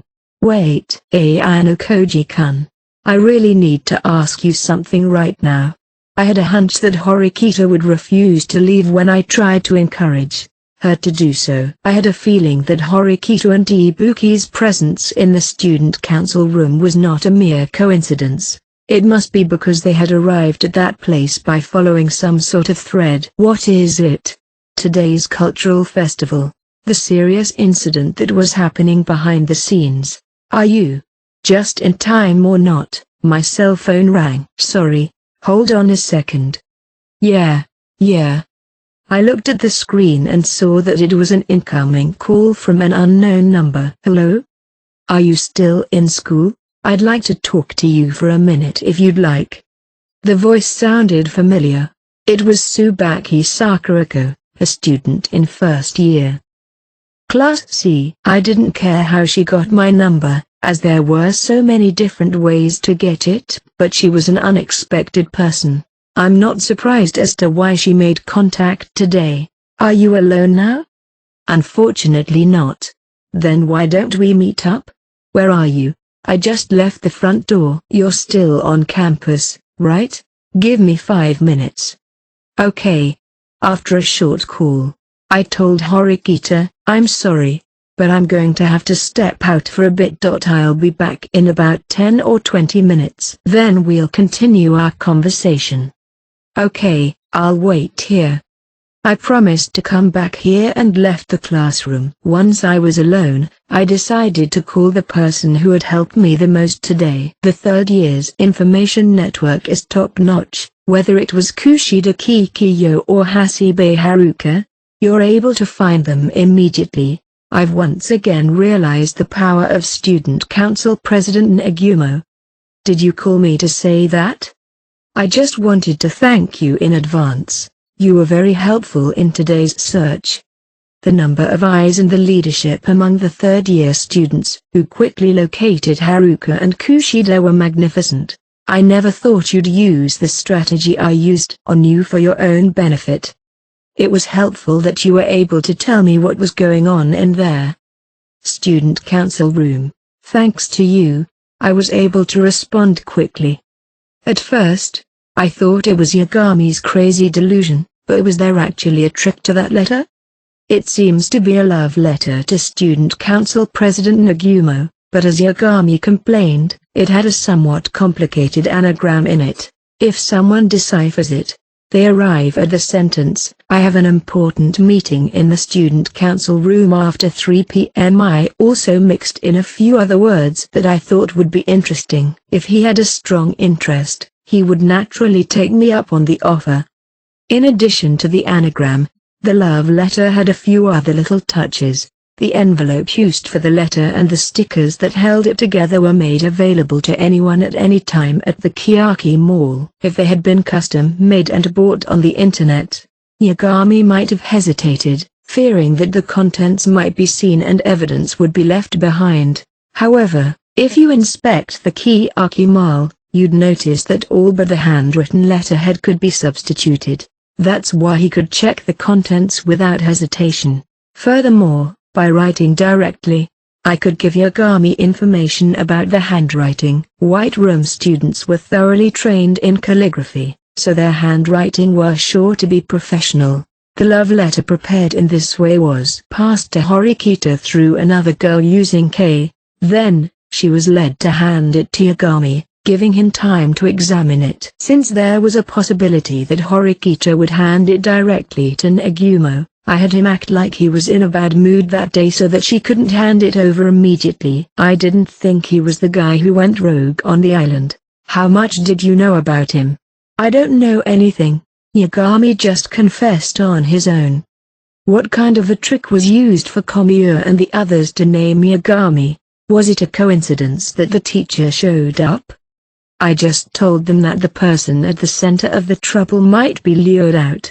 They couldn't identify the culprit, and Ryun's side wanted a hint. I asked them to take the suggestion knowing the risk that no one would come to the student council. Or even if they did, nothing would happen. I see. Well, I wonder how much you're telling the truth. I left it to his imagination. What I did was really nothing but trivial, nothing of note. Oh well. Now you're ready to make good on your promise, aren't you? Of course. I'm looking forward to it, President Nagumo. As I approached the front door, I ended my call and reached for my shoebox. Is Tsubaki alone at the meeting place? I thought so for a moment, but it seemed that Utamiya was talking to someone a little further away. He was only looking at us. Is there something you're having trouble communicating over the phone?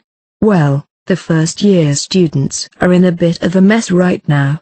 There was an unexpected expulsion at the school festival. Expelled? That's a very disturbing story. Someone else was involved in this school expulsion fiasco. That was Tsubaki Sakurako, who was in front of me then. I'm satisfied with the result, which is more than I imagined. Ayano Koji-senpai. Tsubaki made a circle with her finger as if to say, you passed.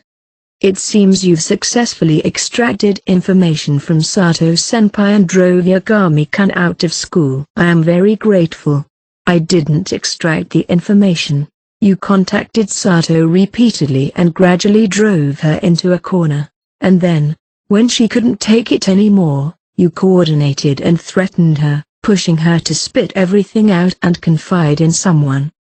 Tsubaki, right here in front of me, was the person who approached Sato without my knowledge. I don't know what that means. What a surprise.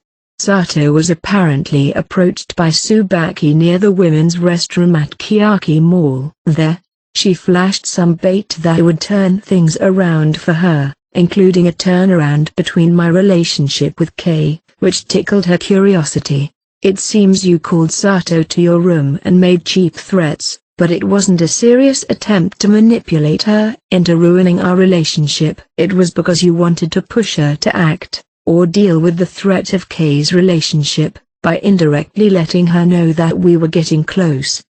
Tsubaki listened silently, staring at me without denial. When I asked her about the details, the abnormality of the situation was immediately brought to light. As soon as you saw that Sato wouldn't accept your invitation, you contacted her again as if to follow up and made similar comments and provoked her. When you saw that Sato didn't seem to have consulted anyone, you gradually intensified your threats and hounded her. This was due to the fact that she would eventually come to consult someone, and that would be me.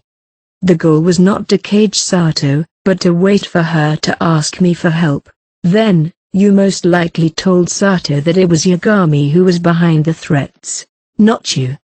The mentally exhausted Sato probably didn't have time to think about whether that was true or not. I came up with the idea of using this one incident for personal use and decided to call up Gay during my discussion with Sato and had her confide in her about the abuse and almost everything that had led up to this point in her past. The fact that Sato didn't choose Tsubaki's side afterwards convinced me that she would be on my side. As a result, the two of them elevated their relationship from friends to best friends in the truest sense of the word. That was on November 1st. Yagami-kun is a bad guy, isn't he? You don't need cheap theatrics. Yagami had nothing to do with this. He's not involved. You don't think it was actually Yagami-kun's order? If Yagami was using Tsubaki to contact Sato, there's no need to bother naming names. The only people who know about Karaizawa's past are those who are connected with the White Room. Others can't easily imitate him in a way that wouldn't have made it difficult for me to see through their disguise. Then isn't it the other way around? You found out that I was trying to frame Yagami-kun, didn't you? And yet you did nothing against me and even expelled Yagami-kun, who might be innocent. Isn't that contradictory? There was no indication that Ayano Koji-senpai was looking into it in detail. I didn't investigate Tsubaki or Yagami. No need for that. What do you mean? I'm sorry, but I don't feel like talking anymore. I was convinced that I had said enough. It wasn't even Tsubaki who was manipulating everything. Furthermore, the person lurking in the background was the one who painted this picture. Utamiya-kun. Can you come here for a minute? Tsubaki beckoned to Utamiya, who was on the phone, and instructed him to hand his cell phone to me. Go ahead. Wary, Utamiya handed me the phone while it was still connected. Yagami had some of Tsubaki's and Utamiya's classmates expelled. That's why those two work together with me. I'm pretty sure that was the voice of the man I spoke to last year on the phone and in front of my room. You left him alone because you knew you could take him down at any time if you moved directly on him. But as a result, there were expulsions from the first year. It wouldn't have happened if it hadn't been for his nuisance. I don't deny it. The only way to avoid further unnecessary sacrifices was to have him expelled. But even if you knew that, it isn't easy to defeat Yagami. I know he is no ordinary high school student. That's why you wanted to use me. He made this decision because he understood the White Room students' purpose and obsession. I guess you got my message, he said. Eventually, you'll get in touch with someone close to me. And when that happens, there will be expulsions, right? That's right. But to drive Yagami into a corner and expel him all at once? That was a little out of the calculations. Did you not take into account the possibility that Yagami was unrelated? It was up to Yagami's choice whether or not he wanted to be expelled. It wasn't me who decided whether it was black or white. He was playing with fire here and there. Just like he expelled a student from first year C. He contacted Kushida Kikiyo, pretending to be her former junior, and he used the information he was given to control and manipulate her. He provoked unrelated students on a deserted island by inflicting serious injuries to them. He also checked the contents of a love letter for another person, thinking it was a trap. I don't know why Horikito and Ibuki were there, but I think it was also because he was playing with fire. Normally, people don't steal other people's love letters, and even if they did, they wouldn't notice the anagrams that were sprinkled throughout. So it was all connected. Even if there was no clear evidence left behind, the more tricks you play, the more traces you will always leave behind. That guy didn't realize he was strangling himself with cotton wool. Surely if Yagami hadn't done anything, he wouldn't have been expelled at this stage. I agree. The accumulated fire and games had led to this outcome. If Yagami hadn't defended the man on the phone, I wouldn't have messed with him, and if he hadn't contacted Kushida or seriously injured those guys on the deserted island, he wouldn't have faced the penalty of expulsion. If he hadn't seen the contents of the love letter, he would not have been put in a situation where he could be questioned. The only reason he was expelled was because Yagami admitted to himself that he was black. I merely set up the stage for a test. If he was completely white, there would have been no fuss in the first place. He only went to the student council room because he knew me and because he was smart. You seem to be as good as the rumors say you are. By the way, just to confirm, remember what you told me before? You told me that if I didn't get rid of the people who were in my way, I wouldn't expect peace and quiet to return. That was a bluff, wasn't it? You wanted to create a sense of urgency that if I didn't take care of the problem soon, it would become even more difficult. In order to make me move, he had made a move to get Yagami expelled from the school from that stage. Ayano Koji-sensei was right. You were right to choose this school. What do you mean? It's just as you said. I'm going to enjoy my school life. And as long as we don't bump into each other during the first and second year's squabbles, I'll let our relationship end here. He said what I wanted to say and the call was unilaterally hung up. A sneak peek at the cell phone screen revealed that the call was deliberately blocked. This was done because they didn't want you to realize from their address or phone number that they were registered to an address. Have you figured it out? Yeah. When my classmate was expelled from school, at first I thought Hosen-kun was involved, but recently I was told that it was Yagami-kun. Yagami's potential may be impeccably high, but he'd been caught flat-footed by his own conceit. He was only concerned about me and didn't see his rivals standing on the same stage. It seemed that Yagami was not a welcome presence in the first-year students' battle. Don't quit just because you've defeated your enemy, Tsubaki. I know. To be honest, I wasn't attached to this school at first, but that's changed a bit. This school is surprisingly fun. Looking at the exchange just now, it was clear that there were a lot of mixed feelings other than simply taking revenge on an enemy. So, we're leaving. Senpai. Utamiya, who was forcing himself to pull out the honorific, returned to the dormitory with Tsubaki. I should get back to class too. After finishing my conversation with Tsubaki and Utamiya, I ran into an exhausted Chabashira-sensei on her way back to class. Thanks for your hard work today. You were very active. What's with the compliment?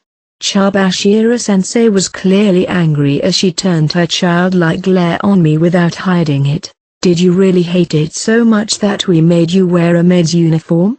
I asked knowingly, and she shook her head and looked down. When I went back to the staff room, my pictures were on the desks of teachers everywhere. That's not all.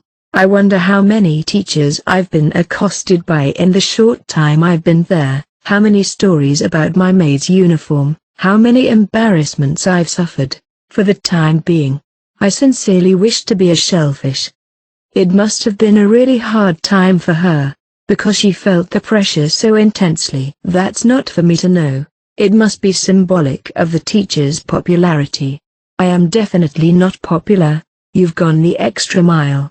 If you really believe there was such a thing as no popularity, you were going to have a hard time in the future. There must have been many adults who appreciated Chabashira-sensei as a member of the opposite sex, even if they had surfaced until now. That's it. The class won first place, so that's good.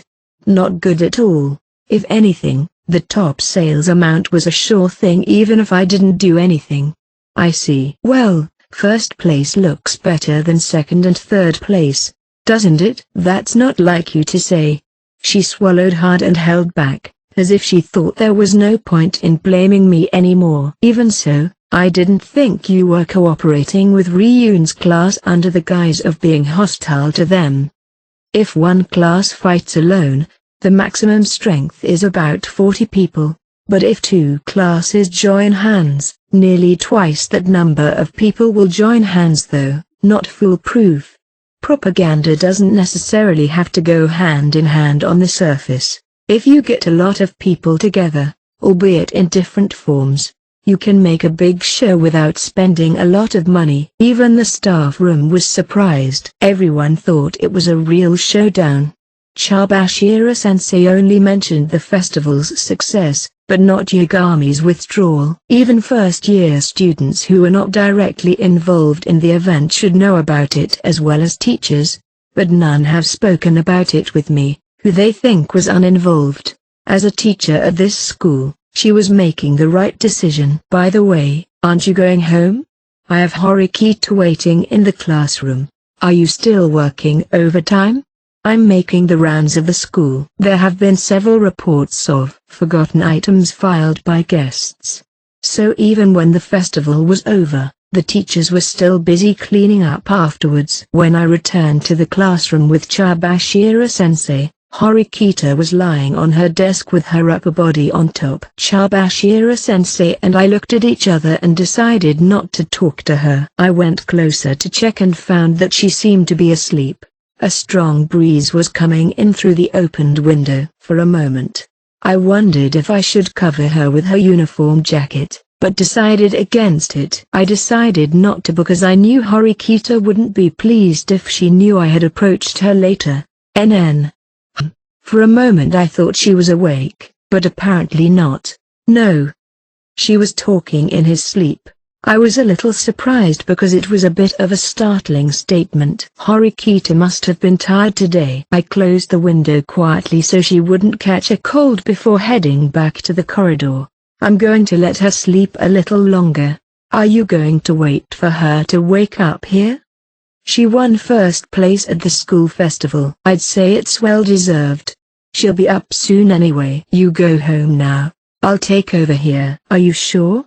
I'm sure the woman behind the scenes deserves a little more service than that. I'll take it easy. But hey Ayano-koji, don't ever think of a plan to humiliate me again, okay? You still care? This is a day I will never forget in my life. Well, Chabashira-sensei, thank you for your efforts. Someday that will be a good memory too. Don't get cocky, student. Glaring at me, Chabashira-sensei sighed and leaned against the classroom door. Well then, I'm going home too. Class points at the end of the November festival. Class A led by Sakeo Nagi, 1201. Class B led by Horikita, 966. Class C led by Ryun, 740. Class D led by Ichinose, 675. Afterward, the year 2023 is approaching. It's too soon. Kinugaza here. Eating ginger has recently become my boom, and I regularly buy a few kilos of ginger, grate it, buy a few kilos of ginger, grate it, and repeat the process, eating it with meat and vegetables. I especially like the combination of eriny mushrooms, ginger, and lemon sauce the best. I've revealed a bit of my private life that no one is interested in. Yes, I did. I was disturbed because I had nothing in particular to write about.